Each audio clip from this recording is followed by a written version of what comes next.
case I've missed anything. Straight down the stairs, or that way, through that curve. Okay, so, yeah, many people have been involved in this, and I think we'll come forward thank yous later. Not least Little Riot Press. One of them just walked in, which is great. Okay, so, for and against. I just want to say a quote, really. We live in a time when political passions run high, channels of free expressions are dwindling, and organised lying exists on a scale never before known. Now, that's quite prescient. Who wrote that? Actually, George Orwell in the 1940s, in 1943. And he went on to say, for plugging the holes in history, the pamphlet is the ideal form. Now, this is really quite interesting, I think. We show us loads of stuff about fake news, lying, and all the rest of it, and we couldn't really be in a more polarised position than we are at the minute in terms of politics, not just in this country, but clearly across Europe and transatlantically as well. So the whole thing about for and against and the kind of initiation of this project, it's a complete coincidence in a sense. But we had Brexit, we had the Brexit vote, we had the referendum last year, and we're just about to have a general election, which is actually, a huge number of things which make this discussion, I think, and this whole project really prescient, really current. So I think that's a really important thing to say. Actually, the other thing that's really important thing to say that we are in the year of the 100th anniversary of the Russian Revolution, and there's an exhibition which I've curated and many people have helped with, which you'll see hopefully maybe later tonight at the Charlton Museum, which has many references to that. And I think there'll be moments through the day when we'll be referring to that. Certainly, what is to be done, which is not where Joe is, but I noticed that's part of the project. Good phrase from Lenin there, and we're still coming back to the same thing. What should we do? What do you do as artists, as citizens? What should you do in these situations? About taking sides, about partisanship, about declaring your position. So a lot of the things we're talking about today are about that, I think. At the end of it all, maybe we think maybe you should be for or against, but maybe there's some other way to think about politics. And I think we may end possibly with a radical rethink project, which is just sort of plug into that thing. But just very briefly, just a couple of minutes, I'm not going to speak long. Just a couple of minutes about the initiation of the project. I think it's important that Jane Tommy and I have both been working on this project which we call Radical Aesthetics, Radical Art for quite a few years now, actually, probably about 5, 6 years, 7 years. 10, alright, blimey. I can't remember, it's been going on that long. Interestingly, actually, through that time, the concept of radical and radicalisation has completely changed, and that's another debate. But so that's through a period of, the things that have occurred in those last 10 years, there were all sorts of things. I'm not going to go through. But the other thing is that in 2013 we did a one-day event, which was at the People's History Museum, which was about art, politics and pamphleteering. So really since then, we've thought about how we might develop this project, and as I say, it's taken us 3 years to finally end up in this particular place, I suppose, really. And the things that we were interested in exploring further with the radical political tradition of the pamphlet, but right back to the 16th century, which is fascinating, and there'll be some references to that in the exhibition, not particularly here today, but in the exhibition, I think. And right through to the 1930s, absolutely important questions. Which side are you on? Who are you going to be for? Who are you going to be against? Really crucial moments. And I think we're actually in that moment now in politics. I think it's a really important time to think about this. About declaring where you sit, what are you going to do? Which side are you going to be on in some of these things? So really important, I think, the radical political tradition of the pamphlet. And for me also, there's the material culture of the pamphlet, the format of the pamphlet. I mean, artists have worked with manifestos and other kinds of formats for many years, all through the 20th century, haven't they? But the pamphlet is, DIY, the fact that it's cheap, easy to distribute, and also the kind of paperness of the pamphlet. I hope we think about that. Digital culture. What do we think about printing the paper pamphlet now? How important is that now? And I think there's a great tradition, a great resurgence, should I say, in that idea that kind of zine culture that's been around now, and again is represented in the exhibition. I'm here today, Riot Girls and Sarah. we've got a zine hot off the press, should we say, that's in the exhibition. And so there's all sorts of ways in which I think we can think about the materiality of the pamphlet. Other thing, the design, but there's all those other aspects, the aesthetics of the pamphlet, I think are important as well. So the pamphlet as material, culture, and the DIY aspects. And then finally, last thing, artist as pamphleteer. What is it to be? Call yourself an artist or whatever. What is it to be a pamphleteer? Is it about advocating? Is it about putting a position? How does that fit in relation to what's going on now and as part of everything else? So I think that's another thing to think about, which is quite important. So I suppose finally, the call for this was we were thinking about provocative, pamphlet as a provocation, as a performative thing. Which is why we did call for contributions that would be performative. Rants, fantastic 19th, 17th century actually, tradition of ranting. I think, we've got a great tradition here in terms of that. And I hope that's going to be represented here as well. And we've got a number of rants through the day, which hopefully will spur some thoughts and comments and contributions. And I don't think we'll answer any of those questions about what is a pamphlet or or political traditions, where we sit, but I think we're going to have some questions, and that would be great. Just do that.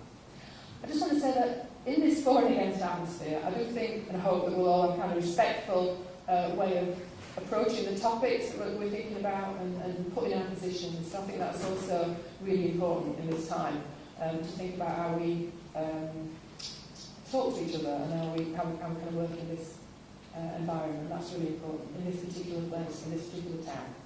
And we should respect that as well. So that's just another thought.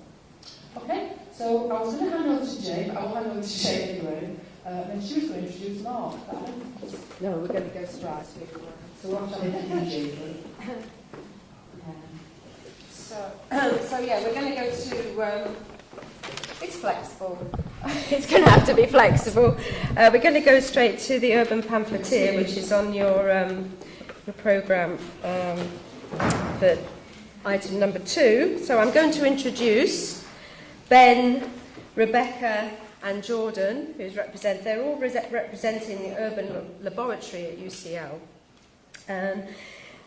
Ben is the author of Remaking London, Decline and Regeneration in Urban Culture, and co-editor of Dirt, New Geographies of Cleanliness and Contamination, amongst other things, and he's senior lecturer at the Architectural History and Theory at Bartlett School of Architecture.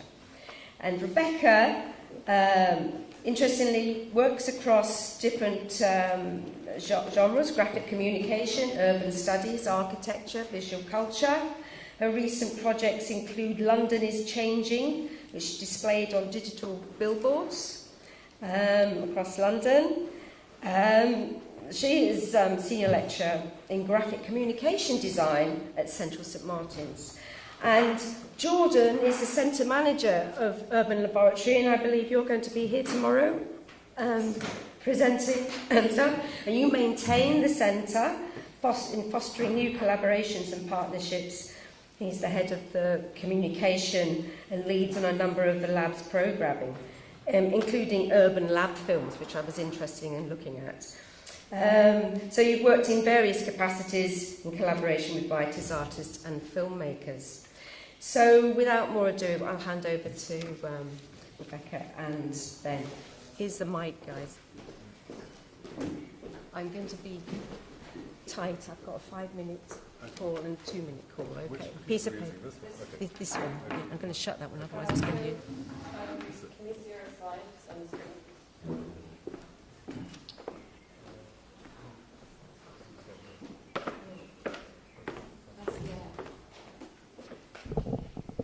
We need to be able to see the slides on the screen at the same time.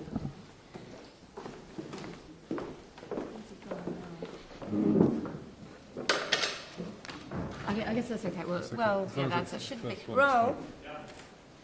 They want to see it on the screen at the same time. Can I put it in mirroring? Is that okay with you? Can I set it to mirror so we can see the screen? Yeah, they can see it on the screen. Okay.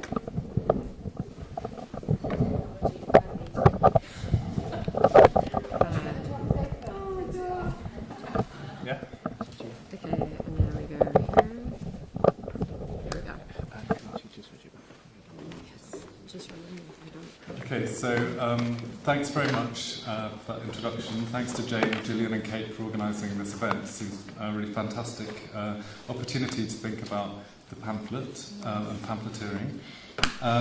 So we have been together editing and publishing the Urban Pamphleteer since 2013, and what we wanted to do really was just to, first of all, to tell you a little bit about what Urban Pamphleteer is, and then to give some kind of historical examples of urban pamphlets that we've been thinking of as in kind of contextualising what we're doing, and then sketch some perspectives around relationships between publishing and the contemporary city, and then briefly just to conclude by talking about what we're going to do next with the Pamphleteer.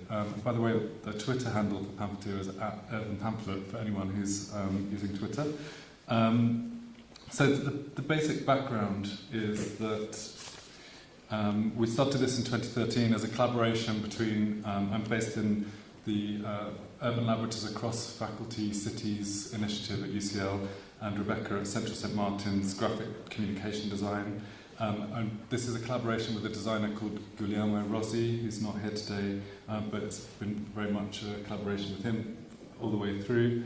So what we do, in the way that we think about pamphleteering, I think picking up on some of the things that Julian was talking about, we're thinking about accessible, direct, cheap or free, widely circulated, intentionally designed, polemical, topical, socially purposeful kinds of publication that really collate a diversity of different voices, that mix genres and mix expressive tools. That's the way that we've been thinking about the pamphlet, and that's what's attractive to us about it, that it's actually quite an unstable form of publication in a way, that it doesn't happily sit in one category, that it crosses categories.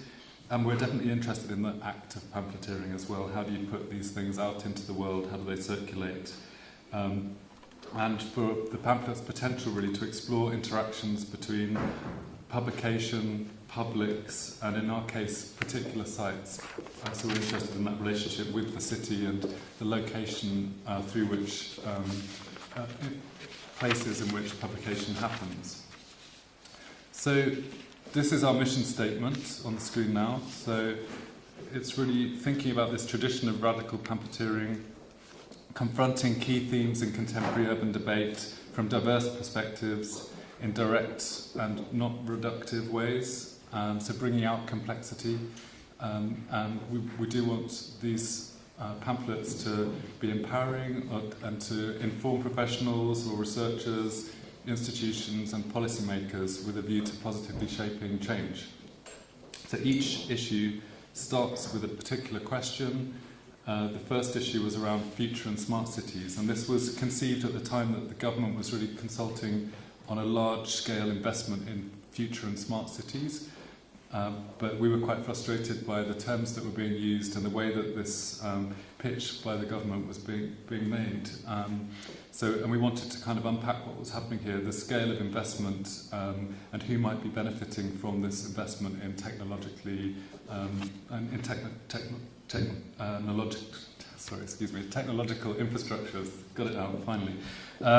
So we asked the question: innovation and growth are possible along multiple paths, with potential to advantage or disadvantage in a number of distinct ways. So cities are a shared resource and responsibility. How can we ensure that these public investments are being made in a way that has a meaningful and socially equitable return? I think we stated the question in a slightly more punchy way in the issue itself, but really trying to critique that kind of techno-fetishism in certain kinds of policy contexts. And to open up a critical debate about the terms themselves around smart cities, future cities.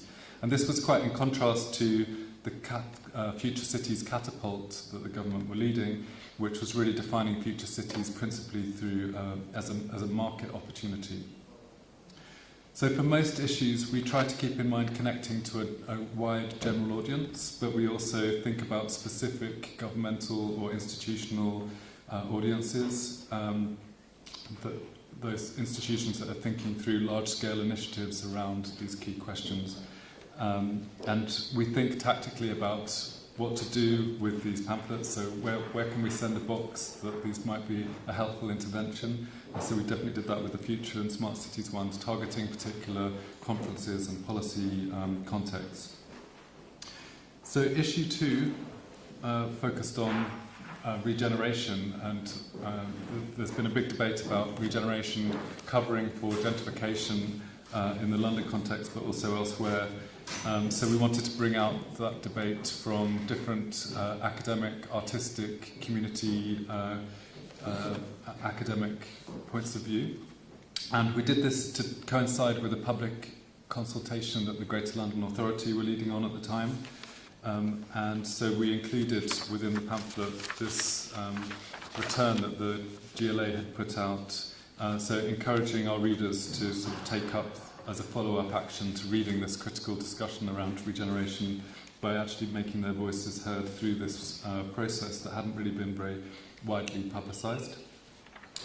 I'll just hand over to Rebecca. Yeah. Okay, so contributors to the Urban Pamphleteer have included academics, built environment professionals, politicians, community groups, and organizers, designers, and artists. And we print a run of around 1,000 each issue, and we also make them available online. And they're designed to be printed at a low cost. They've got 2 colors, a paper size that fits efficiently on printer sheets, free typefaces, saddle stitching, but it's not at the expense of it being a visually led publication or the design itself. Each issue plays host to a range of editorial and visual experiments. So in this example, this is content from an academic research project on South African she beans, and the content from that research is used to mark up a photograph to kind of bring the content to life in a new way. In issue 2, the one that we've just been talking about regeneration, we enclosed an excerpt from a set of guidelines about best practice in collaboration between university staff and students and community activist groups, initiated by the London umbrella community group Just Space, as an insert that could be kept at hand by readers and shared. Really, printing something that's simultaneously engaging and at the same time a bit throwaway is tactical. It resists being altogether filtered out, but it also creates the possibility of an arbitrary encounter. So we're really delighted recently when we received an email requesting back issues from someone who saw somebody reading Urban Pamphleteer on the tube and then followed it up. And we both had the experience of finding people reading it who we don't know in different parts of the world and for different reasons, and that's exciting to us. So another sort of experiment is that we play with the back cover in a different way each issue, trying to add another layering to the question of the theme of the issue. So in this is the Future and Smart Cities issue. The back cover was a photo of a USB dead drop in Brooklyn, New York by the artist Aaron Barthol, which is basically a USB data stick mounted in the wall of a building that anyone can use to copy data or leave data for others to copy in person. So it's this entirely different idea of what a smart city is than the idea being put forward by the government.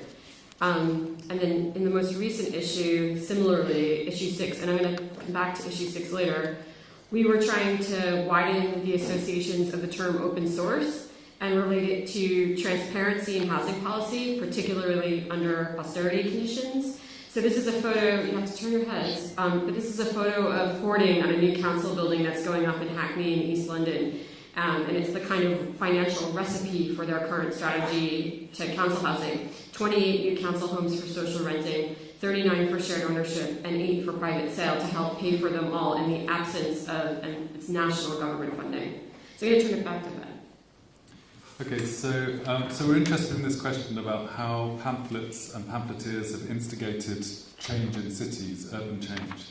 And so we wanted just to talk about a few examples, one from the 19th century, one from the 1920s, and then a couple from the 1970s of things that we've been looking at, not necessarily as precedents, but just in terms of contextualizing. So in the regeneration issue, we had an article by Duncan Bowie. He's a spatial planner and housing expert, and Duncan wrote about the late 19th century pamphleteer Dan Chatterton, who was alive between 1820 and 1895, and he self-produced and distributed these socialist pamphlets, Chatterton's Commune, the aesthetic communist Scorcher, well-known examples, I'm sure many of you are familiar with these. And these pamphlets were particularly critical of urban inequalities and conditions in slum housing. The historian Andrew Whitehead's written about them in History Workshop Journal.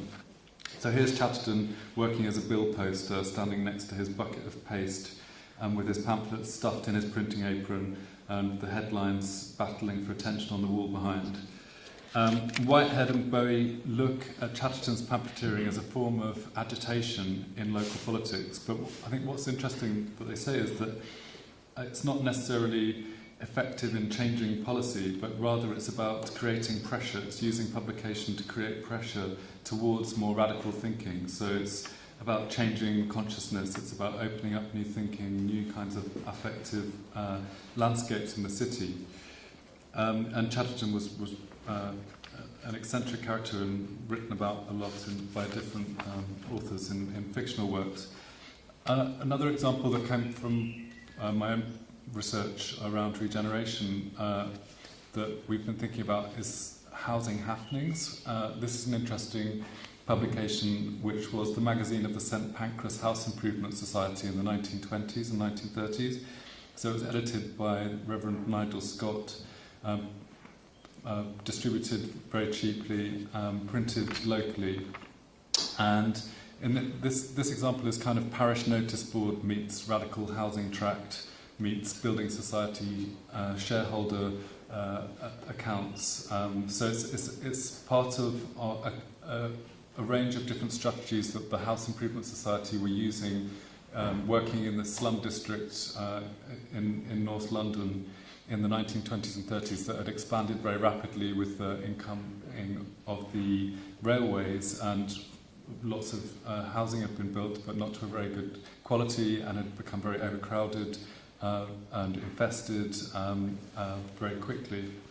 And so the St Pancras House Improvement Society were working in this context and using this publication to create attention towards the conditions people were living in. So they contained detailed visual surveys, but they also contained projections of what a modernised neighbourhood might be like. So in this example, on the left of the screen, you see this photograph captioned "The Devil's Architecture, a typical crumbling and vermin-ridden staircase."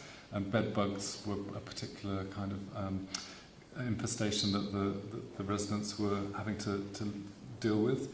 On the right, you've got this kind of modernist drawing of the new estate, all orderly, with the slums around the edge, this dark slums, and the nativity scene in this Christmas edition in the middle.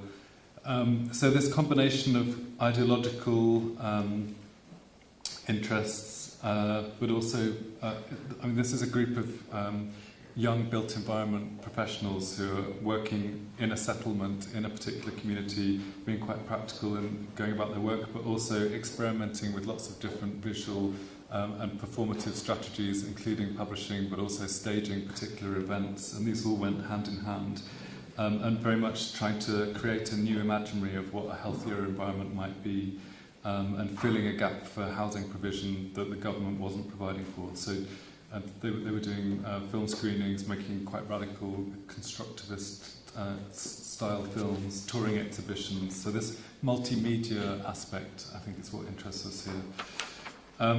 Jumping forward to the 1970s, we've also been looking at Roof, which is a publication that kind of bridges between journalism and academic research. It's produced by Shelter, and I think it's a really interesting and well-crafted publication. Some of the issues contain depressingly familiar themes to the ones that we're dealing with now in terms of the housing crisis. It was. Oh, okay. Thanks. Sorry. What am I supposed to be looking at? Okay. Okay, 5 minutes. Good. I'm going to speed up. So it was published to provide a radical and informed forum for discussion of the housing crisis. It says, in the first issue, it says, "This crisis is no temporary aberration which will be overcome." and it was very much about influencing politicians, housing officers, encouraging local action and creative uses of existing mechanisms, arming activists, and expanding the discourse of housing policy. Very, very briefly, the same editors were involved with New Society, which I think is another interesting publication in terms of crossing between academia and wider public discourse, trying to create a space for social science in a natural science-dominated world in the 1960s, critiquing the institution of science, and aiming to link social science to social practice, so anthropology to town planning, demography to local government, valuing different types of knowledge, being a compound of social science and journalism, and very much constructed around the idea that no one's a layman. Okay, I'm going to speed through this. So this is a report from the 1970s by a group called Counter-Information Services. CIS produced a range of what were called anti-reports, and they were funded by an anonymous city investment analyst without any affiliation or sponsorship, and they generally came from an anti-capitalist perspective, and they were about exposing facts about corporations, so they're as a way of provoking shareholders and raising public consciousness. So the one shown here is about the housing crisis in London of the 1970s, and it's about developers, in particular a large developer called Stock Conversion and Investment Trust, and it's like a fake corporate annual report for them. And so I'm not going to go through the detail of it, but the main things that I wanted to emphasize is that all of the reports work across financial analysis and carefully detailed factual descriptions, as well as impassioned calls for solidarity and action. And the bit I want to get to here is that their conclusion is that it's been noticeable that almost any document we have found of value has been produced not by local authorities or official sources, but by private people of small organizations, often gravely handicapped by lack of funds. So they're positioning their concept of anti-report as critical of the limits of officially published materials and critical of the way that public information circulates. So where Counter-Information Services began their project as positioned as against annual reports, Urban Pamphleteer could be read as anti-journal in the way that it is positioned relative to conventional academic publishing. And there's not time to get into what are some of the really rich debates concerned with how publicly funded research interacts with the academic publishing industry, but we know that it's a contradiction that academic knowledge is supposed to serve humanity and society and culture, but it's not sufficiently accessible to the public.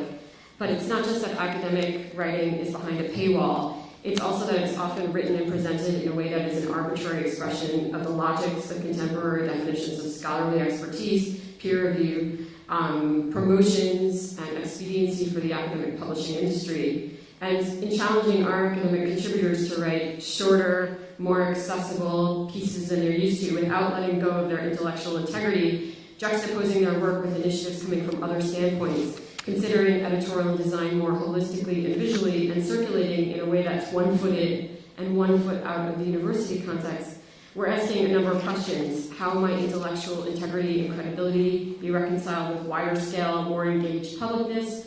How could urbanists and humanities scholars expand their idea of academic publishing to have a more meaningful relationship to publics? How can humanities scholars who are under particular pressure to justify their fields' existences engage with imperatives to demonstrate their impact more sincerely in greater depth? What role does design play in not just the form and circulation of knowledge, but also its production? So we don't have a lot of time, but I'm just going to... Production is something that we experimented in particular with in the most recent issue, number 6. We basically seeded the issue as a workshop, and most of the contributions kind of began in this format, and the workshop had participants from lots of different built environment professionals, tech sector, designers, academics, and once we got the contributions together, we did a lot of visual experimentation with them. And one of our influences was the Whole Earth Catalog, and I'm not going to just sort of put that there as a quick reference. But the point of having the Whole Earth Catalog here as a reference is to say that something that's really important to us. The Whole Earth Catalog's status as a hybrid between typologies, genres, audiences, media, institutions was exactly what made it as influential as it was, and that's something that's really important to us as an aspiration as well, because yeah, I mean, their motto of access to tools seems really apt. Okay, so I think we are done now. So the last thing I'll just do is put the website on the screen, because what we're working on now and next is how the Urban Pamphleteer becomes a longer term project for us. It was originally just 3 issues, and we're using the website to experiment with that. So it's urbanpamphleteer.org. Okay, thank you.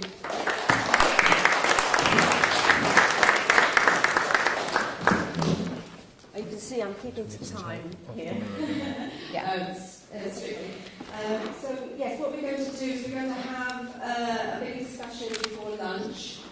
And before I introduce Mark, who is at the back there, I want to introduce Little Riot Press, and I've actually disappeared. But at the back of the room, there's Phil. We will have Little Riot Press, who are Phil Eastwood and Chris Dunn, and Steve Fowler. And they're going to produce a pamphlet during the course of the day, out of suitcases at the back of the room there, and feel free to talk to them about it. They're not going to do a presentation, but they're there for fun. Okay, I'm going to introduce Mark. You all right? You ready to go, Mark? Yeah? Okay, lovely. It's a great privilege. I'm a real fan of the artist Taxi Driver, so it's a privilege to introduce him. Political video blogger and public protester who uses the internet as a medium for protest. He says the internet is God, but it's certainly a political tool which he uses. Out in the street, talking to people about art and about politics, speaking to people like Dan in the Bethlehem Gallery, Chris Smith from West Bromwich, and lately leading a campaign, I think, for this election. Look at his website, you've got to see, for example, Wake Up Artists, You Stupid Gits, which I particularly like one, but there's loads. Funny, tragic, and nailing it. He's made me laugh and he's made me cry. He's on it every day, an inspiration for protest. So, Mark, anyway, thank you.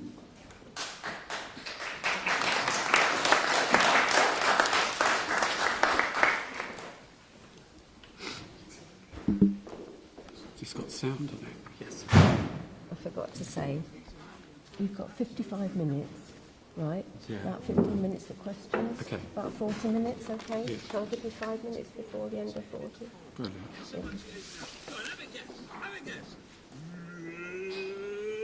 Is that what, will it come on up there, or do you have to like do? You have to move it across.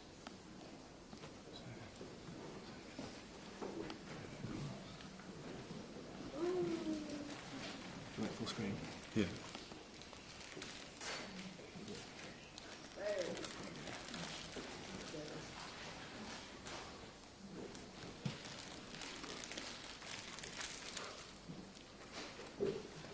Back to the beginning. How do you put it back to the beginning? There's a picture there, you have to move the picture away. There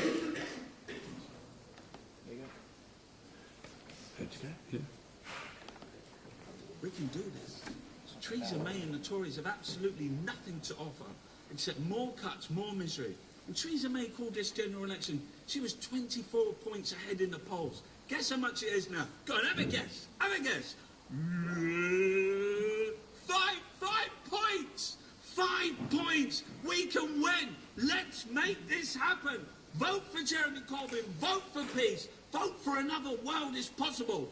Last week, YouGov had Labour with a 20-point lead amongst 18 to 24-year-olds. Last night, it was 37 points with 63% certain to vote. Believe the children are the future. They will show us the way. They will show us all the beauty that we possess inside. You saw in Manchester a homeless man rush to save people. For the first time, people lifted their eyes and said, if he is homeless, we should get him a home. If someone has cancer, we are all with them. An old lady trembling in a basement flat, we all tremble until she stops shaking. people sanctioned off of all benefits. We stand up for their dignity. No one gets left behind. We do not shoot our wounded. This Tory Darwinian society where only the strong survive, where we don't have enough money for our kids' lunch, but we can give millionaires another tax break or spend billion upon billion on a useless nuclear tool of Armageddon. Stop Western interventionism and endless wars. You know, look out for refugees, children suffering, never abandon them. They are our children. You know, those suffering on low wages because of greedy multinational corporations, we will all fight for all your wages and our own. Look at mums trying to make ends meet. They are the physical earth. Look at people lonely and isolated. Tell them, we are your new friends. We will share everything. Love, community, medicine, creativity, humanity. This is where Take Back My Country actually means it was never lost. It was us. We were lost. Vote for Another World is Possible. Vote for Jeremy. I think you might start again on something else.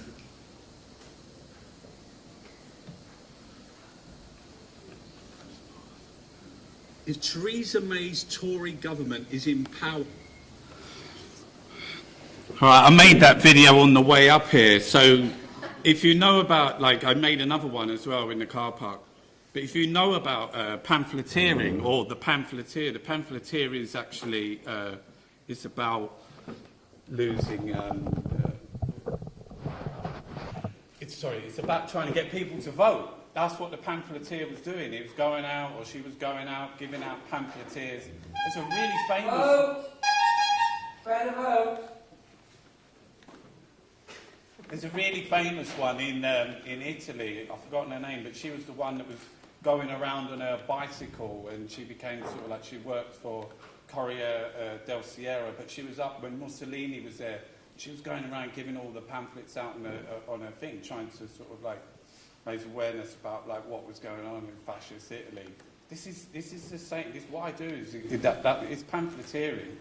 You know, I do it every day. Today is Jeremy Corbyn's birthday. It's his birthday today.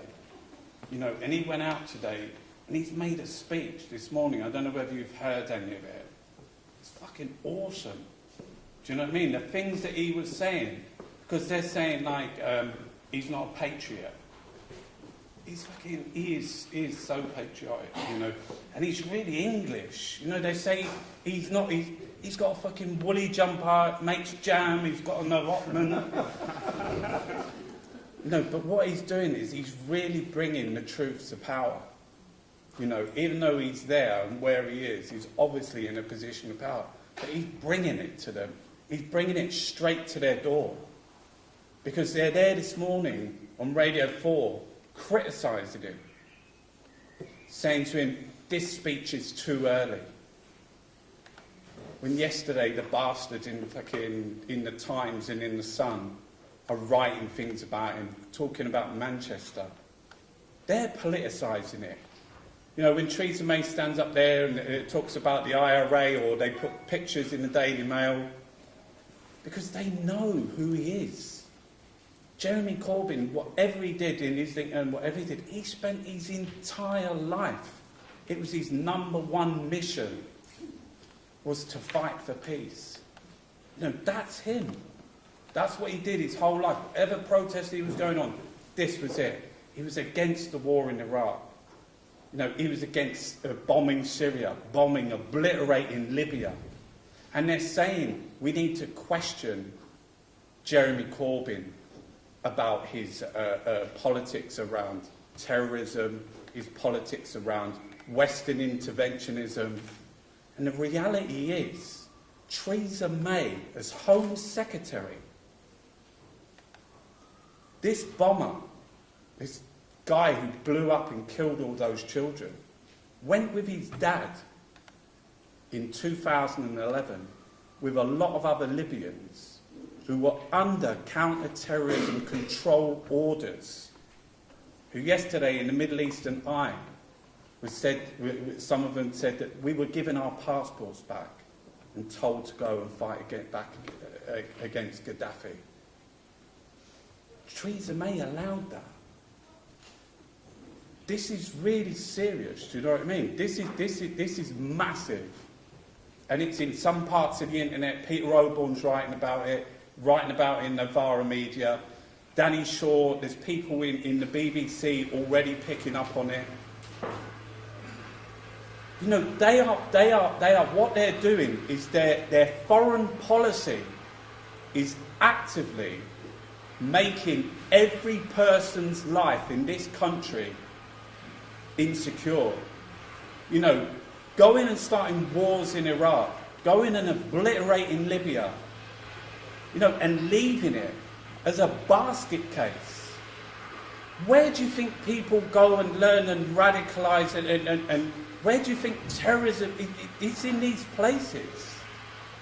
You know, there's sectarian violence still in Iraq. Wars.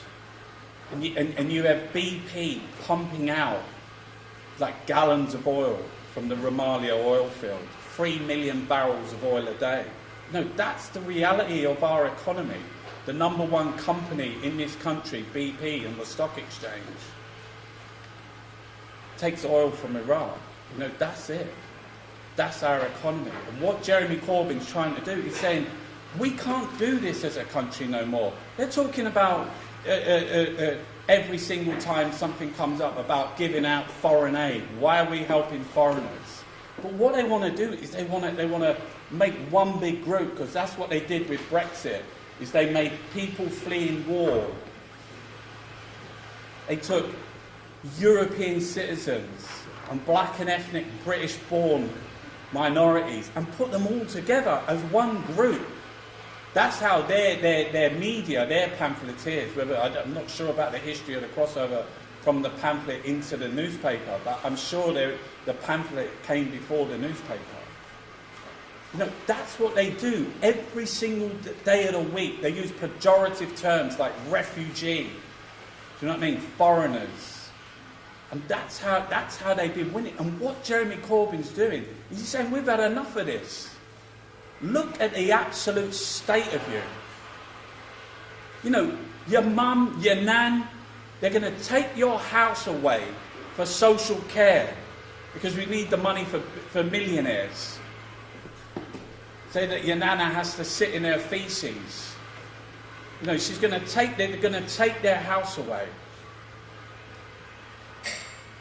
That's the reality of Tory politics. You're in the middle of an election. You're in the middle of an election and they're proposing a dementia tax. When they was told you sacked 20,000 police, they never batted an eyelid. They said, no, we're not going to... Since Manchester they've changed, but when they was interviewing Amber Rudd, never said anything. 20,000 police gone. There was a nurse talking to Nikki Campbell on Radio 5 Live on the way up here. Do you know what she said? I came from the nurses' conference 2 weeks ago. We invited Jeremy Corbyn, Tim Farron, Theresa May. Jeremy Corbyn came. He was welcome. Tim Farron, he was welcomed. Theresa May didn't even bother to turn up to go and see nurses. And this nurse says, Theresa May has cut our wages in real terms by 14%. While MPs get 11%, public servants as well get 11% pay rise. But she said, in real terms, our wages are down by 14%. And this was the bit where it would have made you cry. Last year, we have a statutory 1% pay rise. It's minuscule. It's a pittance. 1%. And the Tories tried to block it. They said, we can't afford it. And that's in the middle of a fucking general election. These people, they're absolutely obscene. You know, they are ridiculously obscene. You know, they do not care about anything or anybody.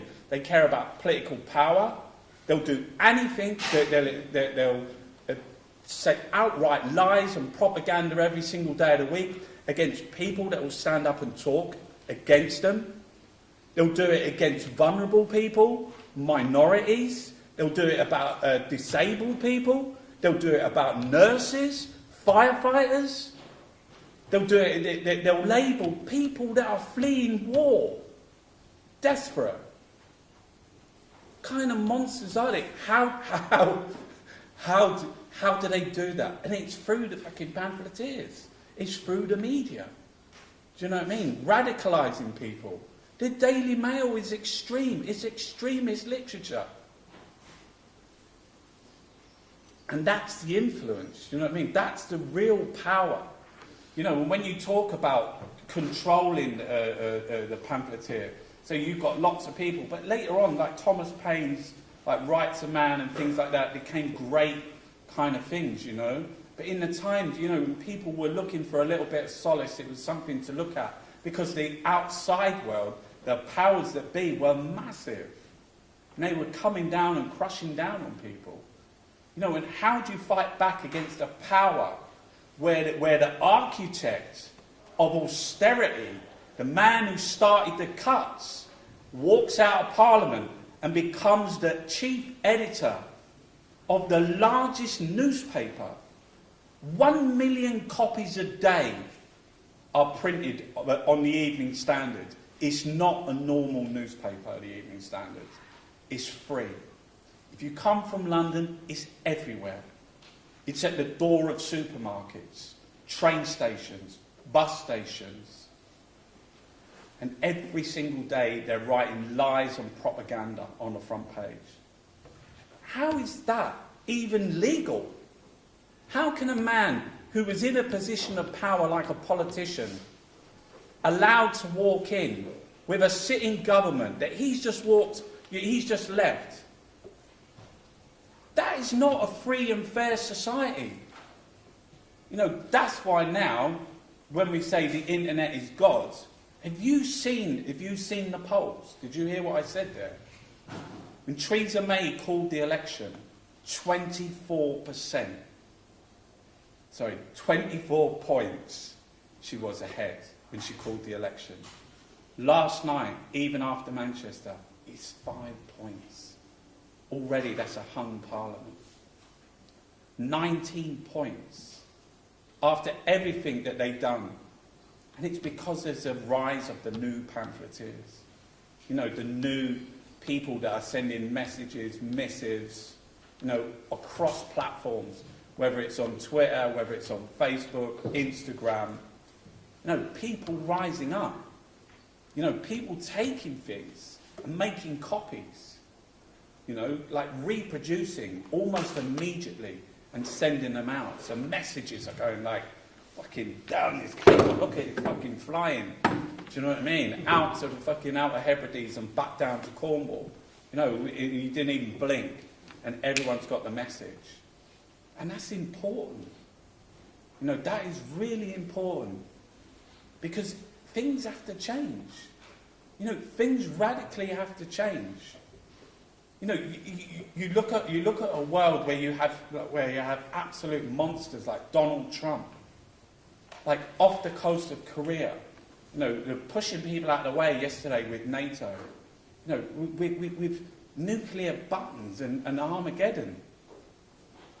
Theresa May and the Brexit thing, they were talking about like war on Spain. That is absolutely mental. War on Spain. How do you even come up with that? It was the front page of the Sun newspaper. Up yours, senors. Is that a madness? No one in this country, you know, what they try to do is this is the thing. They try to twist the public opinion. People fight back. People take it and mock it and ridicule it. People love fucking Spain. Torremolinos, Ibiza and Menorca. Do you know what I mean? They freak out in Alicante. They do. There's no one in this country hasn't been to Spain and loved their culture. You can't turn around and do that. But, you know, this is what they do. Gary Lineker, before rain, the top goal scorer in England. The England football captain. And because he wanted to come out and help refugees. you know, speak out against like a government that abandoned them. He was attacked by the right-wing media being a lefty. You know, his politics are very centrist, you know, Gary Lineker. I'm not sure whether he's a big Jeremy Corbyn fan. His politics are very centrist, you know, and even maybe, but he's against the power structures. He understands because he's been attacked in The Sun. He's been attacked in the Daily Mail. And he understands what happens with that. So he is a very brave person that would go out and stand up against people because they show no mercy. You know, and look at Jeremy Corbyn. If you think Theresa May is strong and stable, she's obviously not. She's an absolute coward. She's a chicken who hides behind right-wing xenophobic. She's used xenophobic prejudice. Her whole career is littered with it. Littered with it. From racist vans on the streets to like sending back foreign doctors when we got British ones. I can't deport this man because he's got a pet cat. You know, introducing language and narrative for front-page newspapers. You know, often using xenophobic tropes, like immigrants are taking your jobs. She does that. And what they do to Jeremy Corbyn, see, she hides behind that, but what they do to Jeremy Corbyn in the last couple of years is absolutely batter him every single day of the week. You know, 95% of it, ad hominem attacks. Look at the state of him. Look at his clothes. He doesn't bow enough. You know, old steptoe with his patchouli oil, the hippie, going around 1970s with his Ford fucking Capri. You know, this is taking us back into the into the winter of discontent. You know, it's utter rubbish. But you know, that must really affect someone. You know, I'm being serious now. There is nobody, I'm telling you right now, nobody that could have, like, withstood that onslaught of media pressure, of headlines, you know, going after his children, you know, checking out who his sons are dating and what they're doing. It's horrific stuff. You know, it's really, really, it's, you know, the attacks, but he stood there and he never moved. He never moved, you know, and he's quiet, and his responses are always very articulate, very purposeful, but they're always on the right side. You know, they are always on the right side. No, he always stands up for people that are fighting against oppression, he stands up for minorities. He stands up for people who are working class, who want to go out and just, like, you know, not have to claim benefits on top of working all week. And the Tories take their money away. You know, and Jeremy Corbyn knows that the attacks are coming. And in the next little while, you're going to see it all the time. But out there is other people right now, like, are saying, hang on, you know, every single time you disparage him, every single time you make an accusation against him, because they're fucking hypocrites. You know, they're worse than hypocrites. Because they are actually bullies. You know, they are liars. You know, there are parts of this media, I'm not even talking about the corporate media, there's other parts of the media that is completely failing the people of this country. You know, there are journalists within the BBC that are so biased. They are conservative, you know, and they don't like Jeremy Corbyn. And it comes out. You know, I'm not saying that they should be, you know, it's not a case of blaming them. They're just in the wrong fucking job. Go and work for the Tories. You know, go and work in PR. Get out of journalism, do you know what I mean? That is funded by the public. You know, have some respect for the people of the country who are trying to form an opinion and not listen to lies and twisted, like, the way that they write headlines after after something is said. No, because that's what they do, and that's the idea of the pamphlet. That is to try and hold on to people. Try and say to them, like, this is what it's about. This is what I think. Everyone can be a pamphleteer. Everyone can print something up. No, the pamphlet hasn't even got bloody staples. Don't even staple it. They just fold it. You can even write it by hand. They're magic. And the online ones. And there's lots of people out there that are involved in, why can't I have an opinion? Why you got all the power? Because other people can, and sometimes it's not even political. Sometimes it's other people just having a voice where inside structures that are dominated, are monopolies. Do you know what I mean? That people are coming in and saying, "Oh, we got a voice too." But I think the crux, like, I know this is an academic thing, and I know they're recording live here, and it's going out to the wider world. But like, yeah, I went to university. I'm not an academic. I went to I did a fine art degree in painting, and I was doing a master's at Goldsmiths, and it was in visual culture. They taught me about Deleuze and Guattari, Alan Badiou, and what is an event. And I did some sort of performative utterances and different things that really sort of like helped inform what I was doing, which was a 10-year critical art practice into the news media, just before I was the Irish taxi driver. But this is practicalities of it. I'm an artist. I went to college. What I do is a fine art practice. This is like these are like paintings. They're like, everyone says, oh.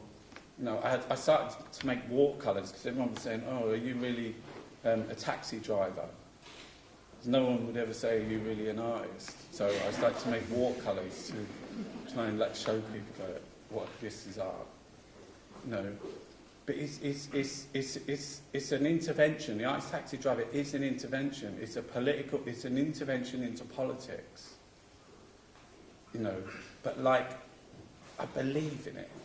And it is about, like, it is the pamphleteer, it is the essence of the pamphleteer carrying a message, carrying a narrative, because that's what as an artist you want to do. You want to inspire people, you want to collaborate with people. I interview people all the time. It's an absolute gift. It's incredible. Last weekend I was in Birmingham. I spoke to an 80-year-old guy. It's amazing. Just told me something incredible, really powerful. I met Sherry Khan, who's the girl who stood up against Safia Khan, who stood up against the EDL in Birmingham. She's an amazing person. She was walking through this kind of shopping centre, and people were just in awe of her. They were going, "Oh, she's already a legend." And I met people like Frankie Boyle and interviewed other sort of like MPs. Frankie Boyle's not an MP, but interviewed MPs. But it's a real privilege because it's kind of, that's a form of collaboration part of the project. But it's an absolute privilege to be an artist. But the platform's there. And I come from a fine art background, which is like, we have galleries and things like that, but you often get the Arts Council and it's like, can you fill in this form about audience participation? That the audience is bigger. You have the capabilities to make... one of the videos last week that I did around like the Evening Standard, it was like 1.9 million people watched it. And it's really important that even though like there is this kind of like value system around social media about likes and like views and things like that, that you don't have to buy into that, but you can understand like that you can reach people, and it has some value. And you look at newspaper sales, or you look at TVs, people watching TV, that there is something there, that you have a chance to be heard, you know, and it's like every artist who hangs a painting on the wall or makes a sculpture or sings a song or writes a poem, you know, everyone wants to give it, you know, it's a gift and say, this is it, you know, have a look, what do you think, and criticise it and talk to me about it. Because that's all important. Yeah. Well, no, but I think it'd be good to talk a little bit more and talk and get to people, because then we can keep talking for ages. Oh no, how long have we got? Have we got 20 minutes? Yeah, 20 minutes. Does anyone got any questions? Would you give someone a microphone? Yeah. Questions for Mark? Talk about anything you like. Well, I'll start off. Okay. I was interested that you have been talking to other people in the street, but I don't remember seeing it, you know, a few years back. Is that a new development? You know, like down at the Beckham Gallery, I think you spoke to a few people, and then the guy from West Bromwich, I think you just mentioned. Yeah. Is that something that you actively aim No, I've been doing the interviews for the last 4 or 5 years. I've made several films, like This Is Not a Recession, It's a Robbery, West Monster, The War Machine. Basically, they're projects that I crowdfund, and I kind of go out and film. I'm making one at the moment called Brexit, and you go out and you interview lots of people, and you put it together as a film. But it's more like an archive, and it's really unusual because it's completely open source. So I interview people and put it straight up. So it's there already on YouTube. YouTube's a great archive, and it's owned by Mr. Google. And then I get all the stuff together at the end and try and put it together. But I look at it more as a social archive. So they are unusual films in the sense that you know, they don't the little interviews get more views than the whole film, because the whole film ends up 3.5 hours long, which is basically talking. Really incredible people, very inspiring, but it's just one interview after another. You know, really basic editing, really basic you know, but they're amazing. They're social documents. You know, everything's online, on YouTube. On your website? I couldn't see those. It's just on YouTube. I don't have a website.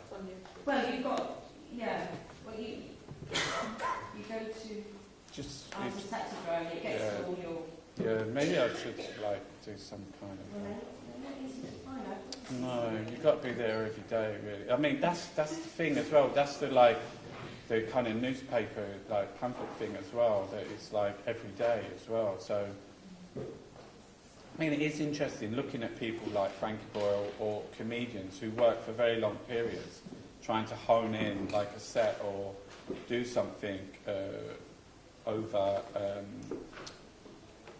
A period of time. I've got to find something new to talk about every day, but there's lots of stuff to talk about. This is really passionate. Who likes Jeremy Corbyn anyway? It's good, isn't it? But isn't it amazing? Can we just, there's no camera on there, can we have a poll? Who's going to vote for Jeremy Corbyn? Yeah, there's everybody. Who's going to vote for Theresa May? It's okay, don't put your hand up. It's not a single hand. But that's the power of the media, like you say, isn't it? That all the thrust is. I mean, you're right, this morning, for instance, Mike Goodrich yesterday, before, when they knew that he was going to talk about defence, immediately I noticed the headline on the Radio 4 was, Jeremy Corbyn has been criticised. Yeah. I thought, well, hang on a minute, that's biased.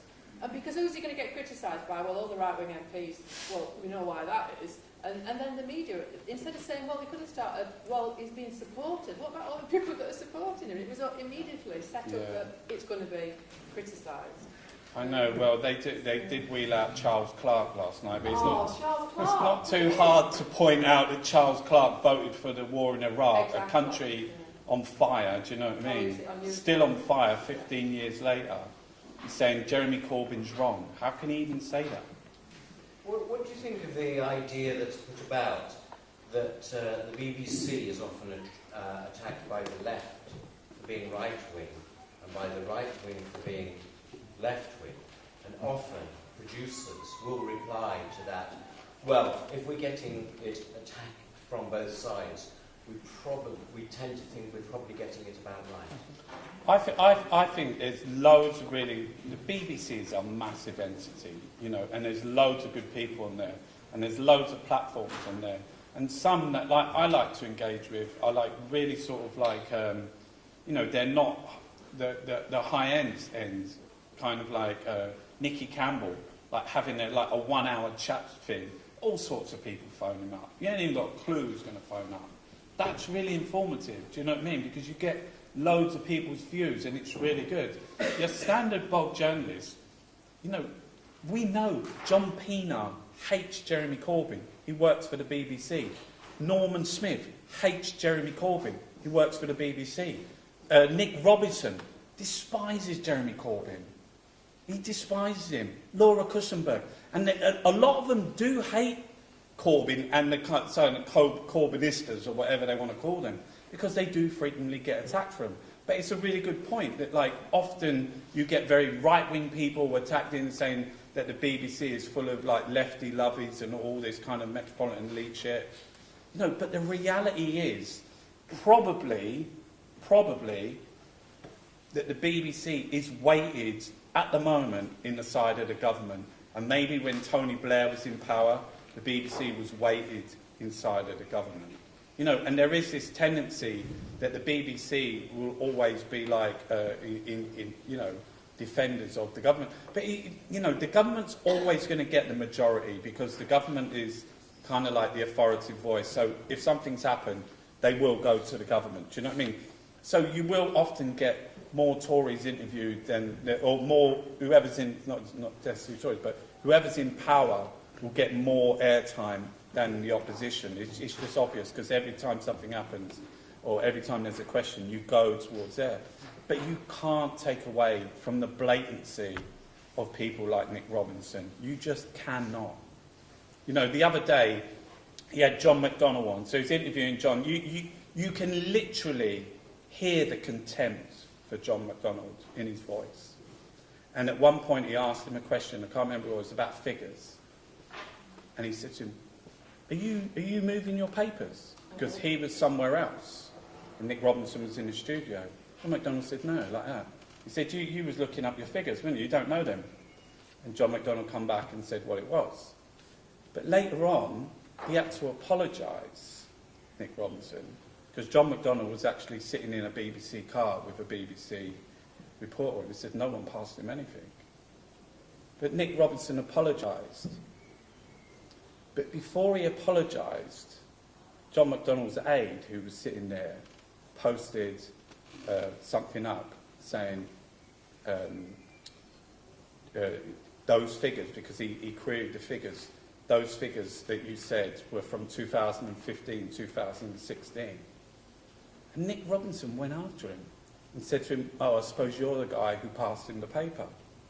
So you've got a BBC journalist who's just attacked John McDonnell's, a claim which he couldn't have known, that accused him just purposefully of the intent of saying, you don't know your figures, you passed him a paper, then comes out of there and goes onto the internet and attacks another person saying that he's the one that passed the paper. That is just, you can't do that. You know, that is bias. You know, that is serious bias. But it's not, I mean, he's a member of the Conservative Party club, you know, there's often, but, you know, what do? You know, people are going to have biases. They're just in the wrong jobs. They literally are in the wrong jobs. They might be, like come across as being good interviewers or things like that, but their bias is too telling, do you know what I mean? They shouldn't be doing what they're doing. It's wrong. That's what I think, anyway. Hi, this is a question for Ben and Rebecca and yourself. There seems to be a return to some degree to like emphasis on party politics and emphasis on sort of who's leading the country, and perhaps a shift away from folk politics, maybe what people call them. I know in Ben's book he's sort of talking more about gentrification, but the emphasis is usually on councils and governments sort of led regeneration projects rather than blaming it on fixed wheel cyclists, hipsters, not being the forefront of, so there seems to be a re-emphasis on actual figures and policy. Can you talk a little bit, and certainly with your, what you're talking about at the moment, do you think that's just because of Jeremy Corbyn? I mean, this has been happening since before the election. Yeah, but they've also, they positioned Theresa May as Theresa May. They haven't written Conservative on things, so it does feel almost like, through Theresa May, that it is like a presidential kind of like situation, like a president election. But I think Jeremy Corbyn is unusual in the fact that, have you seen the Labour Party? I mean, they hate him. His own party hates him. This is extraordinary. The whole party's against him. There's only him, John McDonnell, Barry Gardner, and Rebecca Long-Bailey, and Angela Rayner. There's a handful of them. The rest of them are going, oh, fucking hell, I hope we lose. I hope we lose. You know what I mean? Because they think that, they don't like it because they're centrist. But what's actually extraordinary, they want him to win now. And the reason why they want him to win, and he's harnessing this vote of Labour people that don't like Jeremy Corbyn but love Labour. Labour people that hate Labour but love Jeremy Corbyn. So that's a bigger group. Do you know what I mean? You've not answered my question. Oh, sorry. What are you talking about? Whether it's in local politics? I say there seems to, when I was getting politicised as a teenager, it was all about consumer boycotts, Yeah. And McDonald's was the big baddie. I remember really feeling like, if we could only get over. And now it seems maybe a return to actually holding governments to account, or believing the governments can be held to account. Maybe for a while under New Labour, perhaps people felt that. Yeah, but I think also there is this sort of like think local, go global politics as well. So we've seen with the E15 mums. Do you know what I mean? So when you do get small victories, it inspires bigger things. I just think we're in the middle of an election cycle. So I think the politics are sort of like big. There's bigger things to play for at the moment. I mean, this is all or nothing. This is really massive. It's really important. But I think there is, within sort of like, there's all sorts of groups. And that was one of the things about the massive sort of like million march to stop the war in Iraq, that you actually saw this divergence of all these groups. You could see in all the banners, it was every single group from all sorts of walks of life, all across all political things, that all joined together. And I think, there is still, on the way over here, I went the wrong way, I went down to that museum down the road, and I just heard them singing in the library to get attracted to sound. So I went into the library, and they were all just sitting there, and they were singing the most amazing song. I can't even, tell you. I was nearly in tears. But there was really a lot of them, and it was...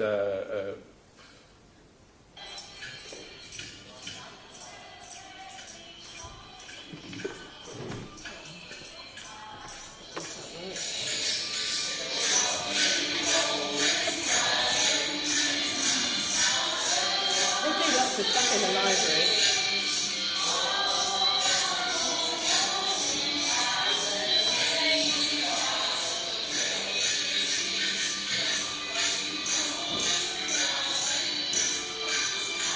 I was there for ages, that's why I was a bit late.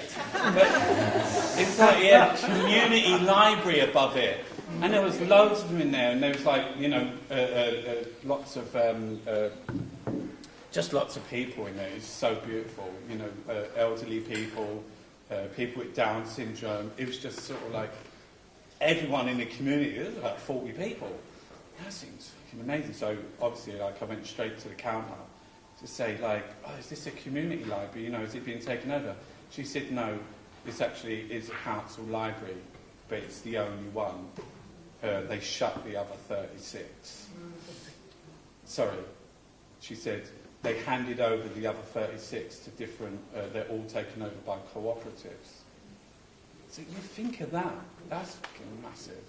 When you're talking about local politics, you're talking about politics on a local scale.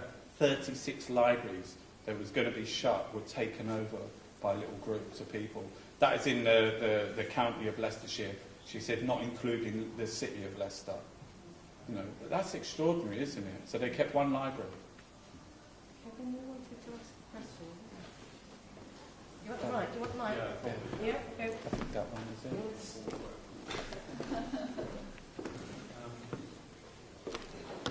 I was interested in, is that on? One, two. No, it's that one. Oh, it's the wrong one. We don't know how it works. We don't know about technology. There you go. I was interested in what you were saying about the immediacy, the message, the medium, also what Ben was saying about their pamphlets and about looking at different ways of distribution. I think the thing that I find really worrying and very concerning is what we've said about the mass media and who consumes the mass media and what that audience is, but it's the ways in which they are getting to people through social media. The way Trump used Cambridge Analytics and the way it's targeting people very specifically. There are 200 or 300 bits of information about all of us out there that they're plugging into. And the Conservatives are also using that as a way of going to people. They're targeting people through Facebook, Instagram, you name it. Those messages going very specifically to those people to turn their heads. How do we come to that? I mean, obviously, like, data is it's not even the new oil. Data is everything, you wouldn't open a shop. If you said to me you were going to open a shop to sell some T-shirts across the road there, you'd be an absolute idiot, do you know what I mean? You can sell T-shirts online. If you got the right data, you could have 1 million people that wanted a T-shirt every minute of the day. And you could send those 1 million people a message. That is proper power, wealth. Now turn that into politics. That is an extraordinary tool. And so most people on the left don't even know that it's happening, because of the sort of the way that it's personalised. So these will be, like when we said who votes Tory, that's why the polls are always weighted, the left vote is always down, is why Trump, people don't explicitly say they're going to vote right wing because they feel they're kind of like closeted voters because it's thing, but they will be getting messages and they will be targeted. There's absolutely, I mean, there is an accountability lapse there, and they've been talking about it, and they've been saying through electoral sort of scrutiny, and how we're going to even look at it. We wouldn't even know where to start because who's getting the messages? Probably people who don't even know because. We all look for something like a pair of shoes or, I don't know, bouncy banana on Amazon, and next minute you got fucking looking at some other page and they're showing you some more bouncy bananas or another pair of shoes because they know that you search for it. So if you come into contact with the Daily Telegraph, maybe you're a subscriber, the Daily Mail, all legitimately, they'll use all that information, they'll keep targeting those people, and they know that those people are core voters. So a lot of these polls, what they do now, a lot of the voters that Jeremy Corbyn's getting are probably people who've never voted in the past. So actually getting them to the polling station is really difficult. Tories will turn out, there's no two ways about it.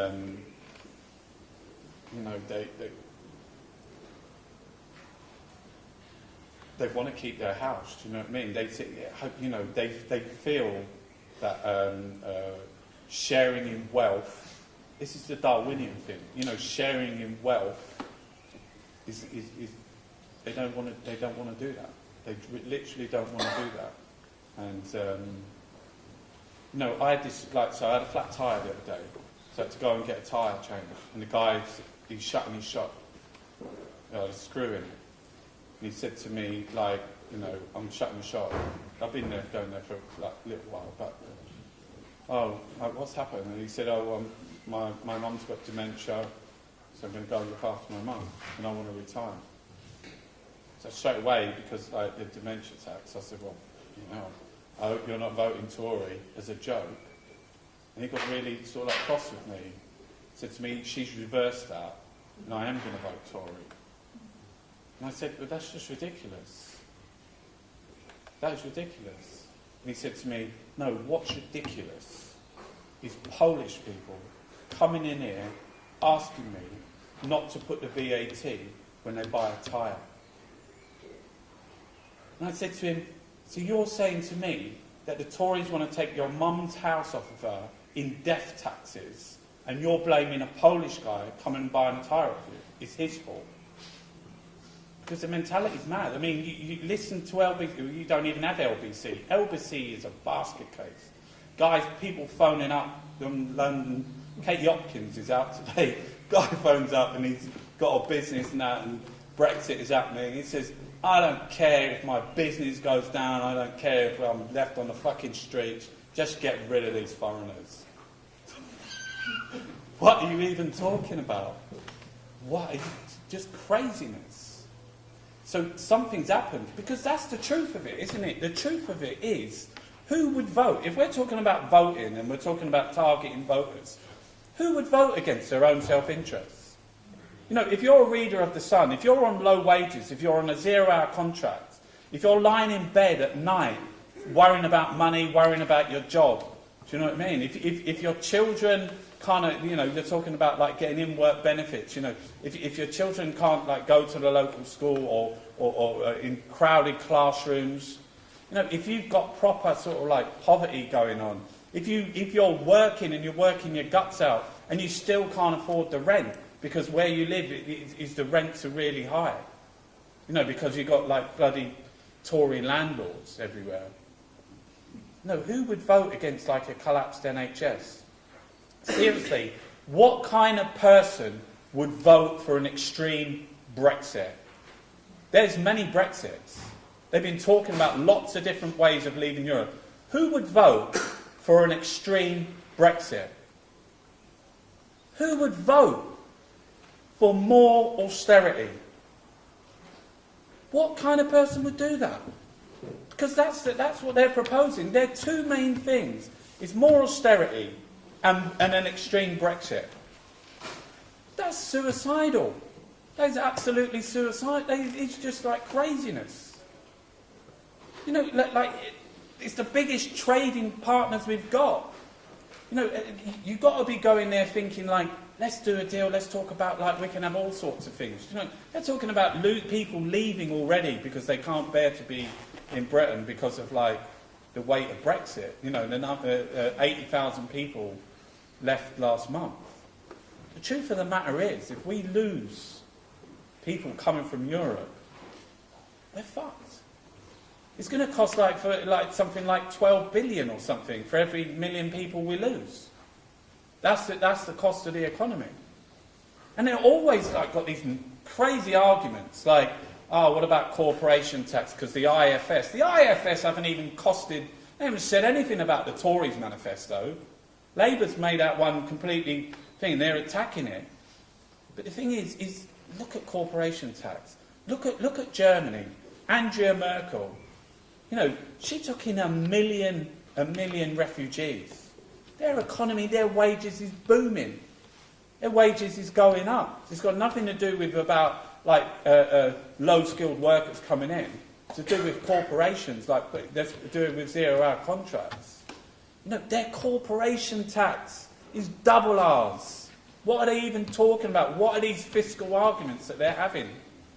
No, and look at Angela Merkel. She's a proper, whatever you think about her politics is centre-right.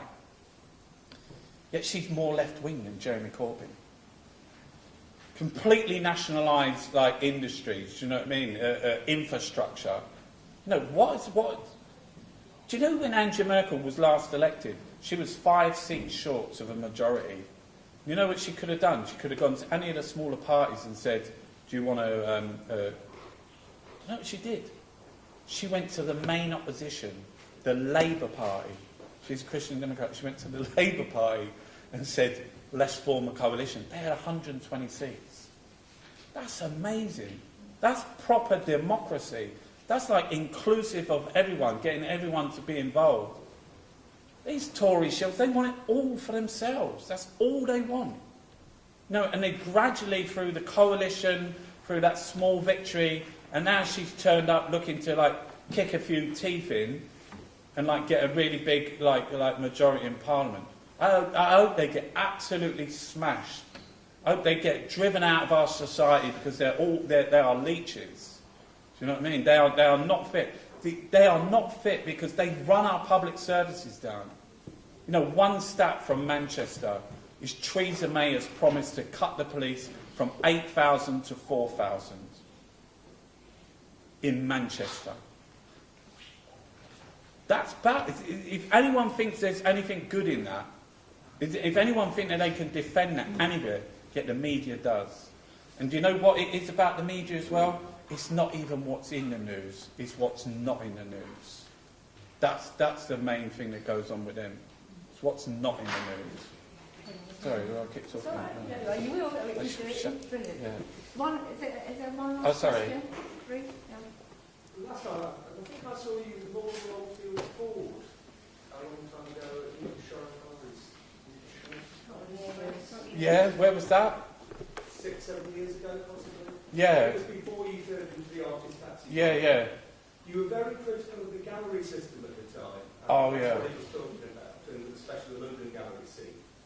My only question was, I found out about Laura Oldfield Ford by going to the Tate Late event, which is a horrible corporate nonsense. Yeah. But luckily there's a few nice people who work for the Tate. We've got Laura Oldfield, an excellent pamphleteer. The best. Is there a better pamphleteer than Laura? Yeah. Sorry? Is there a better pamphleteer than Laura? I can't imagine one. Savage Messiah is the archetype for this generation, yeah. But what I was wondering is that I went to something corporate and saw something good. What I'm worried about you talking to us, your YouTube channel, in which part are you just alluding to talking to the converted? Because your old stuff that you used to do kind of made it into the sun and things, didn't it? The art stuff thing. Yeah. And part of the process was to get into tabloid press.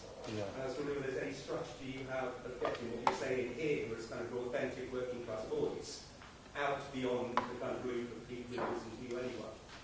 Yeah, I mean, there is there's a lot of people that tag on. I've got a lot of far right extremists and like racists, like putting stuff up on me, attacking me all the time. So I've got quite a diverse audience. But no, seriously, I think it's difficult. I went on Daily Politics. You know, I was on the Daily Politics with Joe Coburn that day, and they came out in my car joking around, and I spoke for a little bit. There was a guy from the Financial Times there, George Parker, and I said to him, do you know what I mean? George Osborne signed the Swiss bank tax evasion deal. Can you explain what tax evasion is? It's a crime. It's a crime. And George Osborne signed it for UK citizens that was evading tax through Swiss bank accounts. And he said, yes, and the conversation went on, and I said, yeah, but hang on a minute. And I introduced it again and talked a little bit more about, it's a conspiracy to commit fraud. He's just let off everyone, giving them freedom from prosecution and anonymity when they've got all their fucking details. Are you real? Joe Coburn was going, God, are you still going on about that? It's like, at the time, he was the architect of austerity. He was talking about we've all got to tighten our belts. Yet he basically gave them carte blanche to go off. I mean, Daily Politics is really good, but if you can get on it, if you get invited on it, it's very closeted. I think there's some good people. Ash Sarkar, who works for Novara Media, she's been on Sky News a lot. She's a really good person. Aaron Bastani, who's with Novara News, he's been getting on lots of radio and lots of things. And they're very intelligent, got very good arguments, And there's a guy called Matt Saab Cousin who used to work for Jeremy Corbyn, who's tweeting a lot. And there's a few, because who's out there to defend him? Do you know what I mean? There's very few, people out there to defend him, apart from ordinary people. Who's out there putting the case for, no more war? Do you know this country? You can't believe the amount of people that would be against, Western interventionism. Wars in Iraq, wars in Syria. What the hell are we even doing there? It's wrong. It's absolutely wrong. Libya was a debacle. It's horrific. No accountability ever. But there's people against it. But their voices are suppressed, and they talk about cause and causation.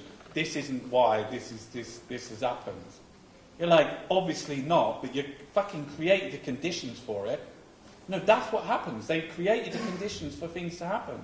That's what austerity created the conditions for Brexit. There you go. Yeah, I'll stop there. Anyway. Shall we thank them? Oh, yeah.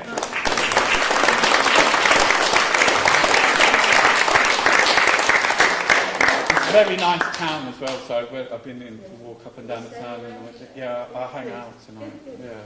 Okay, thank you. Right, we've got another presentation now, Joe. Before lunch, Joe's doing a 10-minute rant. 10-minute rant. Which one is stop?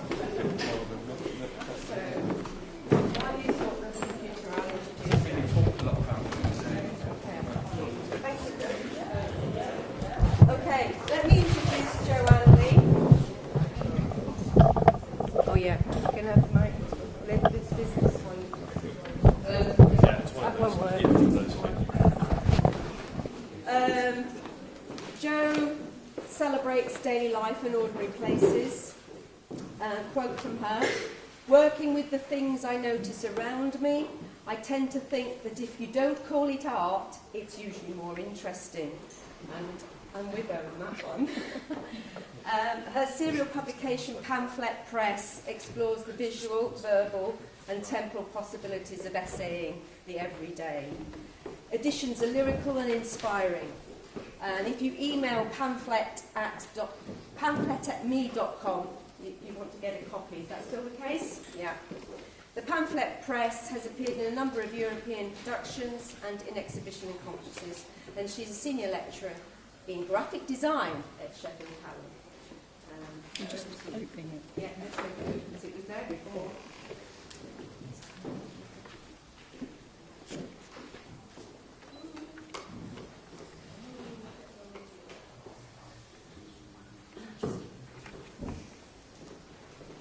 Just hand up 2 minutes, all right?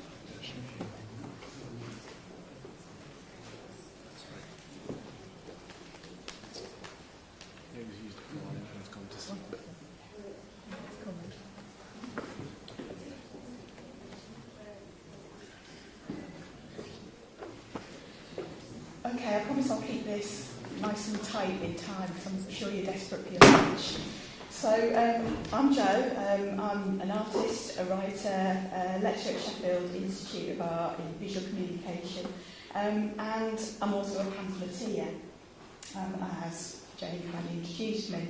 I've published a Pamphlet Press. It's a kind of independent serial publication. It comes out of a real interest in all the things that people have talked about already in terms of making publications that get out into the world. But this rant, I'm not really talking about that work specifically, this rant is all about being for and against, both for and against. I'm interested in the idea of not holding one position, of holding more than one position. I suppose I'm interested in being at least two minds most of the time. And I see this as being a really kind of positive thing. It's not vacillating, it's not wishy-washy, I hope. Because, to be sure, I am against certain things. I'm against fascism, I'm against racism, I'm against xenophobia, I'm against the things that I hope many human beings would be against. Don't get me wrong, I suppose I'm against intolerance. I'm intolerant of intolerance, which seems a slightly odd sort of a thing to say. There are lines that I won't cross, things that I do stand up for. So I don't want to imply that I'm just going to be vague.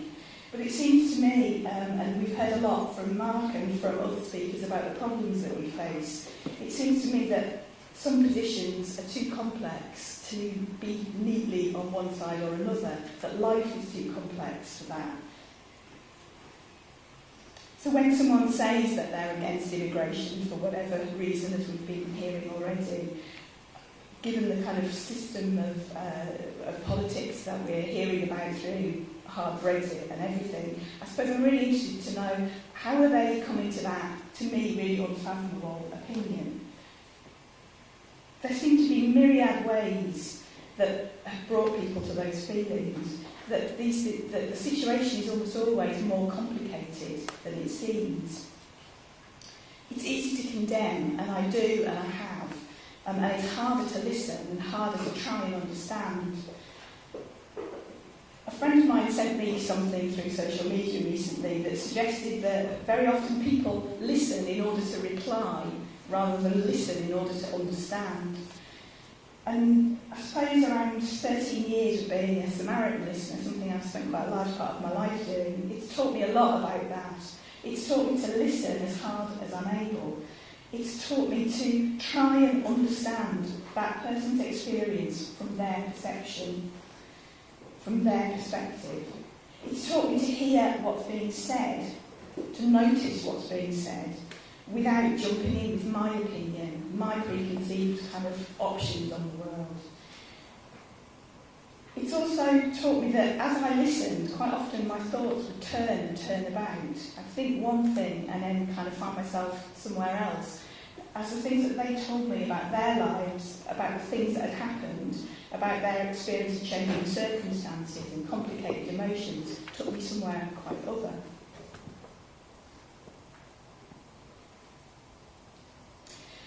I suppose also, as a lecturer working in an art school, I've become quite suspicious about the idea that we should be so certain about telling our students what it is that they should do. That perhaps I'm rather more interested in them finding their own voice and finding their own way, coming up with their own conclusions. Maybe that there are multiple ways that they can feel and think and make, and that they need to try out multiple positions, find out multiple rights and wrongs. They might need to try these, try them on, try them out, discard them, move on. There's a great quote from Francis Picabia, an early 20th century artist, who said that our heads are round to let our thoughts change direction. And I kind of hold to that fact when I'm working with students and when I'm kind of hopefully working on my own work. If I'm honest in the things that I do, whether it's making, thinking or teaching, I'm often in two minds and I oscillate and shiver between positions. Part of my efforts with the Pamphlet Press, amongst other things, is about trying to kind of accommodate multiple activities as well. I don't know, I'm a photographer, I'm a writer, I'm a theorist, I'm a practitioner, am I into teaching, I'm into research, all these positions I'm supposed to hold professionally, but often I'm really interested in both.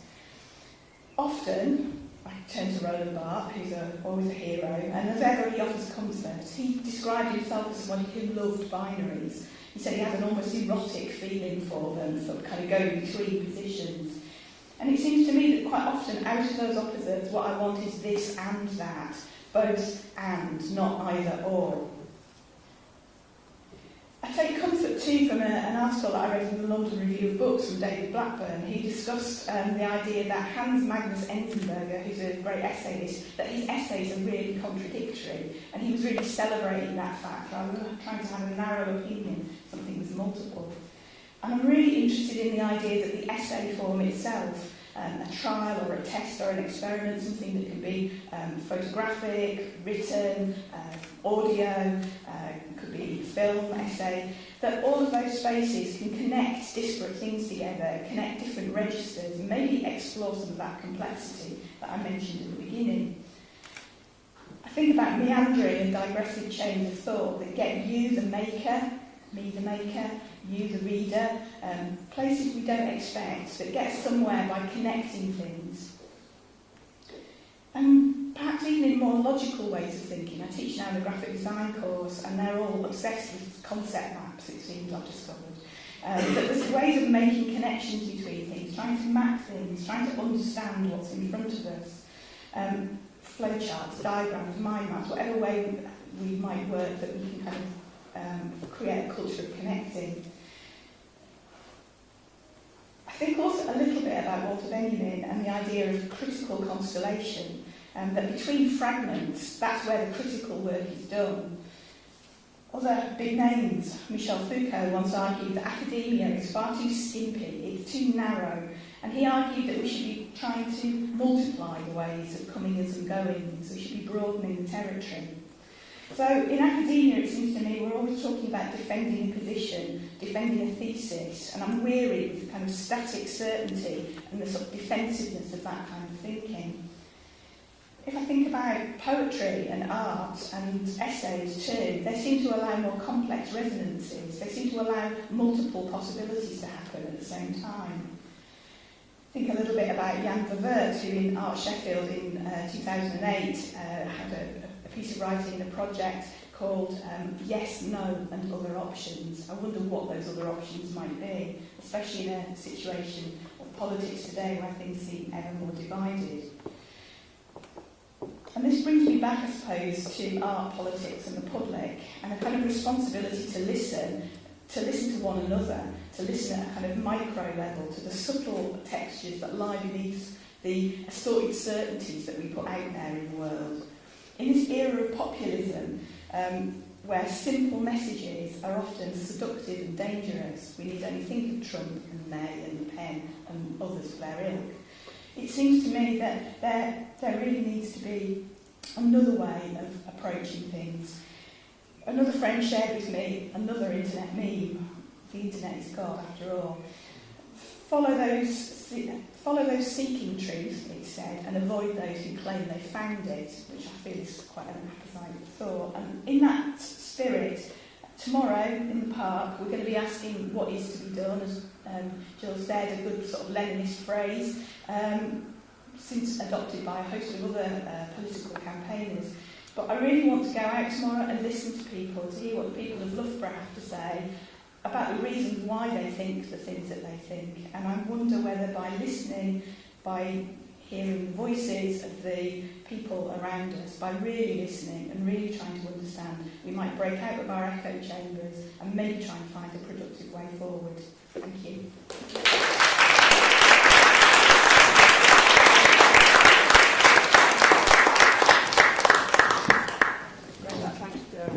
It's a really interesting stuff, I think, about complexity and reductivism, sloganeering, the simplification that we sometimes feel trapped in. We've actually got about 5 minutes so for just questions if you want to have a bit of a discussion or any questions want to come up. And then it's lunch, so it's over to you. We've got anybody who wants to say anything or anything? We could have some lunch and talk, I don't know. Or we can just have lunch if you want. Yeah, fine. Yeah. You talked about the idea that you live within dichotomies, but you were very clear, and I think that everybody in this room would agree, that you'd excluded Trump, fascism, racism, etc. So where do your dichotomies lie if those are excluded? I think that the dichotomies lie in knowing that other people hold those views. So it's really knowing that, like, I'm part of a world where that dichotomy sort of exists, and I can't negate the opinions that other people have, even though I may disagree with them. And I'm not arguing for like not having political arguments with people. But I think I don't want to take it too far. This will be the last thing I say, but I thought that what you said, and perhaps I misheard, was that in your artistic expression, etc., that you often express two contradictory opinions at the same time. You embrace the idea of dichotomy, but what you've just said now is you exclude one and fight it, and then you assert the one that you feel. And there's the Hans Magnus Enzensberger contradictions thing. I'm utterly contradictory. I'm not pretending not to be, but I'm saying within the writing and so forth that I make, it's those contradictions are present, but at the same time there are things that I do stand against, so I am a contradiction. And I don't have a problem with that. I hold both thoughts in my head at the same time. It's not working. Following on from that, I was wondering whether you knew about Daniel Kahneman, the psychologist's idea of adversarial collaboration, where he deliberately invited academics who disagree with him, sometimes quite vehemently disagree with him, and they worked on papers together. They sometimes needed sort of an in-between person to mediate.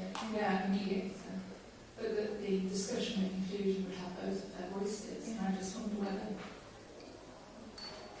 feel words, to me what you're saying is that, yes, you can present both ideas, but you are also able to hold which is your position in that a little bit. Yeah, really nice reference. Great. I don't really have a response, I just agree.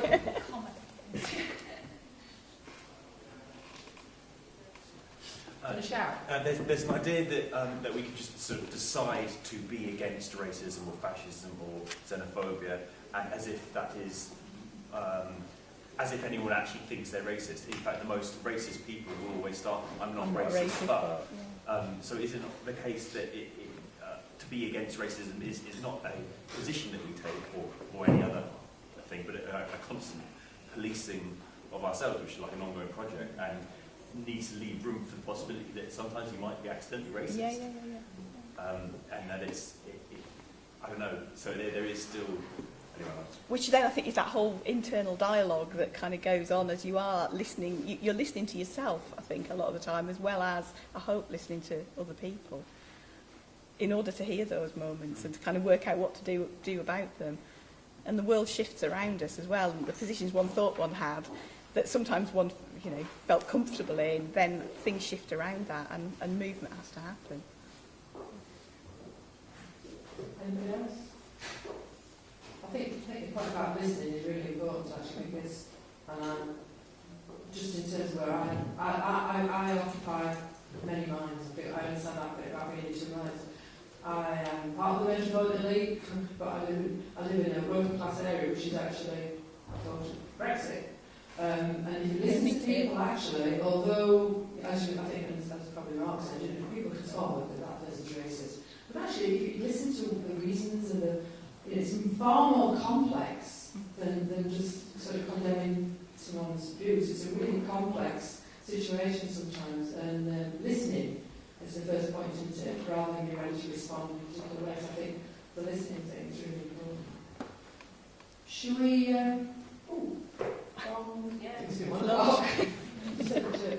All right then, let's have lunch. There's lots more going on this afternoon, and we need to come back at 1:45. Is there anything else I need to say, Kate? Lunch is in the room just to the left. It's like a chill-out space with settees, but I mean, go outside if you want.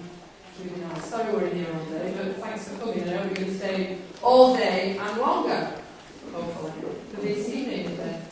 Okay, so the lunch is just in the... It's all been laid out, I think.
Brennan's work engages in different forms of discursive practice, occupies a place between performance art, local description, history and journeying.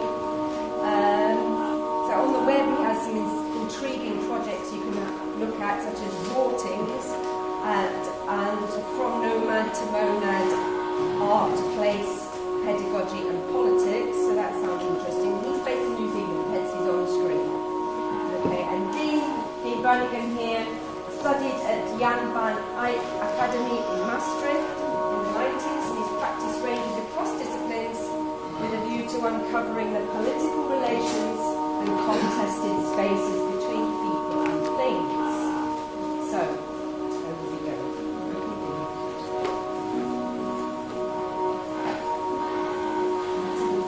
Okay, so you can start.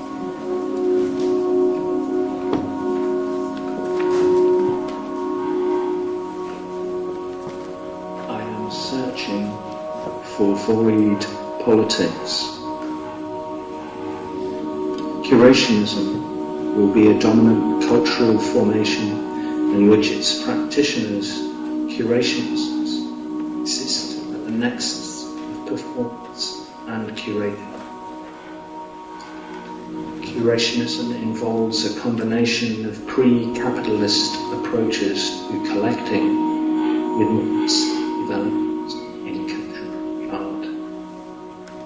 This, as yet unidentified curating, is a radical rethinking of the curatorial tendencies present within globalization. Like Robinson Crusoe, marooned on an island and bereft of colleagues, we focus upon the actions of taxonomy, searching, sorting, collecting, editing, classifying and organizing.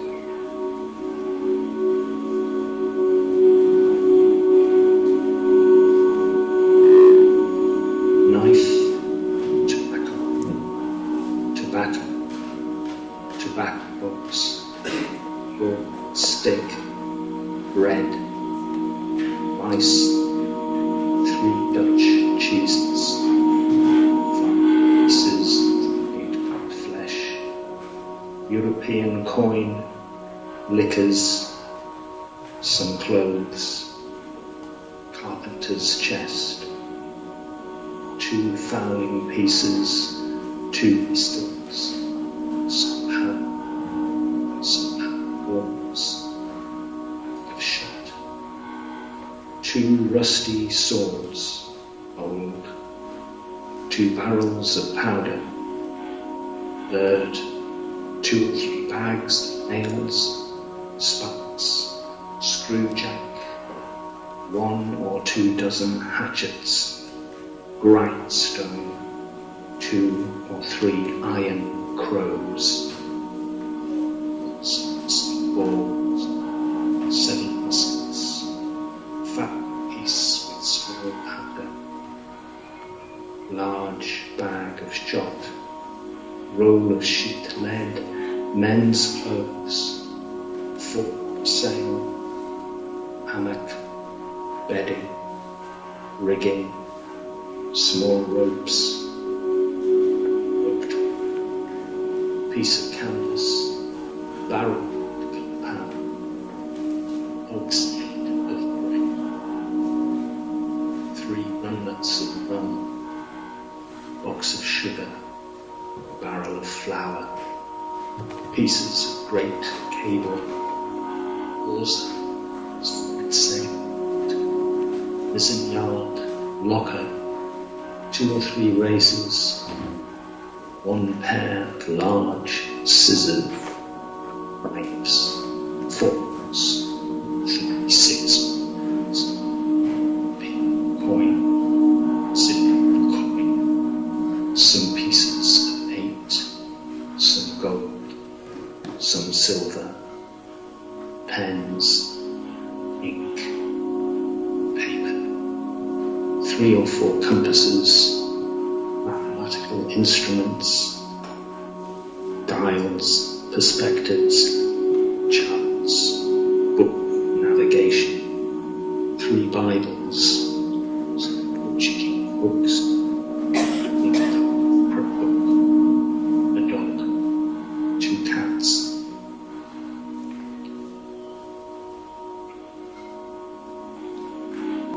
Our survivalist program is essentially curatorial.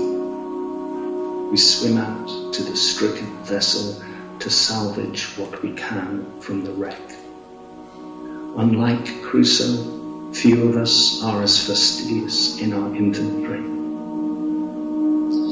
Any illusion of completion to this operation doesn't mark the end or resolution of our taxonomical project. In contrast, it signals the new stage of curating, one involving the editing, cataloguing, and ordering of materials. A primary focus is the sighting of our belongings, a search for a thing is then subsumed into the project of our inventory.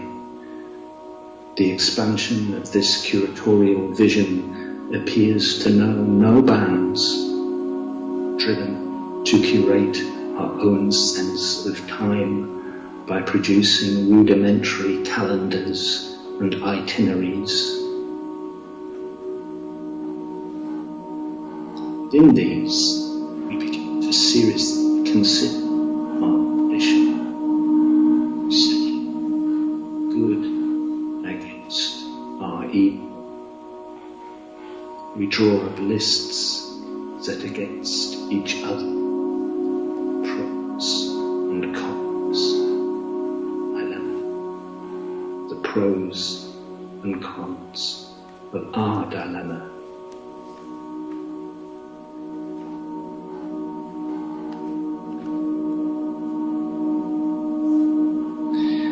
Marx was interested in Crusoe in the way in which he owns his own labour out of necessity. What is perhaps of relevance to us is that Crusoe is also a curator out of necessity. He must gather, select, and care for his materials in order to survive. Menaced by catastrophe, we have to act swiftly. Anything overlooked will be lost forever. Between including and excluding, there can be no half measures. The collection is the unique bastion against the deluge of time.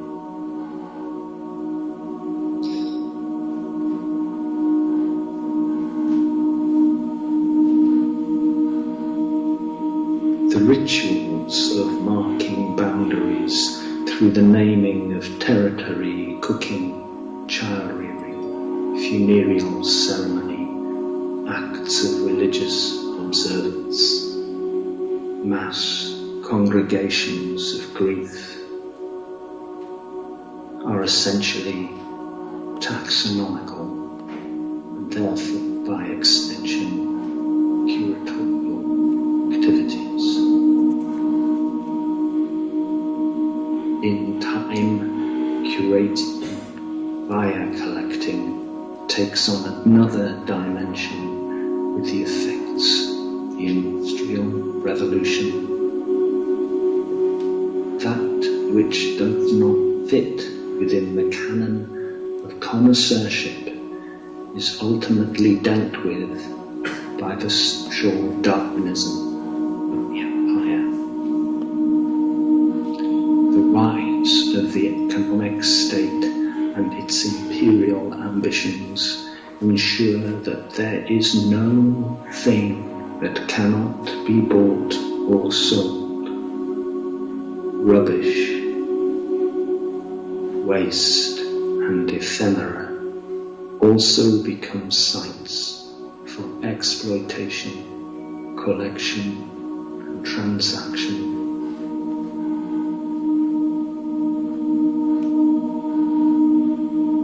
Slavery abounds amidst racial taxonomies.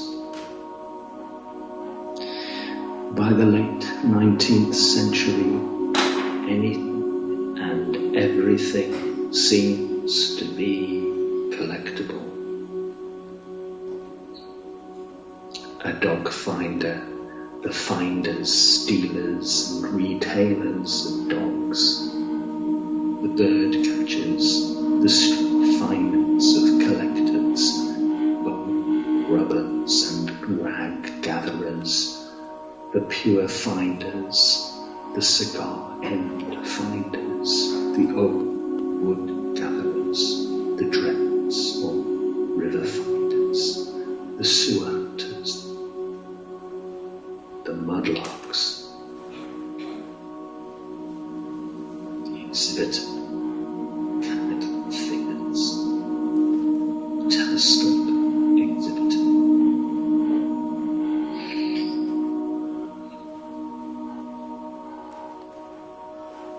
The collection is the means by which the collector says, I am of it. Curating is hunting. The contemporary artist curator is a synopher. Very quickly, the painted backdrop, the symmetry, the trappings of the stage outweighs in importance the substance of any art selected.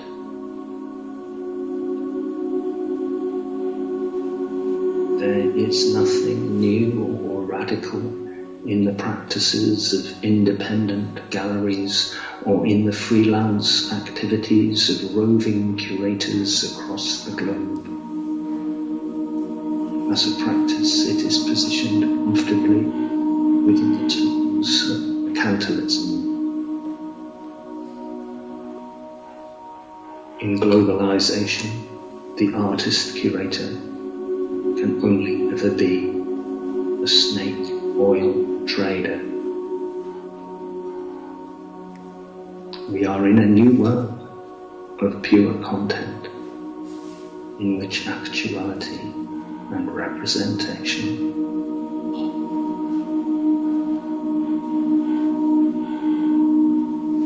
as mechanical reproduction unfolds through its digital trajectory. Within globalization, aesthetics is amplified in the day-to-day. The main driver is the media, the conjoining of the media with the built environment and utilities as we pretty dimensions. The community of all and its announcement pervades all. Resistance is absorbed time and time again by capital as repressive desublimation.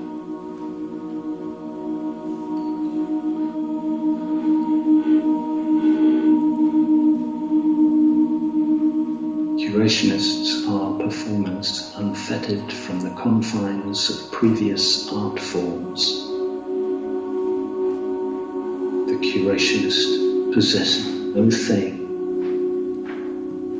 The curationist understands that modification is total and includes all human behavior. The curationist continually considers their own performativity as aestheticized. The curationist searches for a critical distance to their own behavior in antithesis to the mother. The curationist collaborates with others from non-art fields. The curationist is engaged in building new systems for cultural production in which critical events emerge beyond the existing terms of art. The curationist considers everyone to be an expert with regard to their own experience. with no exceptions. Curation is a discursive performance. Curationism harnesses aspects of the collecting impulses found within the histories of collecting and curating, in which the notion of human specialism is not fixed. Within it, human necessity exists at its core, coupled with lay work beyond the academy. Beyond the academy.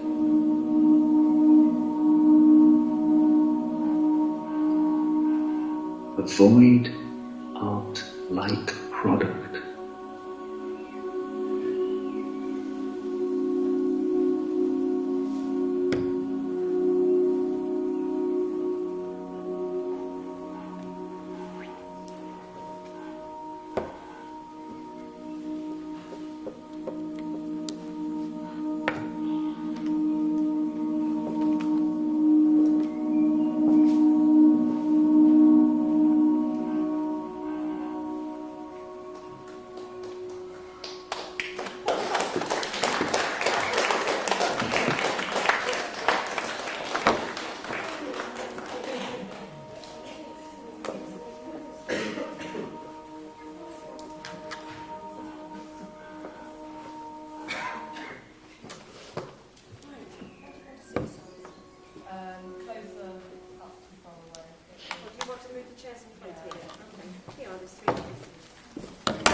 And Miffy is basically going to talk to Adeline and Shirley about their years of collaborative performance and performative practice.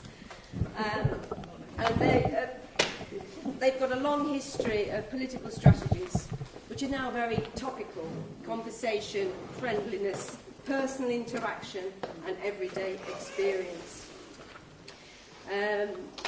Shirley studied at St Martin's School of Art in the 60s, and has been involved in performance arts ever since. And she's worked all over Europe and in Canada, and worked in partnership with Roland Miller since 1970. I think I encountered one of these pieces when I was a student.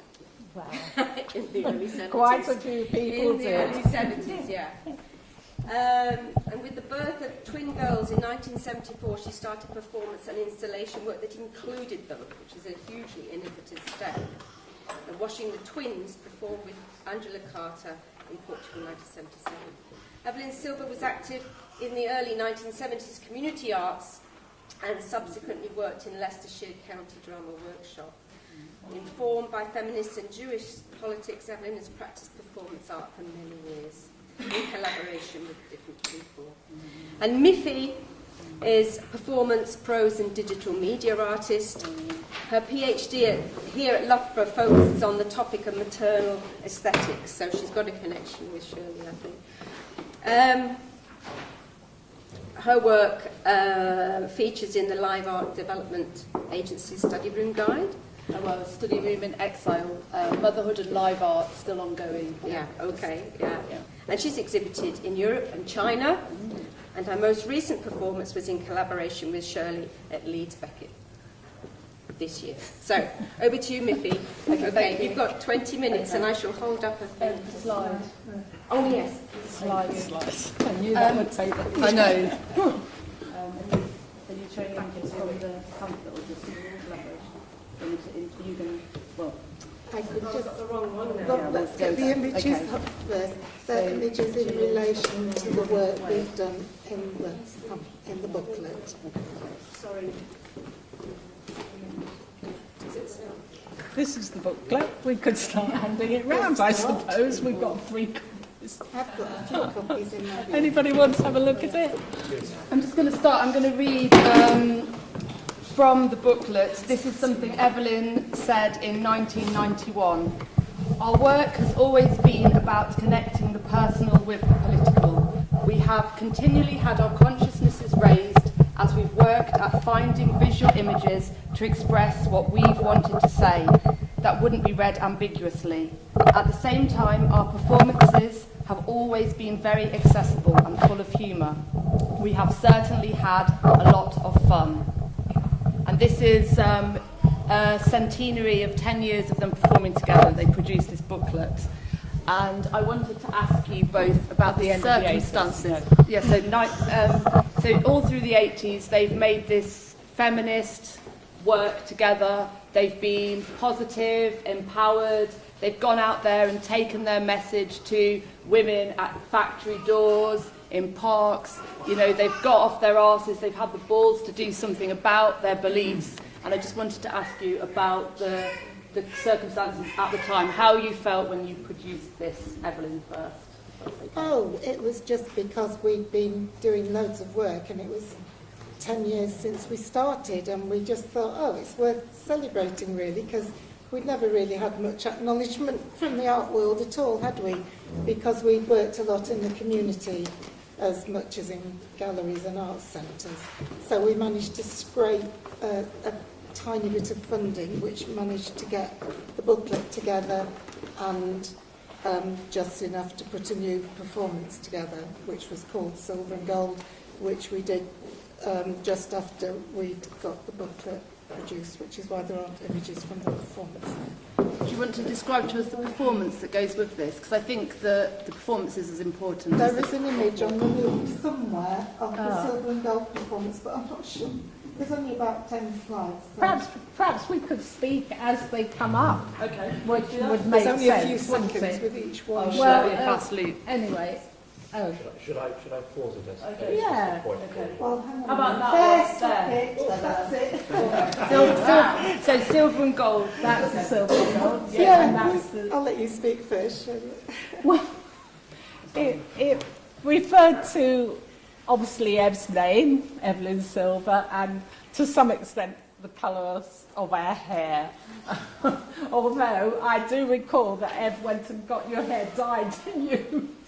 When we just started, it was going... Anyway, it's a long time ago. We won't recall things like that. And, yes, we just did a performance where we were dressed up in silver and gold. We were silver and gold goddesses. We were celebrating the different performances we'd done. So we did it in the form of a kind of sporting event where we ended up kind of, awarding ourselves medals and things. Yes. Like a Hollywood celebrity event where we awarded ourselves like Oscars sort of thing. Yeah.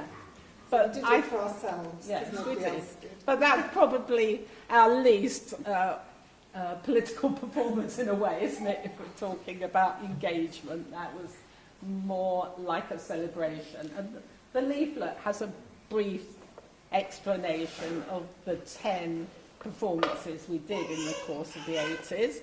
We did go on to do another couple of performances. We did Old Mother Time. Some of you might have seen it was in Loughborough on the town hall balcony. That was 10 years later. Yes, still. that was later. And then we conceived the ambition to do a tour of balconies around the world, like Evita's balcony, the Pope's balcony. You know, it would have been a good thing, and no doubt we could have found funding. We would have tried very hard, but alas, that didn't come off. So yeah. Another performance that that's in this booklet that was also performed in Loughborough at Queen's Park. I'm not sure of the actual date. I guess it was at some point in 1981. Angels and Overalls. I'm just going to read from the pamphlet again for a sec. Two women arrived at Queen's Park, Loughborough, at the start of the day with a pile of bricks, sand and cement. This is at Picnic in the Park, Charnwood Arts Event, 1981. One was dressed in practical overalls and the other in a white fluffy dress and white high heels. They proceeded to build a wall across a park pathway and to talk to the very curious passers-by, or would-be passers-by. The subject was women and clothes and women and work, and these conversations were supported by an exhibition in a nearby tent, which showed photos of Victorian women climbing mountains in long dresses and a diagram on what high heels do to your feet, etc. This was where the women made cups of tea for themselves and the visitors. On each side of the path there was a Christmas tree. On top of one was a doll dressed in overalls, and on the opposite was an angel. At the end of the day, when the wall was completed to a height of 5 feet, it was then ceremoniously knocked down by the two women. And do you want to say anything about that? Because what I like about this performance is that, and this is quite common in your work, the audience approach you and tend to ask you questions. That's not fair to say. So well, tending to give us advice about wall building. There were lots of people that knew more about building walls than us, but I have to say that I have built quite a few walls, and so I was not having any of it, really. and interestingly, because you have got a background in sculpture as well. I have, and stage set making, so I'm actually quite good at making things, I have to say.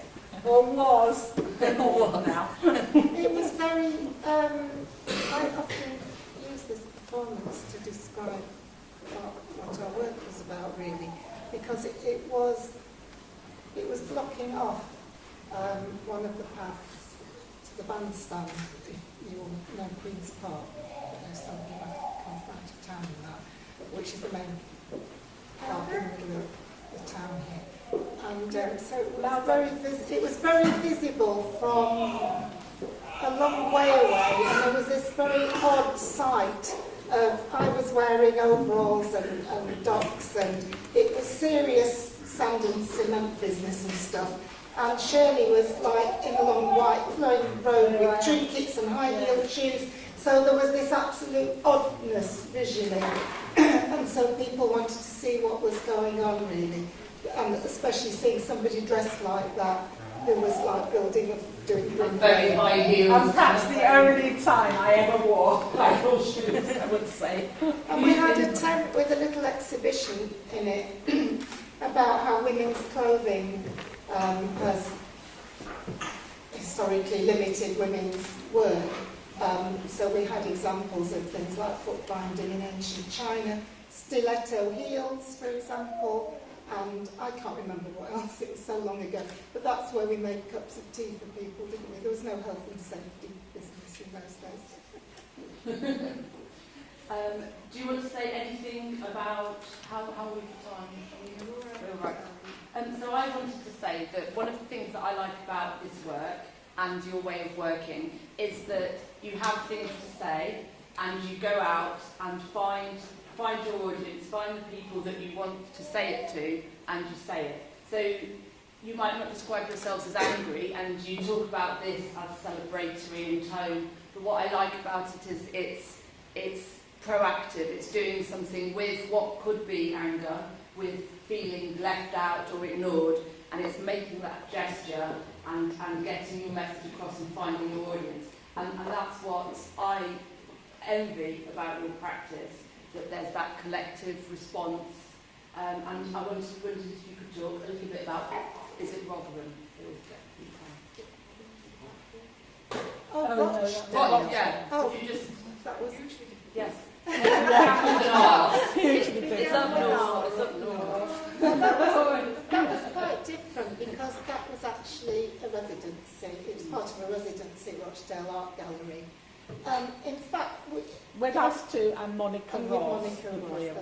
Yes. And we did, if I could just add before we talk about Rochdale, we did work in different ways. I mean, we did this performance, it was part of the Charnwood Arts Festival, but we sometimes set up performances completely on our own, didn't we? And other times, but often we were part of something, but there weren't really promoters in those days as such. So the work at Rochdale was part of the residence, but we still set up what we were doing ourselves within nosing around Rochdale, didn't we? Yes. Do you want to say something about the Rochdale thing? It was a week's residency and ended up with an exhibition in Rochdale Art Gallery, so it was really a good opportunity for the three of us. And as I said, it was Ev, me and Monica Ross, who quite a lot of people know her work now. Unfortunately, she's no longer alive. We really used different locations in Rochdale, so every day we went out to a different place. And the photographs that are in this booklet are of us visiting the factory. So we did a bit of research into the history of the factory, and they did used to have a special Miss Besco, and so we thought we would reenact that around the factory. And I think we did hand out drinks and snacks to people. So at 7 in the morning. Yes, quite early in the morning. To greet the workers at That's 7 right, in the morning. as they came in. So it was, yes, quite a light-hearted thing, but in the context of working in different places and factories in Rochdale. And in fact, I think Monica did some actual casting in one of the factories there that ended up in the exhibition. So we were really using the facilities that were there. Read this? Yeah. At 6:45, outside Besco's factory, two Ms. Bescos, the yellow duster queens, wearing giant yellow dusters and tiaras, greet the factory workers with a cup of tea. Besco's is a factory where yellow dusters, mops, etc. are made. Later, the workers were invited to draw their ideal Ms. Besco. Some did wonderful collages, as well as a variety of drawings. Amidst much hilarity, we presented a yellow melon as prize for an excellent drawing. Later, all the work was exhibited at Rochdale Art Gallery, and many of the Besco women went to the opening. And there's an image of one of the factory workers trying on a Ms. Besco tiara in the pamphlet. So, sorry, it's not on the slides. So the combination of political message, humour and interaction with an audience is, to my mind, quite groundbreaking. So, and celebrating the women who were working there, really. But in a very, what's the word, in a very positive way. It's not sort of negative. It's not like, oh, you've been overlooked, you've been ignored. It's making it into a joke. It's having a laugh with people kind of it's empowering, isn't it? We're always friendly. We're always friendly to anyone who's got anything to do with us, really. That we should go. Oh, yes. I hope so. Yes, I mean, let me just. Are you still asking questions?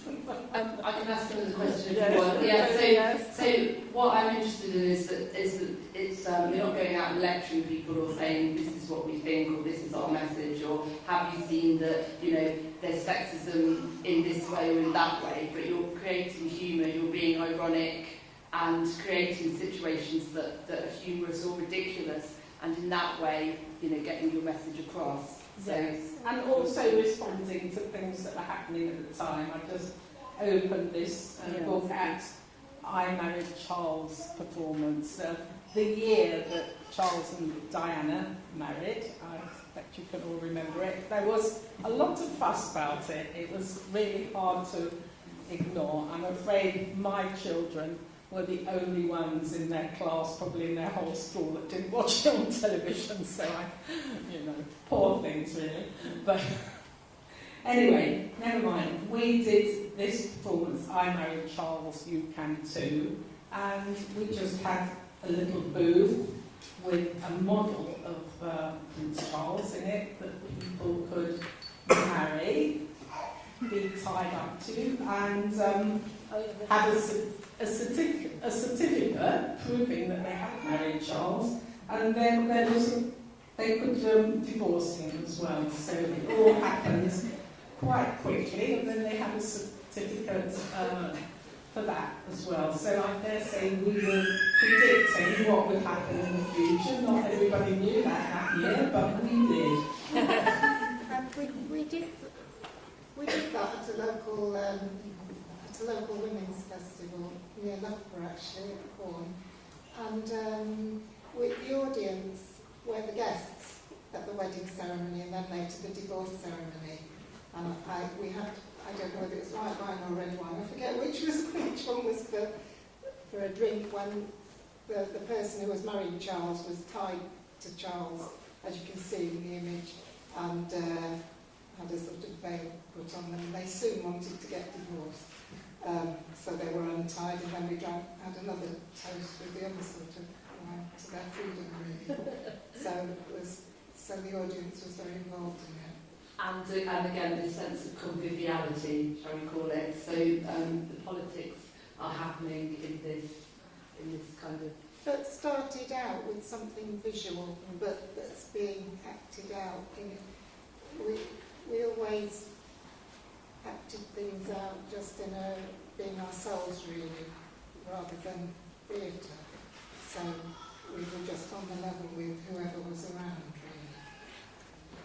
So I just wondered if there's just a couple of minutes left, if anybody wants to ask us a question, actually. We're here, so you could... We have got time for some questions after another point.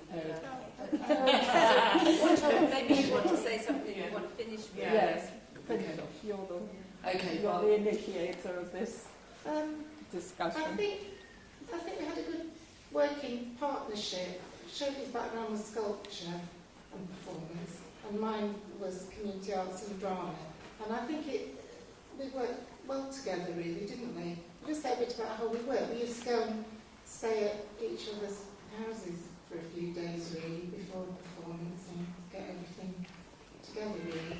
And we travelled all over the country. We did an awful lot. What hasn't been mentioned is we did an awful lot in the 80s of feminist anti-nuclear work as well, of which some might be flashing through if the slides are moving, but they're probably not. I don't know. Rights Against the Bomb. Rights Against the Bomb was a big one, where Shirley made a collapsible cruise missile, and again, women were married to the cruise missile if they so choose, and then they soon wanted to get divorced. A bit like I married Charles, actually, that was completely different.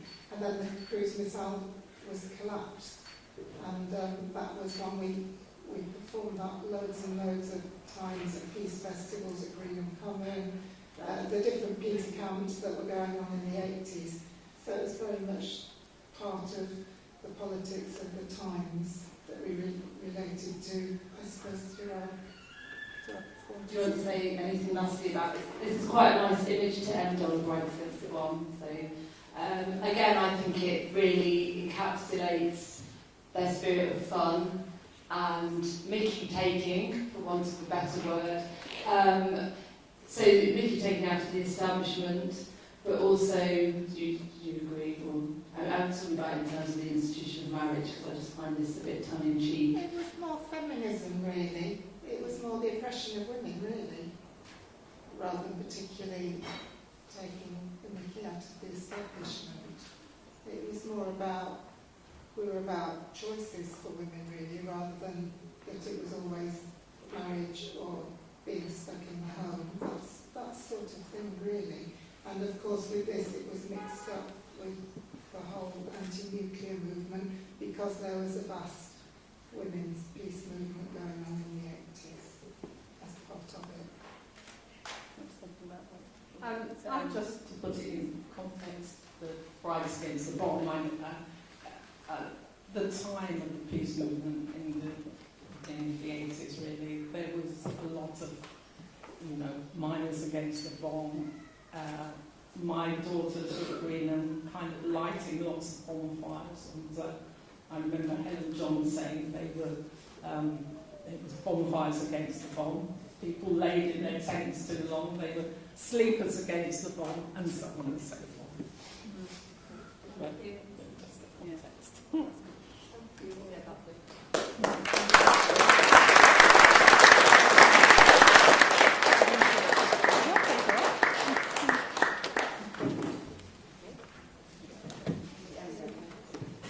Yeah, we've got a couple of sessions of questions, so it's Chiara.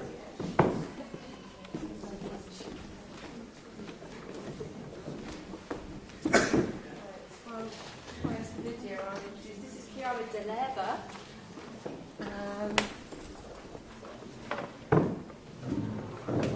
Under the Sea Light, a manifesto of an immigrant artist. Deleva's work experiments with the potential energy of the human body. And work tends to be varied in form and often site-specific.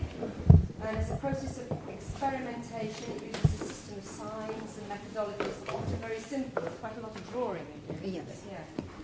She's interested in the relationships between energy, movement, time and space, and the necessity for human beings to regenerate their lives, their relationships, their environment, in order to be actively part of it.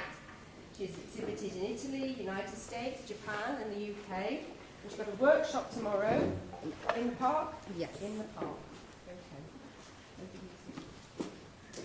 I'll give you 2 minutes.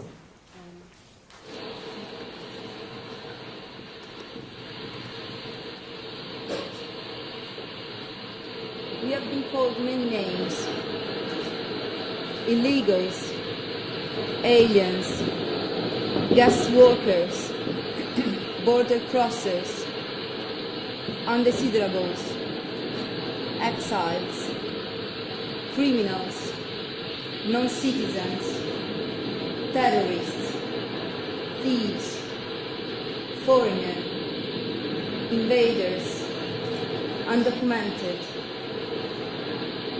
Our voices converge on these principles.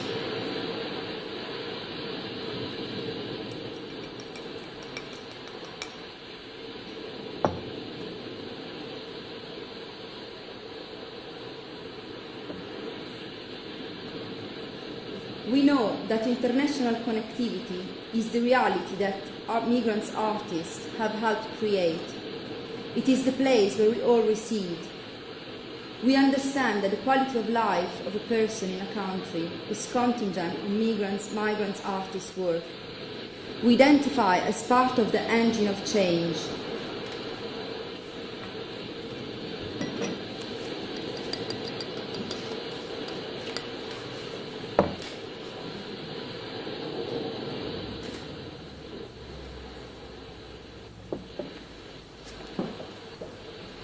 We are all tied to more than one country.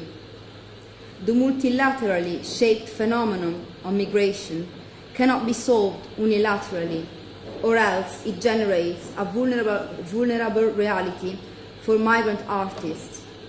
Implementing universal rights is essential. The right to be included belongs to everyone.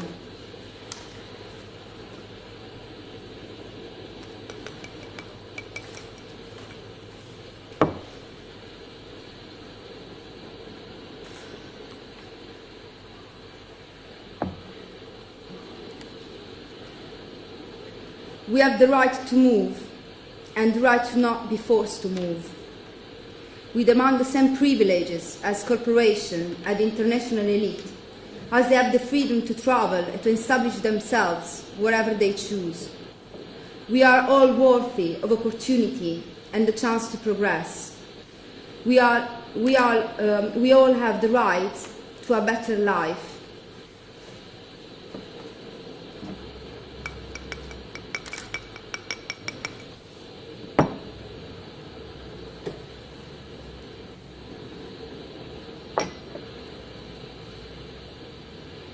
We believe that the only law deserving of our respect is an unprejudiced law, one that protects everyone, everywhere. No exclusions, no exceptions. We condemn the criminalization of migrant artists' lives.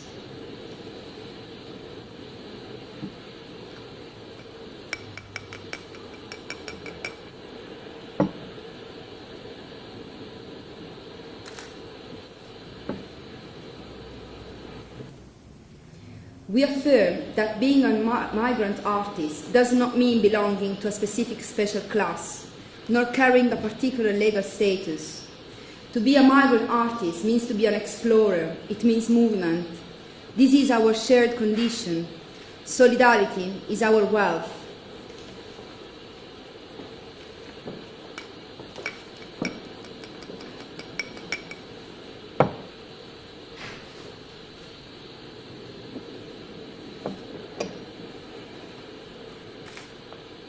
We acknowledge that individual people with inalienable rights are the true barometer of civilization. We identify with the victories of the abolition of slavery, the civil rights movement, the advancement of women's rights. It is our urgent responsibility and our historical duty to make the rights of migrant artists the next triumph in the quest for human dignity. It is inevitable that the poor treatment of migrant artists today will be our dishonor tomorrow.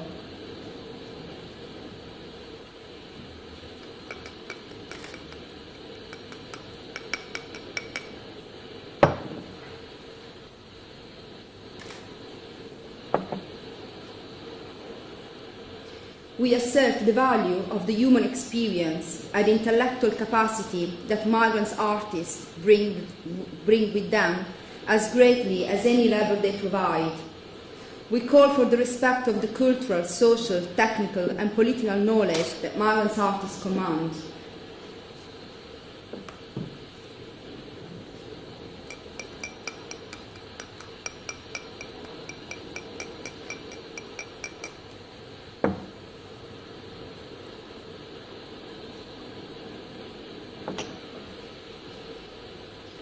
We are convinced that the functionality of international border should be reimaged in the service of humanity.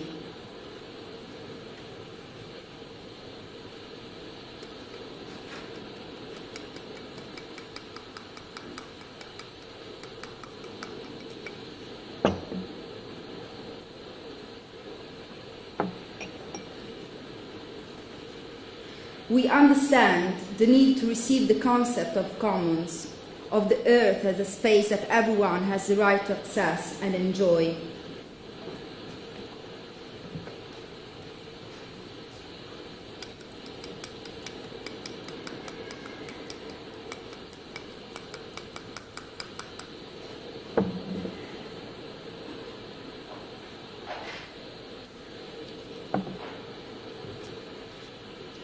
We witness how fear creates boundaries, how boundaries create hate, and how hate only serves the oppressors.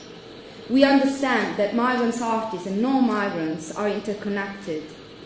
When the rights of migrant artists are denied, the rights of citizens are at risk. Dignity has no nationality. We have been called many names: illegals, aliens, guest workers, border crossers, undesirables, exiles, criminals, non-citizens, terrorists, thieves, foreigners, invaders, undocumented.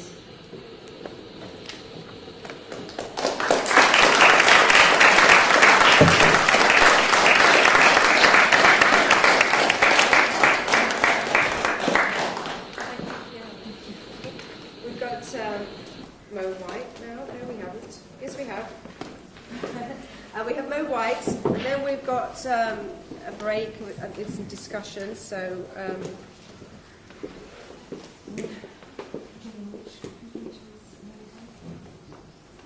This one. This is yours. Okay. Well, I introduce. Sorry? Use the microphone. Me use the microphone. Yeah. Loud voice, but. Thank you.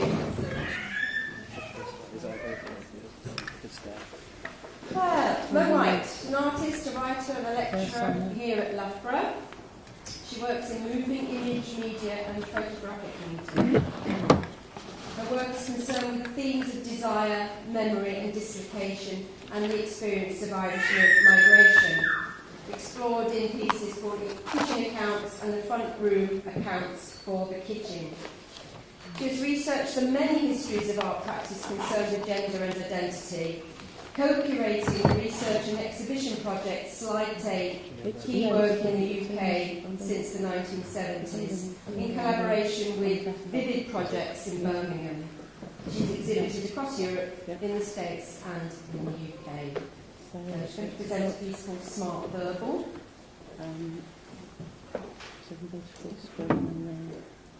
Okay.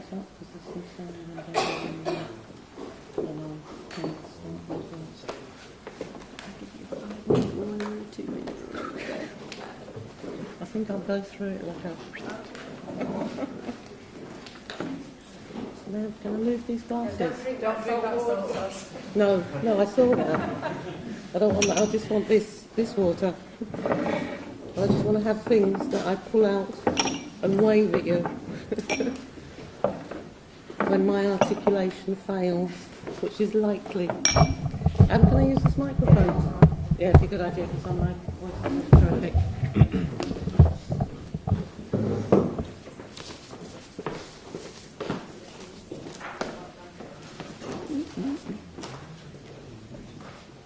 Oh. You're going to just hold it? May as well. Go. Right, this is one. Okay. Right, hello everyone. Importantly, I'd like to start by thanking Jill and Jane for this invitation to speak, and I'm hoping that you won't regret it. Also like to thank Kate Self and Nick Slater of Radar LU Arts for putting this programme together as well with Jill and Jane.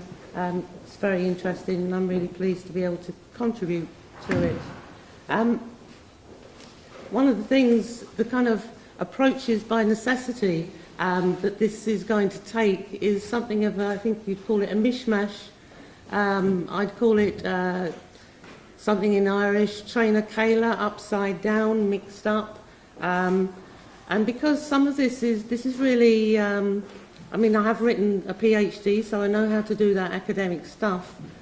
But what I'm talking about here is my lived experience, and I've been reluctant to do that kind of art historical or theoretical overview because in some ways it's too precious to me, and I don't want to have those kind of methodological rigours applied to it.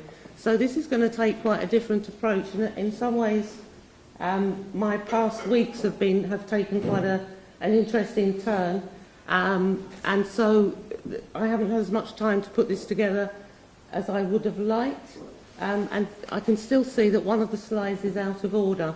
So I hope you'll bear with me, and hopefully this will make some sense in the end as an overview.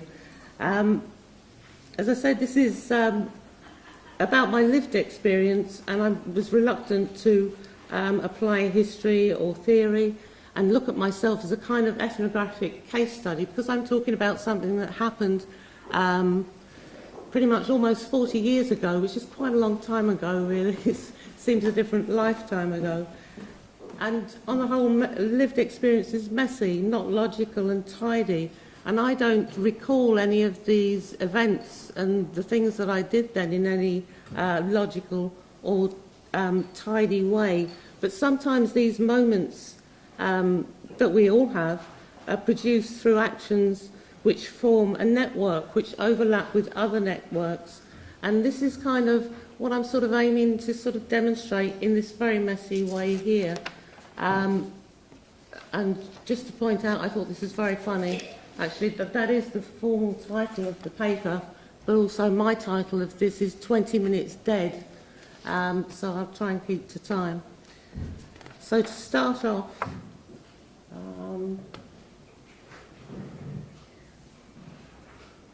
we have to start here, I hope.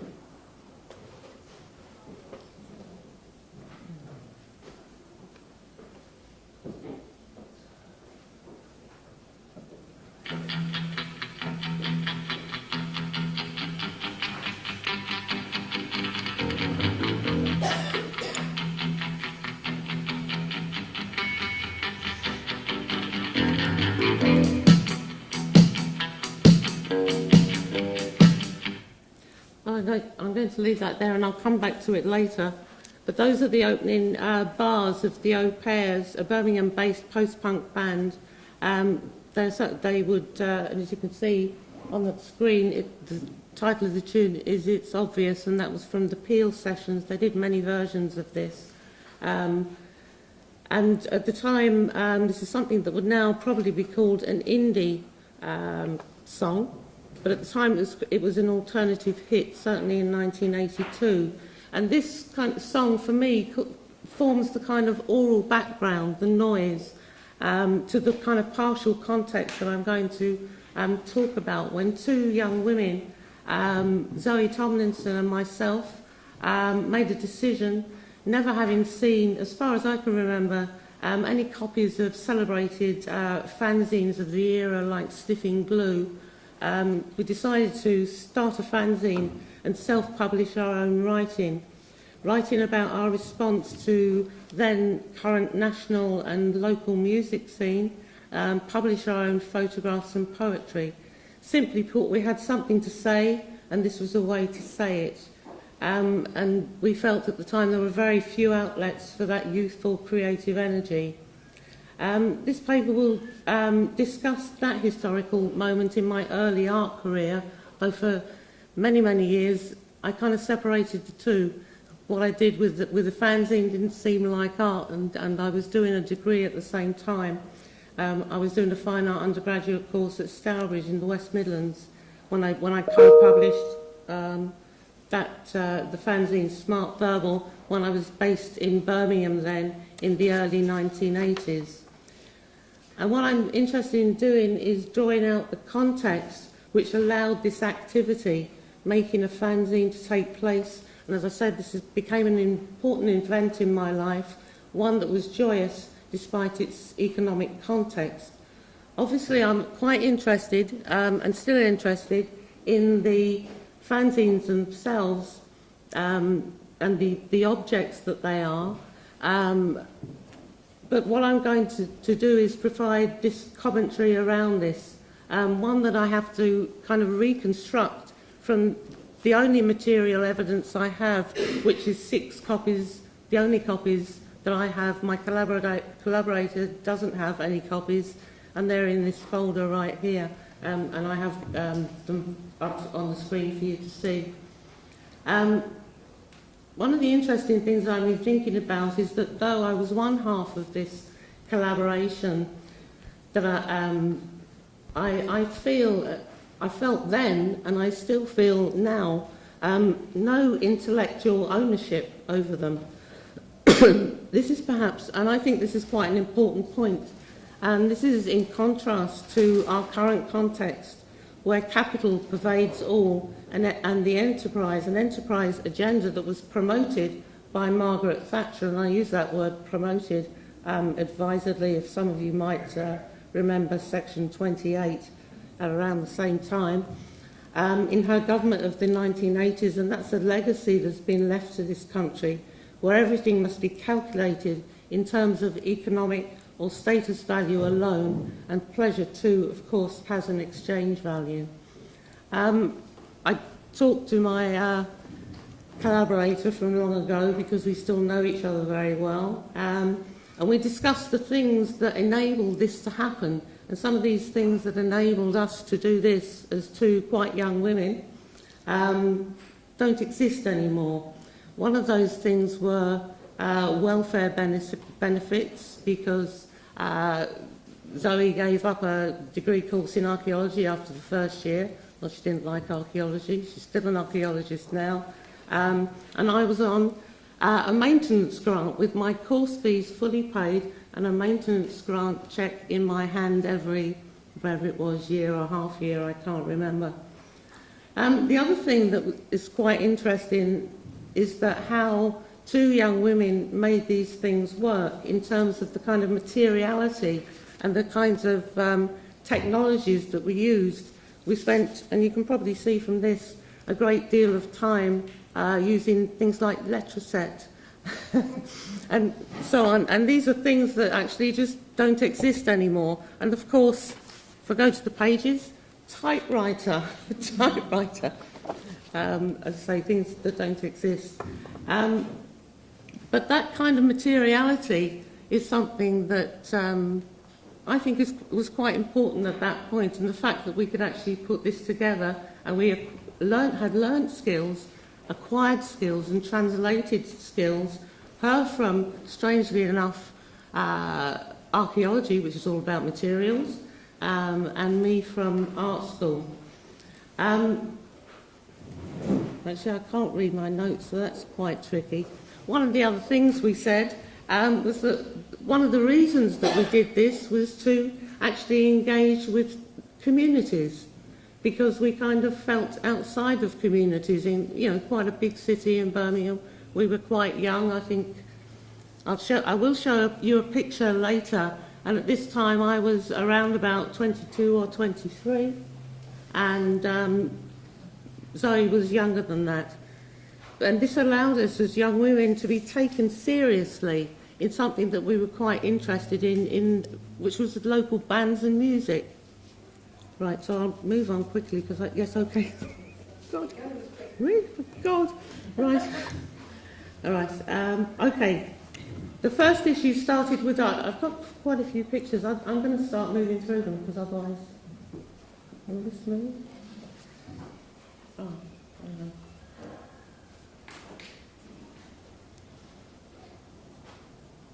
I've lost the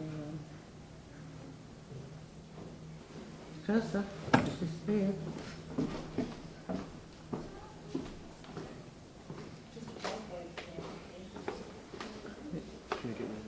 Yeah, because it's gone. I mean, that's gone on the internet.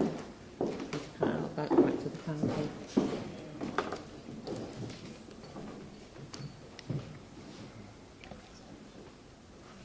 Do you want to continue? Okay, yeah. Right. The first issue started with our writing and developed over the next 5 issues, and I have 6 issues in my possession still, and continue to include a range of other writers that we attracted. This sounds wrong, mostly young men. That sounds altogether wrong. The first issue of Smart Verbal was subtitled, this is it, a magazine from modern times, handwritten. It was produced on a Gestetner machine, and I have a lovely picture of one of those there.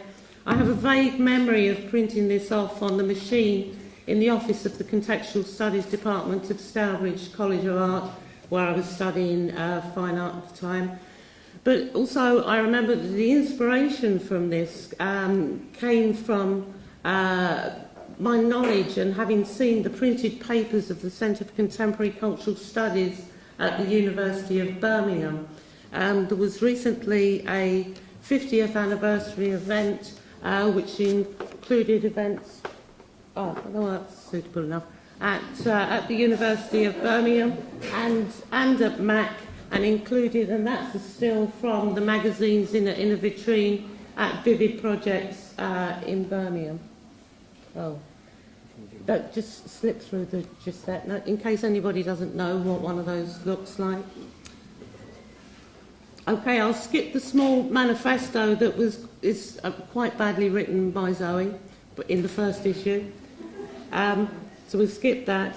I'm up to slide 6 now. Thank you. Okay, good. Yeah, that'll do on this one, yeah. By issue number 2, we had moved on to use the resources of Saltley Print and Media Action, nicknamed SPAM, short for SPAM, and were helped by John Mills. There was an offset lithographic machine, which was used in commercial printing at the time, in the basement of SPAM. Its geographical location is really important. It's on the corner of Allen Rock Road and Washwood Heath Road. It also used to function as a community advice centre and law centre, and SPAM occupied a couple of rooms to one side of it. This geographical area then, as it still is now, is one of the more deprived areas and wards of Birmingham, and SPAM was part of a network of activist and community arts organisations where there was a legacy to the 80s.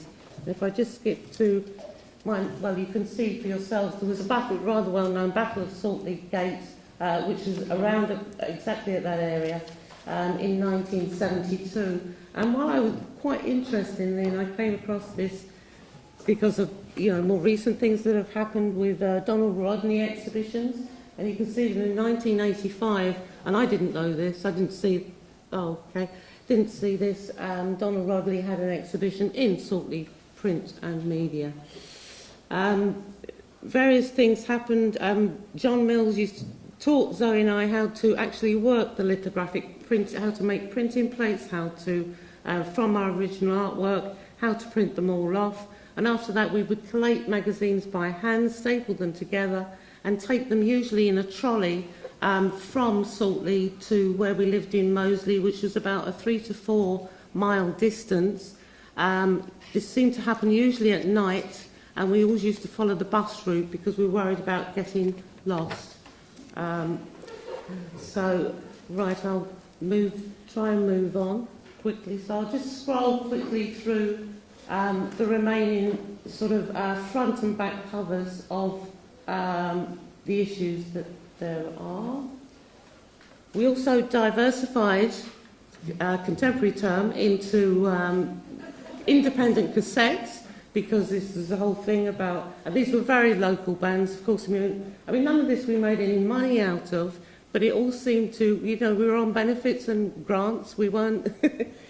But I think a lot of the point was that we were having fun, and we used to get into things for free, and we used to get stuff. And there are some of the badges and things later on that we used to get.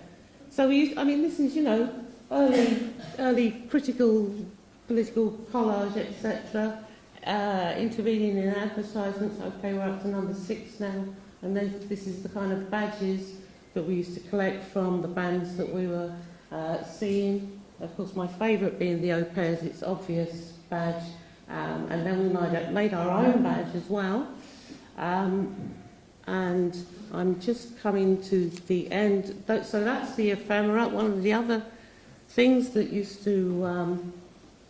used to do quite a lot at that time, and this is particularly for my students. I thought they would really like to see this, because this is some pictures of an very early, I think I'm 22, 23, and of course I'm the good-looking one on the right with the glasses. Okay, so this ends by me playing out the rest of the Au Pairs. I do actually have one more thing to say, if I can just say about this, because this is very interesting about the Au Pairs.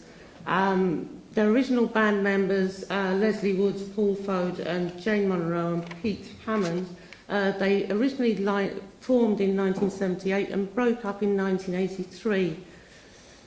What had happened at that point is that a rather well-known producer, who I think we probably all have heard of, called Steve Lillywhite, who's done Rolling Stones, David Byrne, U2 and so on, they were about to go and do a big album with him, and they decided they wouldn't do that. And I just think, well, in the current culture that we have, that is so perverse, but that is very much in keeping with the kind of intellectual pop that they produced. And I must mention one of the, you can look up the Wikipedia page, and what it does not do is mention a person who is really intrinsic to their to how well they were known on the kind of independent circuit, and that is a guy called Martin Culverwell, who is now sadly died some years ago. He was their manager. He was a person he was an ex-student of Centre of Contemporary Cultural Studies, and the only person to kind of fill in some of the gaps around this is Angela McRobbie, who in the introduction to her Feminism and Youth Culture book of 2000, her introduction is the West Midlands memoir. It's a very personal memoir. It's a lovely piece of writing. I recommend you look it up. And that's where she talks about the Au Pairs and what we used to get up to at the parties at their flat and so on. Well, it was dancing. So on that note, if I can get back into this.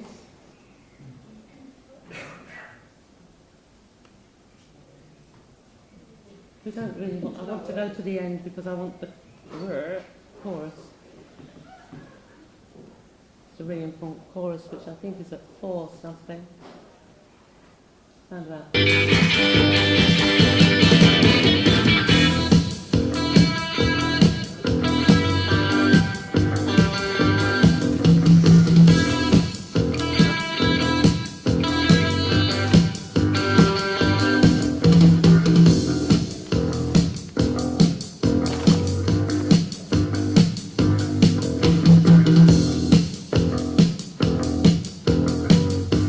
Version because it's a job heal session, but then it's spending time nowadays by myself. That's not chorus yet. It's really good. Yeah. And again with you, it's equal nights. It's paradise. Bear with it. Nowadays I wash sheets in the bathroom for me there's paradise. Give a thumbs down. You're equal.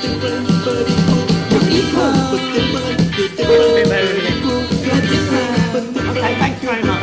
You're equal.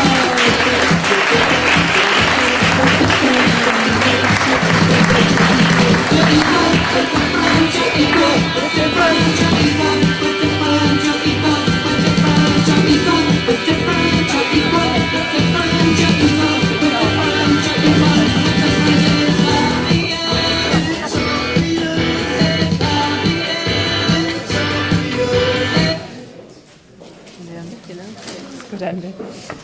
Right then, folks. We've got about 20 minutes if we want.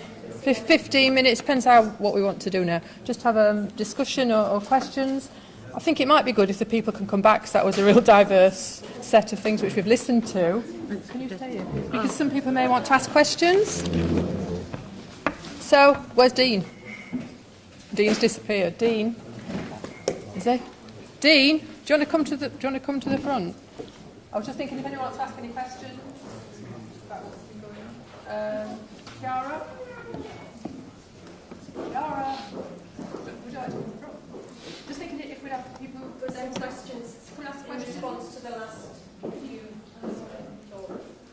Go on.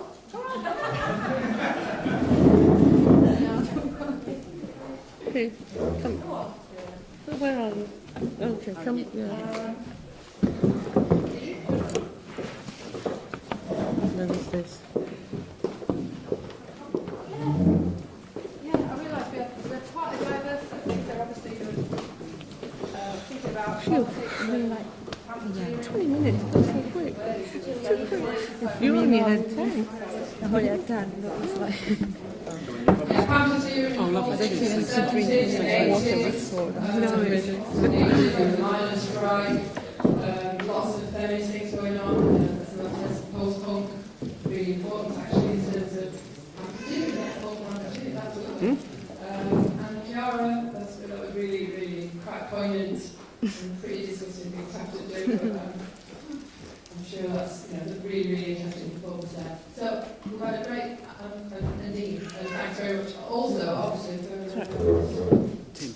Tim, yeah, in New Zealand, really nice. So, right, so does anyone want to ask any specific questions to start, or any comments? Do you want to say anything?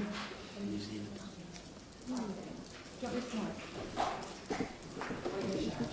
I can shout, but I use my own. I actually want to be found wrong in what I want to ask, but I still think it would be good as part of the process of this conference to ask it.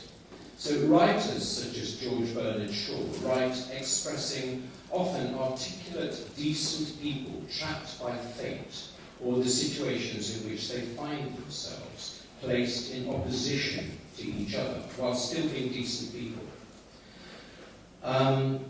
Whilst always declaiming and embracing of complexity by the artists, if there is a theme running through the works that we've seen here, it's one of polemic, permitting the sheep, those people here, to be opposed to the wolves, the Untermenschen, the fascists, the racists, the homophobes, and the people against feminism.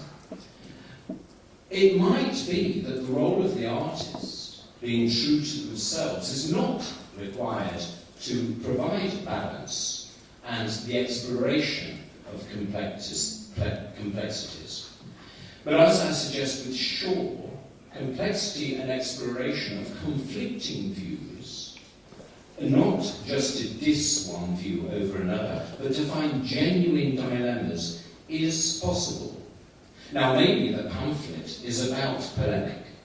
Maybe that it is a limitation of its form, that it can't embrace that complexity.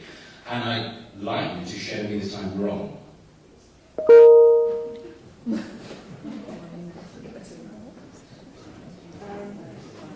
Who would like to answer that? That's a very interesting. Could you I mean, I just have to say repeat that the last... probably Joanne talked quite a bit about that. I feel that Joanne actually was addressing some of that question this morning.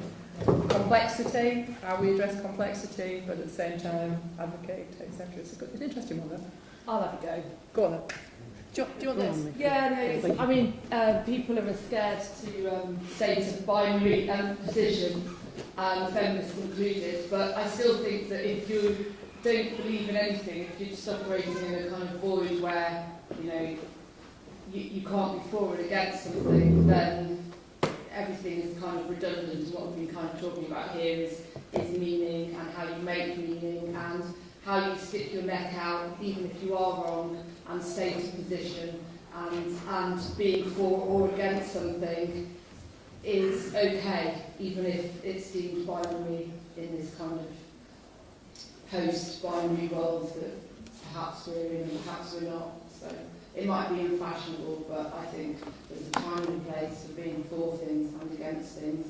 And that doesn't mean to exclude other people's positions, but certainly from feminist points of view, you know, a lot of things that we take for granted are because of, you know, the work that feminists have done and the fact that they were for things and against things. So, you know, I think we should just own that and reclaim that or whatever. And this kind of work, it's like political work in fine art is always a dirty term. When I studied art, it was like your work was being slagged off if it was called feminist. It was like, oh God, I've made bad work, they're calling it feminist. It was always a way of dissing people's work, a way of belittling it or kind of confining it to not proper aesthetic fine art. So I think that this is kind of, this space, this work is about saying, no, this is as valid and it's okay to stick your neck on the line and believe in something, basically. Anybody else? Well, yeah, okay, I can carry on with that. I'm you know, was at art school really at the time of interest in modernism, and I suppose modernism in its different forms, political and aesthetic, was a project that with lots of meaning and quite a lot of optimism, looking forward to a better future. And then there became the postmodernism and kind of different branches of all sorts of things, anything that we looked at or believed in or could be equally valid to anything else, could all be mixed together. And of course, I've grown through that time, so I wouldn't say that that kind of aesthetic had influenced me. Obviously it has, but still I feel in my heart of hearts I'm an old-fashioned modernist. Being from a non-art school background, I am coming through the women's liberation movement of the 70s, where the theme was the personal is political. For me, it's always just been about getting out there and doing what I want to do, really, rather than, and preferably without the constraints of money or promoters or other people getting in the way of me just getting on with it. No. So I'll pass it on. I will. I don't want to say anything about our schools. Nothing. Anybody in the audience want to say? Yeah. Go on then, try it. Just on that, Maggie, you said you separated the fanzine from your artwork. At the time. There's complexity and then saying something that you feel. Is the reason behind that? Because like I said, within kind of modernist art school, not within art as I understand art, but within the modernist art school, then the cold, detached, kind of separated group method of production is completely different to cut paste like, I saw this gig last night. Yeah, yes. It was great. Yes. Right there, But I do think that, well, where I went to art school at Stourbridge, you know, I was taught by art and language people. So, you know, we had Mayo Thompson turning up from Red Crayola and all this. So, I mean, it wasn't that far removed, and I was just as interested in them as I was. I mean, I seem to be able to do this thing, and I think we can all do that. We can operate like that, at the same time. We don't have to... when I said I separated it, physically I separated it, but you know, I remember the contextual studies guy who taught me, Ron Hunt.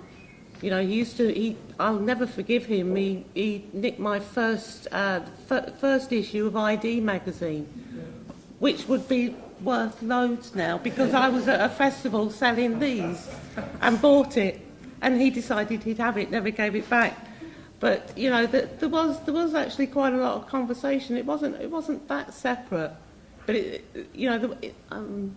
yes, it was a separate activity. Partly because for me they're in separate places. Stourbridge and Birmingham. You know, it's a half-hour train ride or so. But of course I felt that the going to bands and everything, you know, it was much more exciting in many ways. Andrew Ross's comments reminded me about kind of one of the origins of the pamphlets was the diggers, which basically was just demanding the execution of the Archbishop of Canterbury, which that's not particularly complex. You know? But how do you actually express when you have those kind of demands? Is that still art? I would have thought that what the diggers produced was artistic, creative writing. Within that. Is that separate? Where does it separate between politics and art? Does it have to be a separation? Surely there's an intermeshing of these things. These discourses don't exist in isolation, if not only because as human beings we can manage to absorb a number of different types of information all at once and kind of amalgamate them in our brain and deal with them. But that's, you know, so... No, I mean, I was perhaps being a bit crude in saying about that separation. Yeah, being a bit literal, maybe. I can see that it's getting quite warm in this room, isn't it, actually? Are we getting ready for a break? Or have we got a last question?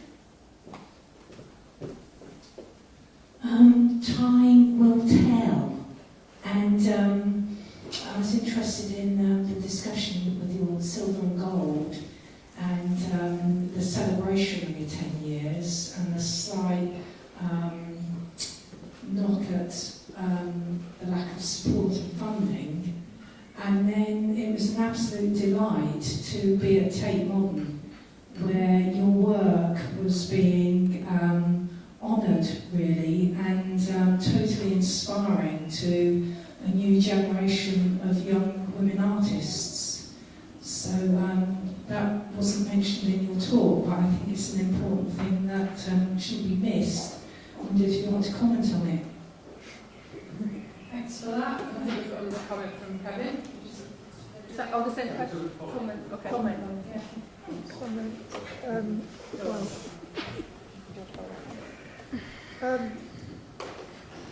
Well, Mina's mentioned it. It was very strange. Unfortunately, Shelley wasn't able to be there, and it was quite a shock to walk into one of our performances. But yeah, it was sort of mixture between, finally we're being acknowledged as important feminist artists from the 80s, and at the same time it was very odd that we hadn't been asked to recreate our own performances. Yeah, I mean, the background was that an artist had done a residency at the Women Artists Slide Library, and they'd selected a couple of our performances to re-perform, and at quite a prestigious venue, that is Tate Modern. So, an interesting thing. Of course, we are in the age of tribute bands and things that we would, in the past, never have expected that people wouldn't just create their own things, but would be looking back quite a lot. But that's how it goes, and especially in academia, I'm sure, looking back. I think Kevin wants to ask something. This is the last comment. I just wanted to say something about empowerment, and it kind of followed on by talking about Ed in particular, that when I was a young person with very young children, 2 young daughters, I did a day's workshop with a group of children with Ed, and I learned an awful lot from her during that day. And that gave me, empowered me as a parent, with the ability to take my children out of school and work with them through drama, which eventually led to them coming out of school and led to me breaking that link between my own education and my head being full of having to learn about the world in a particular way, to work with them at home as the main parents, if you like, during the daytime for 4.5 years. And I never told you that, and I wanted to tell you now. I was one of the little children.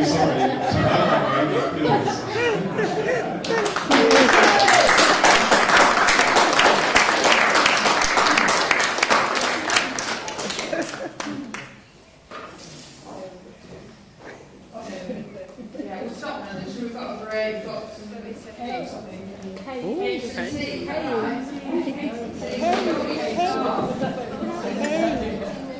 Yeah, 15 minutes. So we're going to come back. We've got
programme, we've got Rory and Perret talking about their evidencing here for the radar project.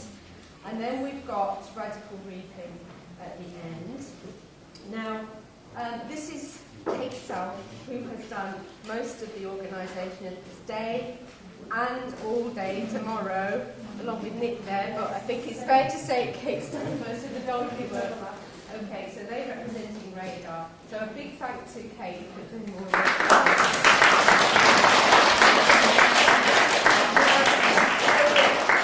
There's 5 presentations, and then we've got room for discussion, and then we're going to make our way to the Child Museum for the opening of Gillian's exhibition with all the pamphlets, and Kate's going to explain the mechanics. Is that okay for the rest of it?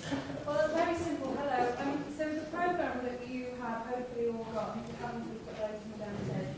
There's a map in there, and I know it's never great if you've never been to a town before. Basically, what we imagine is a kind of shepherding between here and the other venue, led by 2 of our very delightful students, who are going to take you on a little tour of the town, not overkill with sort of history and facts, but just so you get context as to where you are. If you know the town, then help with the shepherding. There'll be some drinks at the museum from 5:30. We'll do a kind of few welcome words, and then also, Patrick's very kindly offered to do a piece for us there. And then beyond that, there could be a nice descent to the Organ Grinder pub in town. We have a room upstairs reserved, be very informal, they have nice beer. Again, if you've not been here, it's a nice place to go. The beer's interesting. If you've been here before, you might disagree with me and suggest somewhere else, but no, it's a great pub. So do join us, and I guess follow us when we leave this building. That's also there as well. Thank you, Kate. Okay, right, I'll just introduce Ruth Beale, and we're going to talk quietly because someone is asleep. So Ruth Beale's work considers the evocative relationships between culture, governance, social discourse and representation. Activities are various and many, but 2017 includes Good Society Sunday Lunch for under 30s with games and discussions asking what makes a good society. And Commons Drones Gifts presents drone footage from flights above Commons across London. So they're very different in tone. She's co-founder of Performances Publishing, an active research project into text and writing for performance. And there's also the Alternative School of Economics, which is another big feature of your work. So lots of work. So over to Ruth. Thank you. Sorry, I've jumped up the schedule, so thank you for that. Well, those. Just before I do my rant, I want to put in a plug for tomorrow. So I've, as part of the day tomorrow, I've teamed up with a hairdresser, and I've brought. Oh, hold this one. I was thinking that one would do it. Is that doing anything?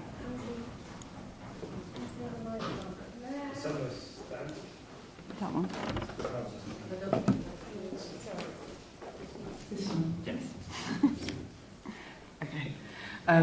So I've teamed up with Mubu Hairdressers, and I've brought 70 of my own pamphlets from my own collection, and they're going to be cutting hair, and I'm going to be just having chats with people using the pamphlets from my collection about politics and things.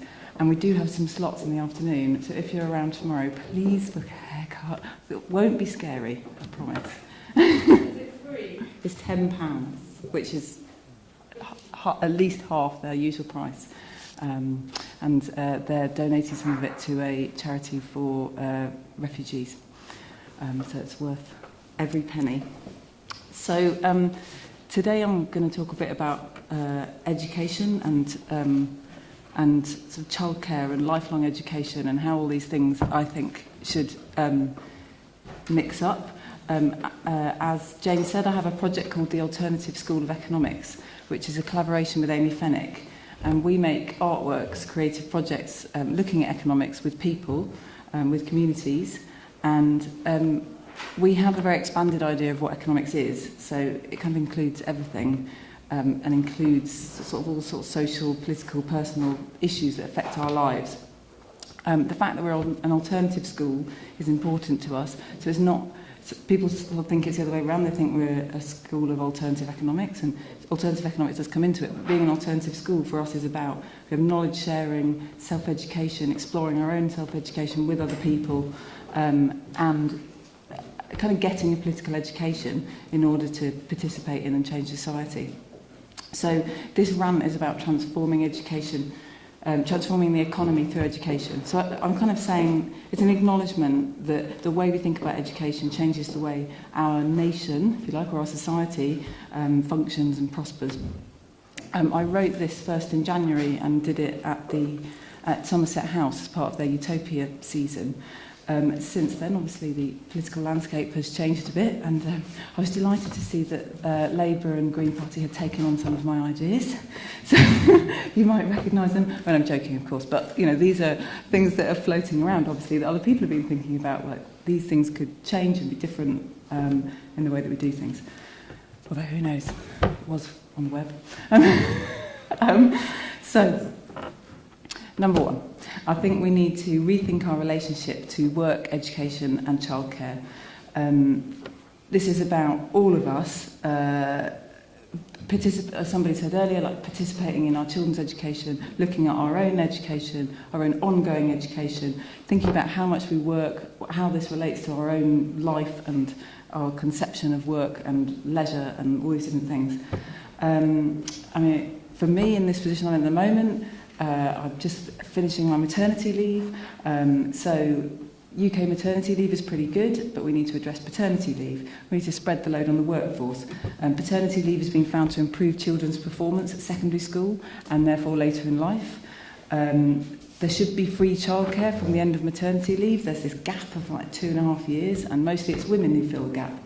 I'm not saying there shouldn't be stay-at-home parents and stay-at-home mums, but when childcare responsibilities fall exclusively on the mother, the economic effect is to depress women's wages. And globally, there's been research into how much could sort of be added to economies all over the world if women can participate in the economies. I mean, I think this is all kind of tricky and up and down. You know, I think we can be more productive if we're not working so much. Productivity, output per working hour improves with shorter hours. Across the world's richest countries, higher productivity correlates with lower working hours. Less time at work would mean more time to care for our children and family, be school governors, pursue interests, passions, and those things kind of feed into the whole sort of family cycle. I also think parents who want to should be trusted to sort of school or unschool their kids as well. And I'll come back to that in a minute.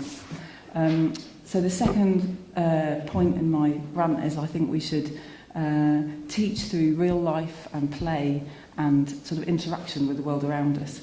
In the Alternative School of Economics, the thing that we usually start with is what issues are affecting people's lives, and then we look at the kind of bigger picture from that. And that is about, like, we just did a project with graphic design students at Camberwell, and people were saying, I'm not political. Like, you can't.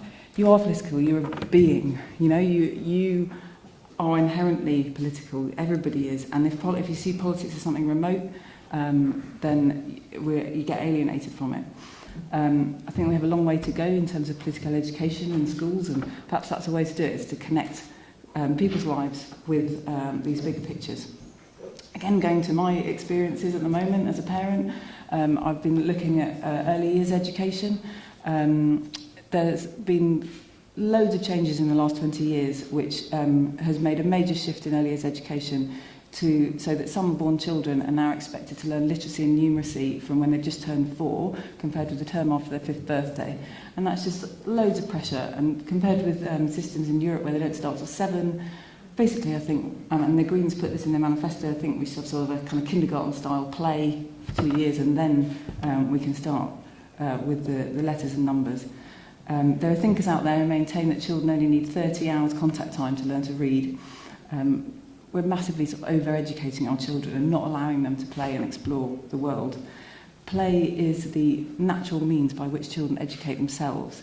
It's something which informs the rest of these arguments as well. There's a campaign called Too Much Too Soon, which is by paediatricians, psychologists and teachers, which says that what is being required of young children in England is unreasonable, developmentally unsound and potentially harmful. Experiments have shown that, this is another point, not from Too Much Too Soon, but experiments have shown that in the absence of supervision of formal teaching, children can teach themselves anything if they have access to each other and a computer connected to the internet. I mean, how many of us now just just watch stuff on YouTube? My husband is at home laying a patio for the first time and he's just watched some tutorials on YouTube, and now we'll see what's there when we get home. Forest schools, outdoor learning through play, stuff that inspires and engages children is kind of filtering into mainstream education, and I want to see more of it. I want to see more alternative management systems, children meaningfully in charge. And I think it's really interesting that when you think about socially engaged art practice and how some of this stuff is kind of tested out in art and can filter through into the mainstream. So I love how I can go to the forest school and we're doing stuff that I kind of could be doing as an art project, but it's happening there in a different way. And this kind of experimentation can happen within art. And this is a kind of brilliantly privileged. It's a special place for it to happen, but I want to see it everywhere. I want to see more schools where uniforms aren't obligatory, reflecting a real-life modern workforce, not sort of training children to be office workers. I want to see different kinds of education and qualifications championed. Come back to that in a minute as well. You can turn it into the other kinds of rhetoric. You could say that this is promoting innovation and creativity and tools for entrepreneurship, but I suppose what I'm saying is that that's not necessarily you don't have to use that economic argument. There's a different economic argument. What about an education system that promotes social good rather than competition? This idea of the donut economics. So we're not thinking about just growth, we're thinking about what are the things that we need in society, and can we sustain and maintain those things without getting too big or too small. I don't want state schools to be more like Eton and Harrow. I want them to be more like Summerhill, which brings me to the next point. So, the Conservative Manifesto wants us to be the world's great meritocracy. My point number 3 is, stop pretending we live in a meritocracy. They don't seem to get the irony in this term, or the way of perpetuating the success of an elite. How the way of perpetuating the success of an elite makes meritocracy impossible. I'll skip through a couple of points related to that of our meritocracy. Scrap unpaid internships. They just exploit people and promote privilege and inequality. Scrap grammar schools. Schools shouldn't be businesses. Let's scrap private schools. I think children need to be mixing and society needs to be mixing, and this is a huge influence on equality and inequality. If we change how people mix and interact at school level, we can change who's in power. So, next point is abolish testing. In China, the phrase 高分dineng means good at tests but bad at everything else. Because students spend nearly all of their time studying, they have little opportunity to be creative, discover or pursue their own passions. They suffer from anxiety, depression, psychosomatic stress disorders. Mental health, you could make the argument for that as well, is bad for the economy. It's more a reliance on state support, health services, less productive workers. Every year GCSE exams get better, results get better. But I think exams aren't getting easier, and children aren't getting cleverer. It's that teachers are getting better to teaching to the exams, and this isn't preparing them for real life. Last point, let's think about education for life. I quite like Labour's idea for a national education service. I think that's interesting. Those who have the lowest level of skill and the weakest capacity for constant updating are less likely to find paid employment. Lifelong learning is favoured in policy, but perhaps there's this emphasis on a kind of individualist idea now about your education and not about a collective learning experience. So I was wondering, how can you make education accessible and useful?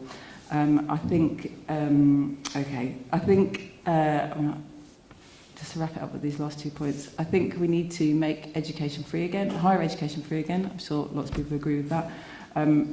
It costs, the less people pay it back, the more it costs, and it costs more than the system it replaces. There's a clear correlation between education and wealth that we can take out of how it works. And then finally, I think we need more training around making and doing. This is about balancing the economy towards services and finance at the expense of industry and making. So it's about vocational courses and how we balance that in relation to kind of the academisation of schools, and that bookwork is considered better than handwork. If we want to shift for the better, we need to stop assuming that we're moving steadily towards a service economy and away from a making economy. So 2 things to end on. Making things makes people happy, and a happy society is the best society, isn't it? Happy people are going to make a good economy. And then the other point is that many of us are learning without even thinking about it. And that's something we can all do more of. Thanks.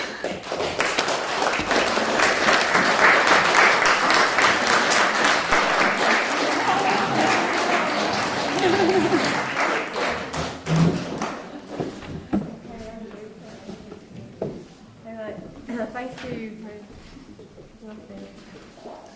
Right, Andrew Wilson, an artist based in Leeds. I was going to say Newcastle, but you're in Leeds, aren't you? Both, really. So discontented with the expectations of artists as self-producer of autonomous objects, he seeks alternative modes of productivity. Often in collaboration with groups and individuals. Recently, he initiated a research project looking at establishing an alternative co-created tabloid media called the Northeast. And the long-term, and he's working presently in the long-term live work residency. Live work. Oh, that's live. Live. Right, okay. Yeah, live work. Live work. We can go to with East Street Arts in Leeds with Toby Lloyd. Yeah. And check out his webpage on the New Bridge project in Newcastle, because that's fine. You haven't got one in Leeds, have you? No, most it'd be the work I do with Toby. That's where the web presence really is. I'll give you a 2-minute warning. Now. No. 3 minutes. All right. Hello. So thanks for the introduction. Thanks for having me. Thanks for today. I guess it's an opportunity. This was something that I wrote a little while ago in a bit of a rush. So it's I guess it's a window for me to sort of get it out because it seemingly where it is becoming more and more relevant. My name's Andrew Wilson, and I'm going to talk to you today about poo, human poo, the sort you may have already encountered today, perhaps after drinking your morning coffee. It's July 2016, a few short weeks after the EU in-out referendum, and I find myself in a large house in a small Catalonian hamlet called Aroles. Aroles has a small fluctuating population of approximately 20 to 25 people. Its valleys are made of clay, and we're surrounded by noisy crickets and tons of homegrown marijuana. The modest plumbing here cannot digest toilet paper, so we've been hoarding ours in the back garden. Baked by the sun and weighed down by a stone, in the bottom of our garden you'll find a black sack full of shit-stained toilet paper. There are 15 of us here, and we've journeyed to this house, which will be our home for 14 days. Artists, activists, journalists and charity workers from various locations across Europe. We're here to reflect and act on the vast ecological and humanitarian crisis, an invitation to think about migration, an invitation to think radically as a species. But what do we mean when we say think radically? And what do we mean, or what are the fundamental foundations that define us as a species? Here in Aroles, alongside the sessions set aside for experimental learning styles, we share domestic responsibilities such as cooking, cleaning and gardening. Within the first few days, I find myself consecutively cleaning the bathrooms, mopping the floors, wiping down the showers, and carrying the used toilet paper out into the backyard. As I empty the vessel into the black sack, I catch a glimpse of its content. I push my hand in to peel away any clingers refusing to depart.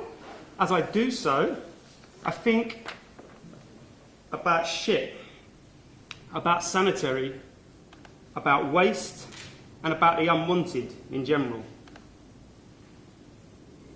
What comes to mind when we think of waste? We tend to define it as a material substance, a byproduct to be rejected or discarded as useless or not required. The online Urban Dictionary, interestingly, refers to Frank Zappa as a waster for supposedly squandering his musical genius in the pursuit of satire. Yet, if we look at the etymology of waste, we learn that it emerges from the Latin vastus, giving it the same root meaning as vast, denoting an immense or enormous literal space. It might seem absurd to embark on a 2-week residency intended to better understand the depths of our ecological and humanitarian migrant crisis by pondering waste, as instigated by a daily domestic duty concerning shit. But if we aspire to think radically as a species, as the invitation suggested, if we agree that we are in need to think widely, dig deeper, and look systematically at the structures and mental models that sustain our actions, then I propose the need to ponder our contempt of shit, of waste, and the unwanted as a humble starting point. When was the last time you handled poo? Human poo? When was the last time you handled human poo that wasn't your own? Perhaps it was a domestic duty of care for a loved one. A mother taking care of a child, for example, or the child now taking care of the mother. Or perhaps it occurred within the role of employment, a task performed in exchange for payment or professional duty. Or perhaps, for one reason or another, this experience has escaped you. Then imagine yourself performing this act for love or money, or perhaps some other reason. How does this make you feel? I used to program, before cleaning the toilets in Irolas, I used to program a mental health film season from a small volunteer-run cinema in Newcastle. The season ran for 3 years, each October, and we regularly filled the 77 seats with room to sit up the aisle and on the floor if necessary. I'd worked in mental health circles for many years, and it became quickly apparent that the stigma associated with mental health diagnosis is widely recognised as more damaging than the individual psychological experiences. So therefore, the season intentionally ignored reference to diagnostic language as much as possible. Steering clear of the obvious examples, we therefore avoided the clinical traps of alienation and isolation. The screenings would focus less upon the privatised individual, but rather on the surrounding social, cultural and political context from which these experiences emerge. Mark Fisher, author of Capitalist Realism, observes, by privatising these problems, treating them as if they were caused only by chemical imbalances in the individual's neurology and or their family background, any question of social systemic causation is ruled out.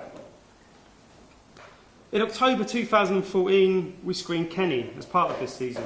Some of you may well have seen it. If not, it's an Australian mockumentary about a Melbourne plumber who works for a portable toilet rental company.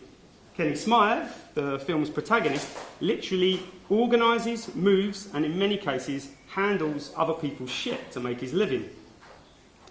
Despite his hard-working manner and shameless optimism, Kenny is constantly belittled by everyone: the public, employment contractors, his ex-wife, his brother, and his father. In one scene, in front of his son, Kenny's father literally refers to him not as a hard-working plumber, but a glorified turd burglar. Poo gags and shit-related humour, a common trait found among all young children, is plentiful in this Australian comedy, often laugh-out-loud funny. But it tickles us, I'd argue, with a profound perceptiveness.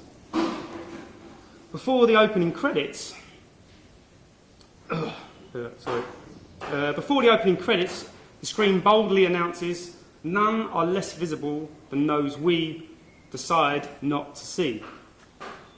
Here the word "we" seemingly operates without the inclusion of the Portaloo plumber. Which reminds me of an uneasy joke from the Lone Ranger. The Lone Ranger and Tonto find themselves surrounded by hostile Indians. The Ranger asks Tonto, "What are we going to do, Tonto?" To which Tonto replies, "What is we, white man?" The 15 of us arrived at Arolas a few days after the EU in-out referendum, many of us broken by the relentless negativity witnessed firsthand, yet somehow plugged in and mesmerised by the tragic comedy politics that followed. The deeply, perhaps intentionally confused issue of immigration was central to how many people ultimately decided to vote. Britain First and Britain is Full became popular slogans, rekindling the charity starts at home rhetoric, resulting in a dramatic increase in racial attacks. Absurdly, second and third generation British citizens were being told to go home. When we think of identity in something like racist attacks, it's perhaps obvious to state that the external, the perpetrator, has a leading role in shaping the victim's identity. Yet we don't often think of identity as being like this at all. More often it feels as though identity is something that wells up inside each of us as individuals, as something that's absolutely ours. Social theorist and political activist Stuart Hall suggests otherwise.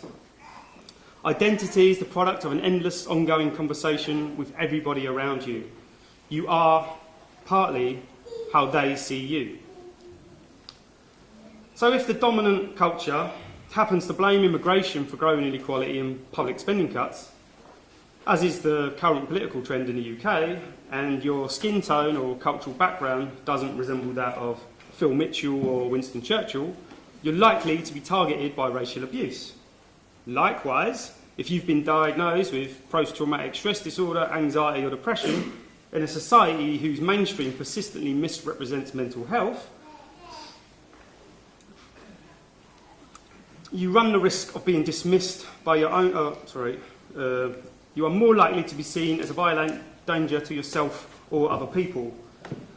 And in a society which diminishes the role of the menial yet necessary tasks of the working class, you run the risk of being dismissed by your own father as a glorified turd burglar. Who you are is shaped, in part, by how your society sees you. It might seem minor and insignificant to travel to a Catalonian hamlet, to live collectively and think deeply, but as sociologist and philosopher John Holloway points out, this is the story of many, many people, of millions, perhaps billions. However small or insignificant our actions might seem, we are not alone. The question then may be, how can we knit these many, many people together? What are the unifying factors, and where do we begin? In 1921, a Norwegian scientist wondered how peace was maintained within flocks of hens and began to conduct a series of experiments to find out. He discovered that things were tranquil only in established flocks, where each hen knew its place. This form of social organisation, in reference to other mammals, became known as dominance hierarchies, which arise when members of a social group aggressively create ranking systems. So why then, you may be asking, in light of all this, have I decided to focus much of my pondering on poo? Consider the following scene from Kenny, when our protagonist is approached by a disgruntled employee. "Kenny, I've just got to talk to you about something. I've been here for 12 months, he's been here for 2 weeks, and honestly, he's constantly telling me what to do. He's really starting to piss me off. I mean, is there a hierarchy here or something?" Kenny responds, "No, mate, there's no hierarchy. We're all shit kickers here. There's no pecking order in poo." Before morality, before art, before religions, science, politics, and nations, the ecological and thermodynamic foundations of a species are to eat, drink, shit, and fuck, says human systems ecologist David Korovitz. We create racial, political, and social tensions, but fundamentally, our foundations are shared and they are very, very basic. It might sound crude, but perhaps these primal activities, surrounded by taboo, swept under the carpet, and largely hidden from public gaze in Western life, are fundamental to a radical thinking species.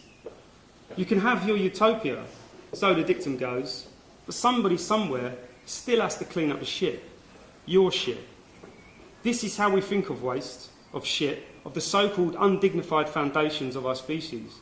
We choose not to see them, and we create social boundaries and discriminatory tensions to keep them at bay from a privileged few. Perhaps now, given the deplorable scale of our global humanitarian and ecological crisis, it's time to strip bare the myths of political and societal othering and begin to think radically. Not as individuals or nations, but as a species. And perhaps peeling away each other's shit-stained toilet paper in a small Catalonian hamlet is a good place to start as any. As Kenny says, we're all shit kickers here, mate. Thank you.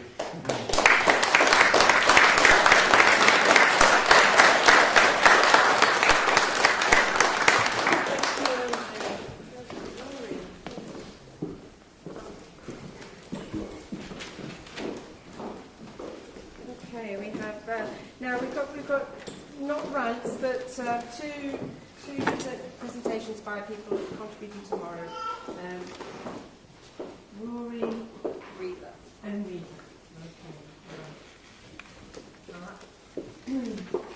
I've got something to say about Rory because I know a little bit about Rory. Sorry, I don't know. It's fine, don't worry. So Rory works. He's presenting in the bandstand tomorrow. Yeah. Works in a wide range of media, live performance, film, text, musical composition. Focuses on personal and political questions with a view to bring people together.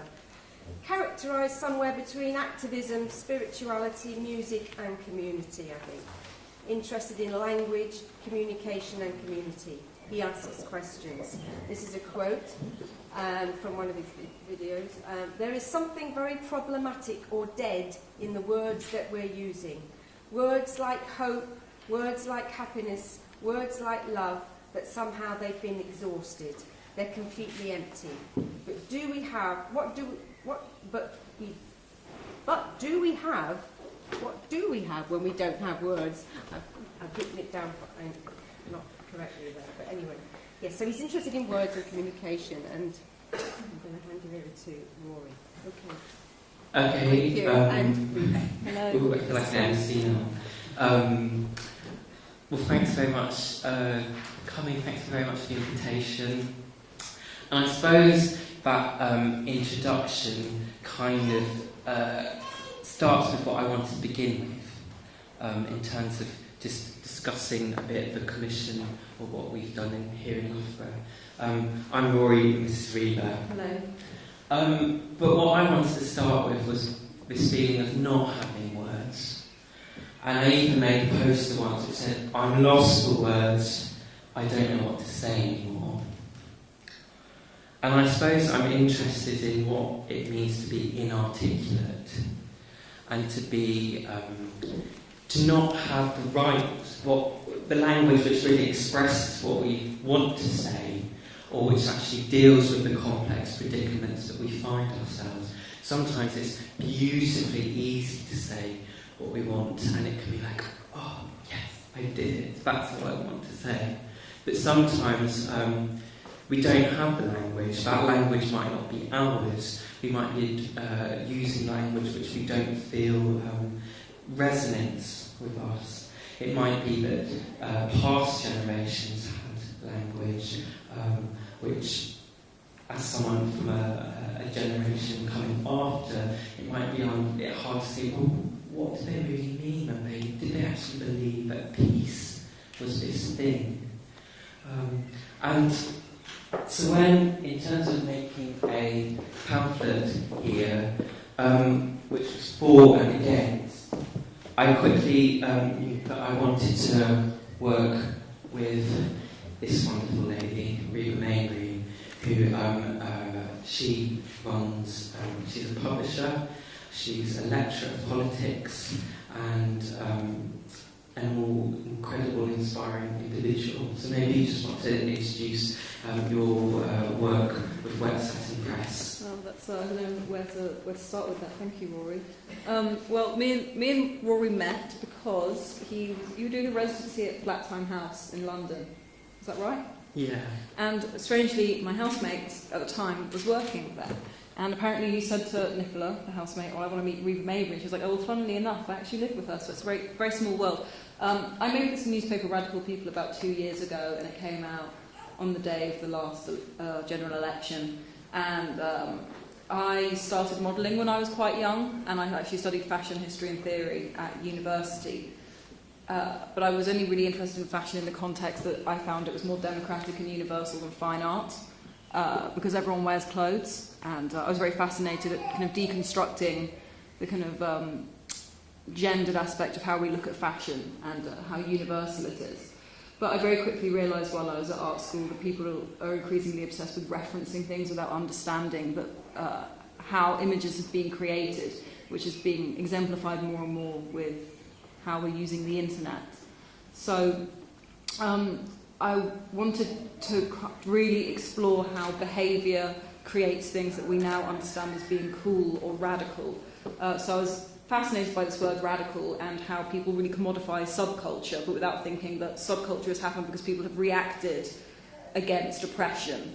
And it's actually action that creates these things that we take for granted. So I got in touch with 50 people, not 50 people, but people living in London over the age of 50 who were from very important parts of British subculture, to ask them what they thought the most radical thing they've ever experienced is, in their own handwriting. So here is Caroline Coon, who was a very, very important activist, and a muse in her own right. She started charities, and she was a photographer. Apparently Bob Dylan wrote songs about her, and she's also a painter and artist.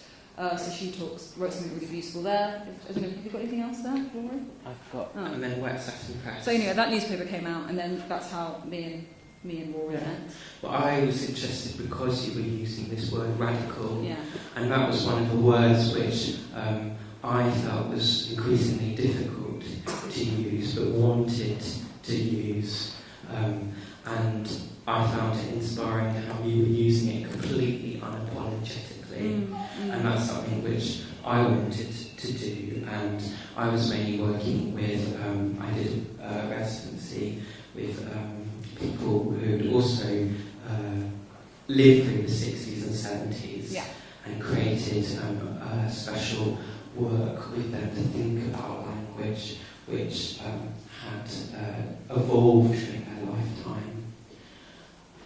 And then I'll just show a few images of Reba's other work with Wet Satin Press, which is mainly...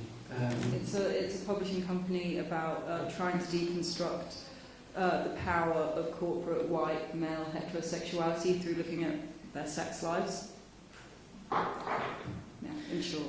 And when I got this, for this Born Against, I asked Reba, and we came up to Loughborough, and we were quite keen to see who would be our for and against. And we spent time at the university. We accosted people in the student union. We walked around. We mainly talked to students, and we asked two questions. What are you angry about, and what you're passionate about?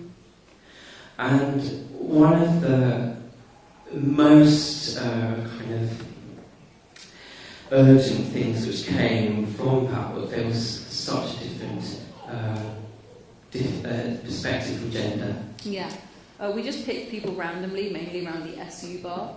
And I think what's really fascinating about Loughborough University is roughly for every 2 men, there's only 1 woman. So there's a huge amount of men, and obviously Loughborough is known for having a very good sports department. So there's a lot of a very particular type of man. So we went around the SU bar and would just sit with people and ask them the same questions, and then get them to write their answers down on a piece of paper. So this was what one 23-year-old boy studying business wrote. This is what he's passionate about: technological innovation, power, authority, help, profit, and compassion. And then things he was angry about were political liars and tuition fees. But then when we spoke to girls, they just had like a plethora of endless things that they were passionate and angry about. And the way that they could express themselves was so beautiful and nuanced and detailed. But it was really, really, really difficult speaking to the boys. And I suppose... It's like they just didn't, you know, showing emotion was embarrassing. Well, as someone who is male-bodied, but identifies a much more feminist perspective or female through gender, we kind of actually went to an old-school decision, but we were trying to make a definite binary, and we were going to make a pamphlet which was working with women and working with men separately.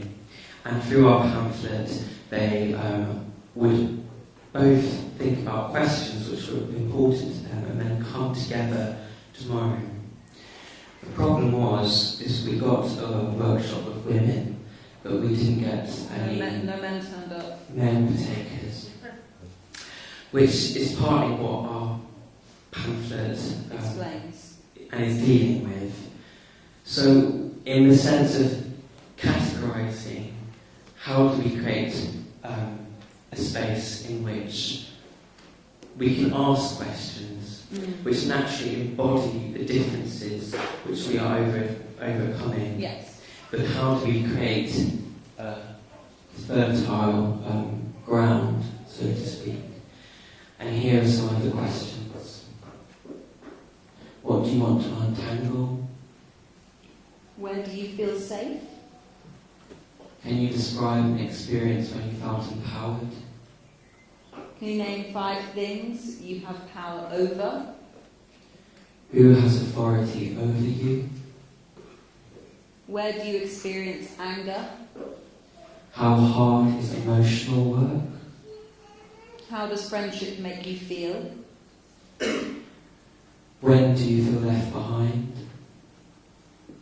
How do you quantify progress? Where do you experience interdependence? What is common ground? So we kind of came up with these questions in a way where we wanted to ask questions which on the surface seem quite simple, but once you start thinking about them, produce a huge amount of depth. And join us tomorrow at the balance stand to work through these questions. Thank you.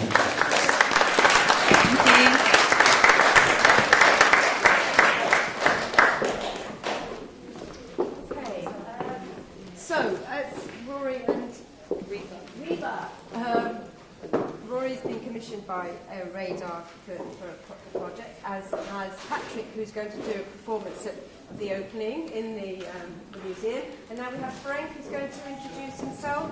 Frank's another commissioned artist for the project. He's one half of Society Realiste, an artist group based in Paris. His work appropriates and distorts the tools of communication of power structures, using maps, signs and architectures. It's text-based interventions of the time. And he's in the park tomorrow, are you right? Yeah, exactly. Okay. So, shall I use the microphone or? Yeah? Okay, so thanks again for the invitation, for the introduction as well. So it's like I worked for 10 years in the frame of artist group, which is called Société Realiste. And for 2.5 years we stopped work together. So tomorrow as well I did a personal work, which is obviously a continuation of the work we did with the duo in Paris. Very quickly, just to continue this introduction, I'm from originally I'm from Hungary, from Budapest, and I moved to Paris 15 years ago. And yeah, all these a lot of questions actually which goes very well with all these European questions from Hungary to France to of course to the UK. One of the words were like fascism, which came back quite often, and this is one thing that we on the continent, as you said, in Europe, we can experience in a very different scale. Anyway. I will go quickly to the two propositions that I suggested to tomorrow. The one thing is this paper money, which looks like a little bit like the monopoly paper money, is the GDP camouflage. So I tried to use the new £5 banknote colors to create this kind of money. It can be maybe read as a very minimalistic pamphlet. So I give it to you. Yeah. I was interested in that, like how money, this kind of very basic paper piece can work as a pamphlet to reduce something. So for this paper money, I used the military camouflage, one of the military camouflage motifs, which is used by the British Army. So the other thing I was thinking about is pretty much connected to this question of money as sign. This is an alphabet.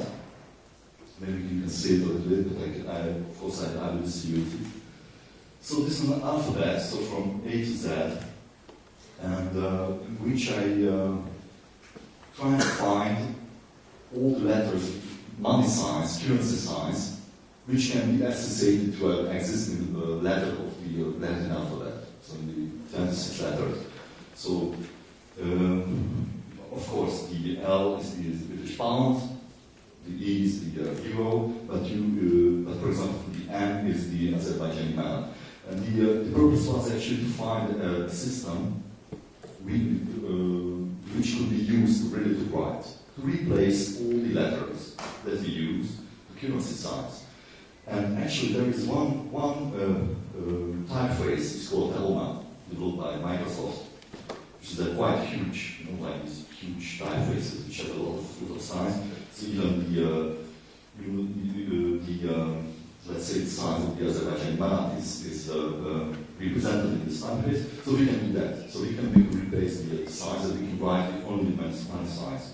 So actually, the text which I reproduced finally in this booklet is a very old example of political pamphlet. It's let's say a remix of the modest proposal that you must know of Jonathan Swift, which is a quite old thing. The other thing I did beside the change of the typeface is that I kicked out all the references of the modest proposal, which was at that time made for Ireland. Maybe you know the text. So the Jonathan Swift said, so it's the where, like it's the very beginning of the very beginning of the 18th century. So to solve the problems of poverty in Ireland, Irish people, the poor ones, should eat their children. It was the modest proposal of Swift, of course, in the sense. So what I did on these very special references to Ireland and the 18th century, I kept out. So I kept everything else. So we can read it if you've got the patience to read these currency signs, to reactualize this very old political pamphlet. Yeah, that's it. Thank you. So let's meet tomorrow.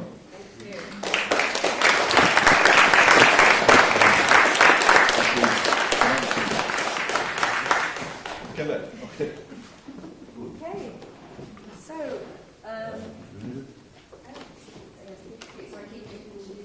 okay, last but not least, I'm going to introduce George Brown and Susan Barnett as representing Radical Rethink.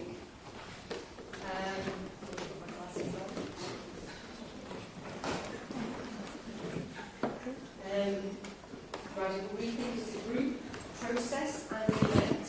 They exchange and co-produce ideas and practice of solidarity in the face of funding cuts and the marketisation of education. They're a collaborative model for fine art practice, research and transformative pedagogy. Radical Rethink explores critical and creative responses to market-based models of education that seek to instrumentalise creativity, limit criticality and marginalise dissent. So, cheers. Okay. Thank you. 10 minutes, okay. Right here. I've got a 2 minutes. I saw. Yeah, you're very busy.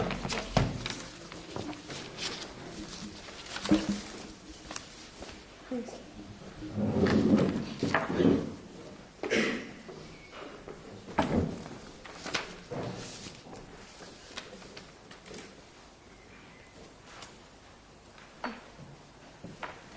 Ready?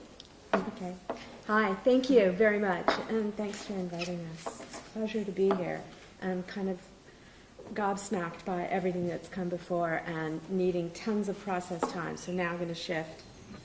So Radical Rethink, oh, thank you. Okay, so Radical Rethink, Radical Rethinking HE, or Higher Education, a polyphonic manifesto for 6 voices, not a rant, but an atonic. We appreciate that historically, pamphlets have been more monologic in tone, their rhetoric often verging on the stuff of manifestos, as we've seen, and shot through with phallogocentric desires and drives. By challenging these conventions through a polyphonic sensibility, we aim to experiment with a feminist approach to pamphleteering. At stake here is urgent resistance, finding strategies to refuse elite power structures by promoting non-binary alternatives. This aspiration underscores not only the content of our pamphlet, but also how this couples with its form. We want to invoke and transcend agitprop, along with other good old-fashioned forms of creative comms, as they combine to relay and overlay the vocal lines of our Symposium at the ICA last January 14th. The pamphlet emerges then as both call and response, theme and variation. Voice 1.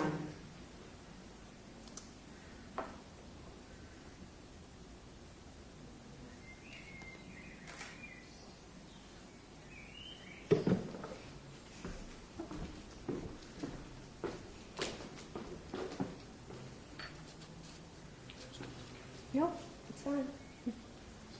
Yes, if the sound comes in a minute. Oh, you're right. I've got no sound. Odd, pathetic guy in your lady-driven club.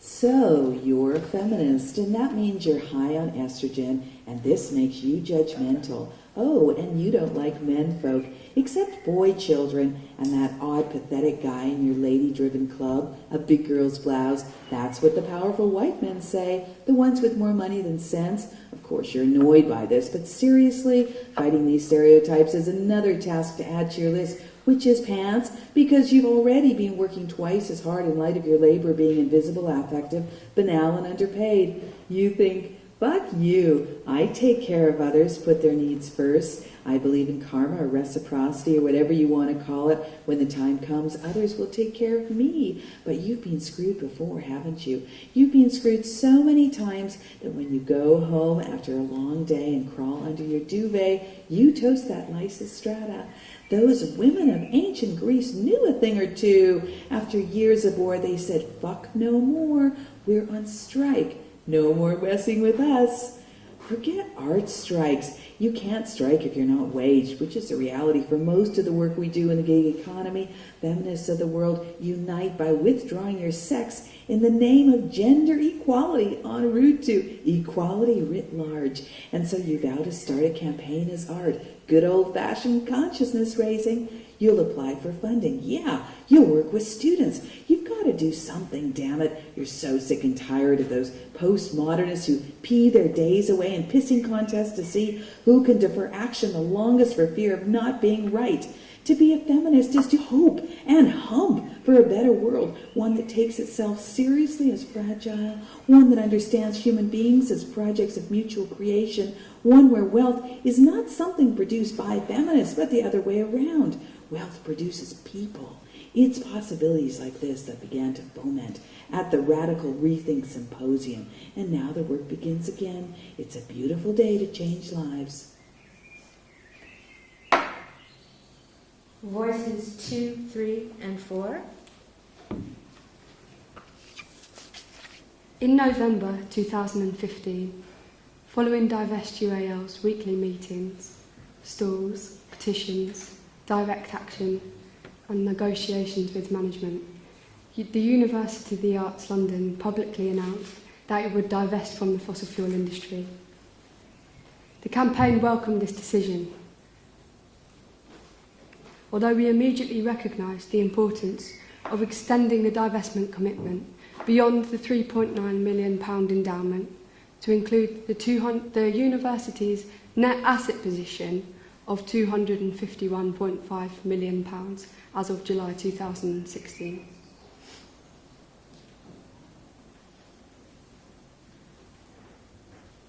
Divest UAL was also determined to negotiate an ethical reinvestment strategy with senior management, the scope of which we hope would include funding for a world-leading renewable energy project across campuses in collaboration with students and staff.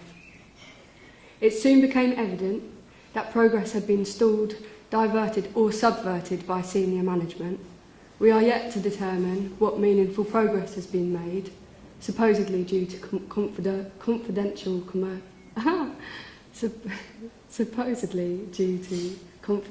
commerciality. That phrase is as opaque as it seems, I think.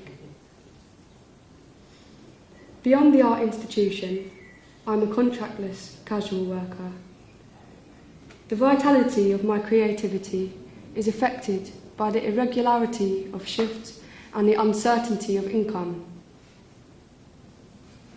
The weeks and months ahead are undefined, as my enthusiasm is exhausted by a 0-hour disassociation with my practice as an artist. This is the 5th shift this week, 10 hours work with a 10-minute break at 3 p.m. I'm working from 7 a.m. till 5. I run the cafe, the general manager directs the pace of my productivity and the focus of my service. He regularly disappears to work on a laptop, to smoke, to take a walk. I work hard because I'm told to. I preempt actions that might lead to criticism. I'm hungry and I need the toilet. I leave at 5:10. I take the 436 and I walk from the stop.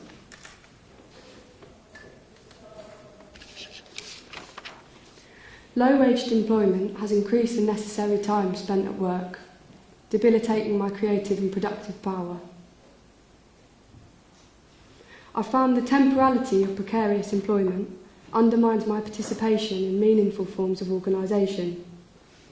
I'm determined to continue to campaign for divestment as part of a critical strategy to prevent irreversible ecological crisis and the social collapse that would precede it. So I believe that it's a collective struggle for survival. How then is it possible for artists to address the antagonisms preventing urgent action on the industries and institutions responsible for climate change? Voice 5.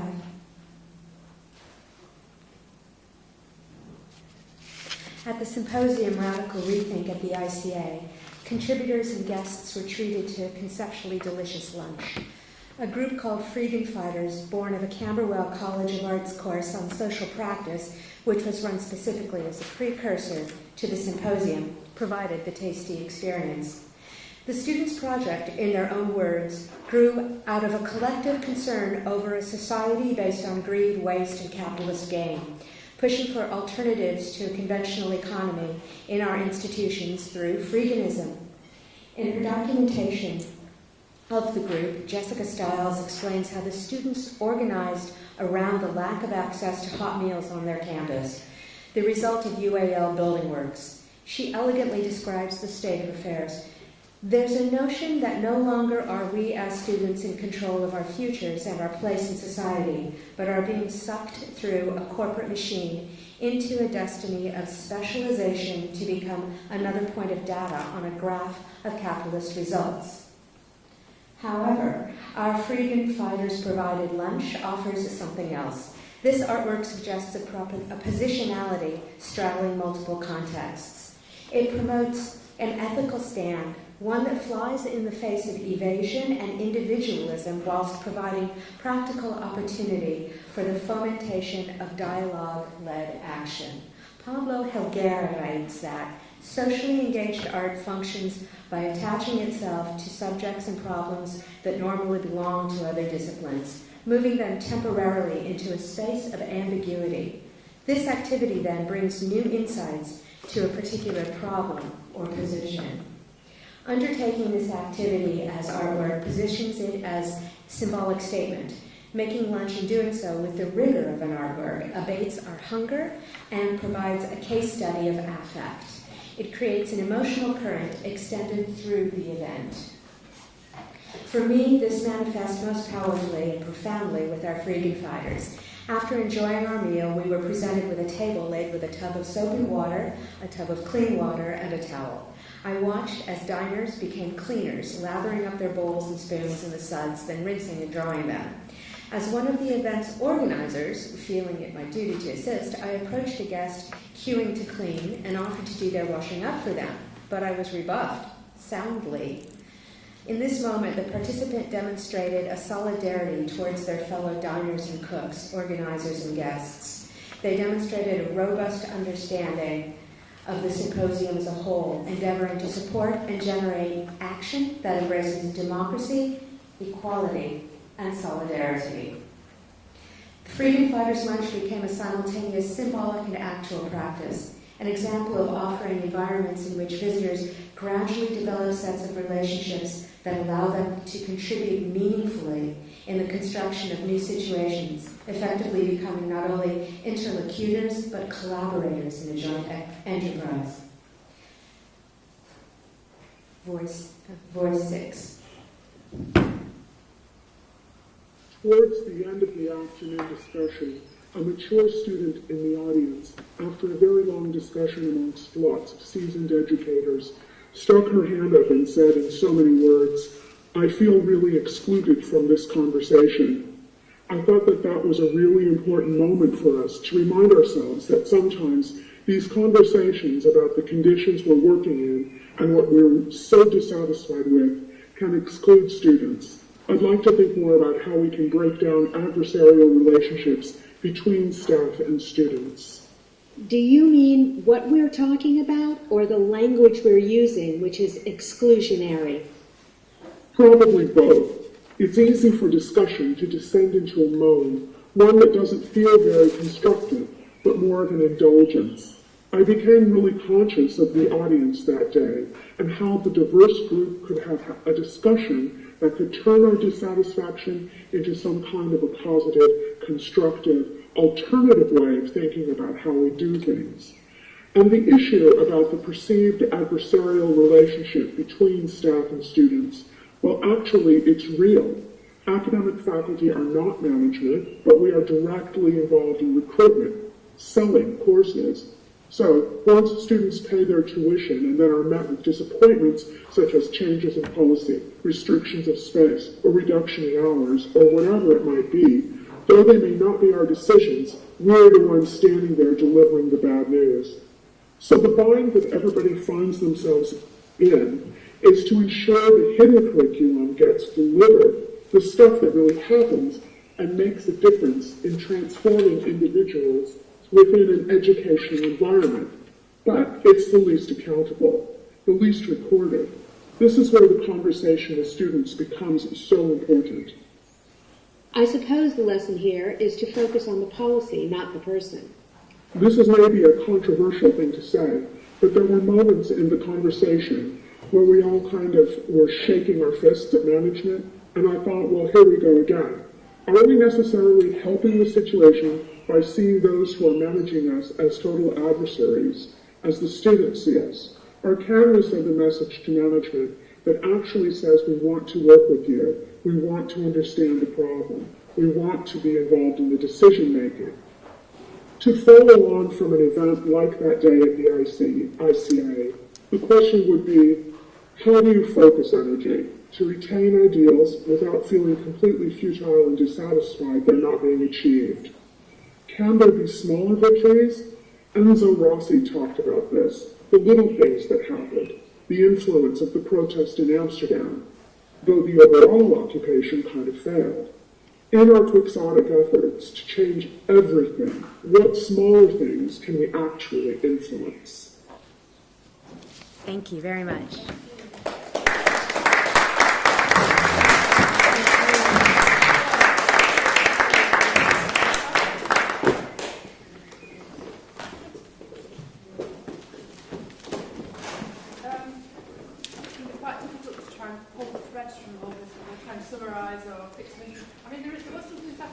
About language and terms, which is quite a bit really, about the complexity and the shifting way in which you might think about language, I think, in relation to ambiguity. Very good.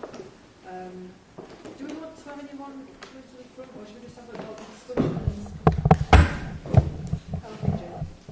Yeah, should we just have another discussion? I mean, I know we're all in blinds, it's not very helpful either, so.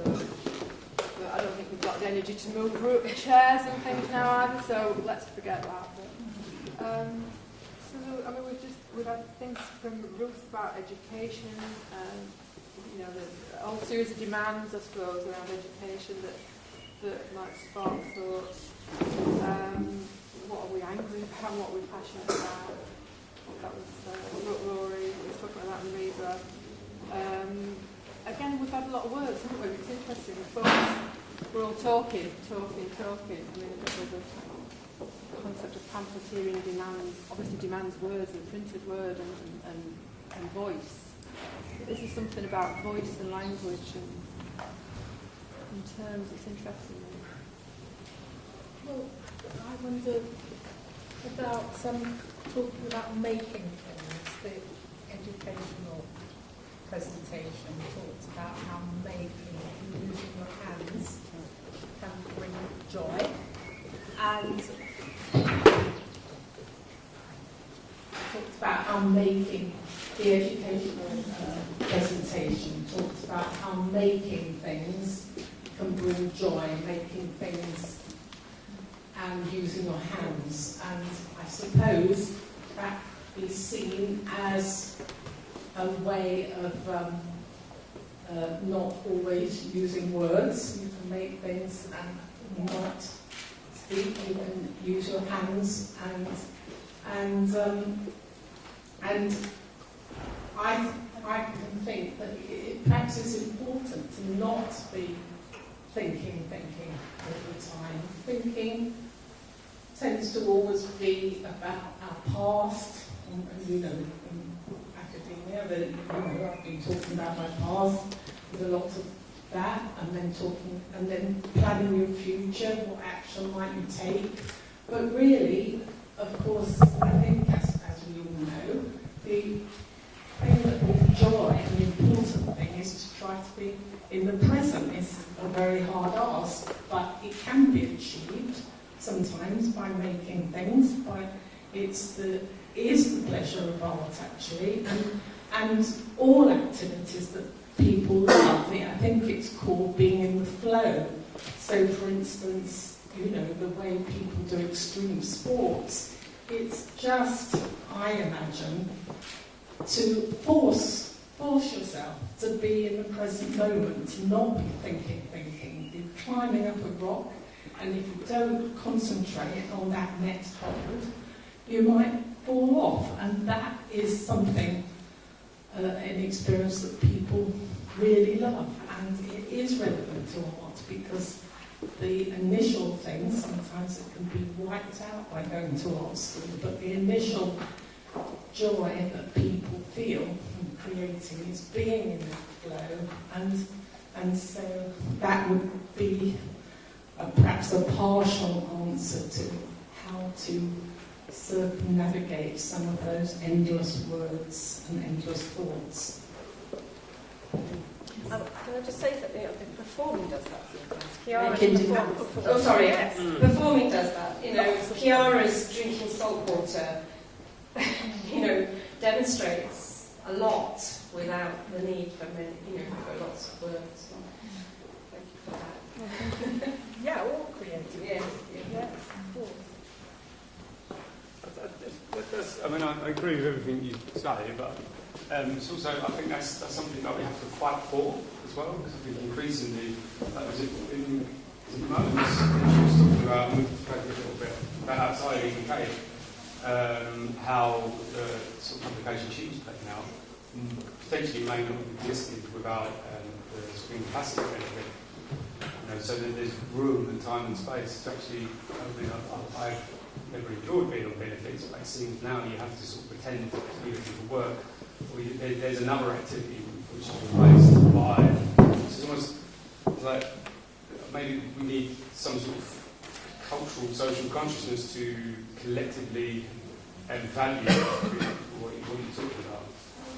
It's like tons of evidence to suggest that actually working less, certainly in creative fields, is much. I mean, Einstein said about the violin, sort of the theory of relativity would exist. He valued both as sort of hard and soft. But yeah, I guess the point is, acknowledge it, but fight for it as well. Think about the demand for the universal wage. Yeah, that's whether you work it or not, isn't it? That is the big question. No, it's just. Anybody else? It's warm, isn't it? Somebody's flag. Oh, okay. Unless you want to boom with the... I just wanted to say that the last two speakers I found really interesting and really moving, because I've been teaching for a long time, and a lot of the time there's always instances where things are going well and something seems to go not so well, and listening to them talking about listening to students, listening to your peers, and then also sort of most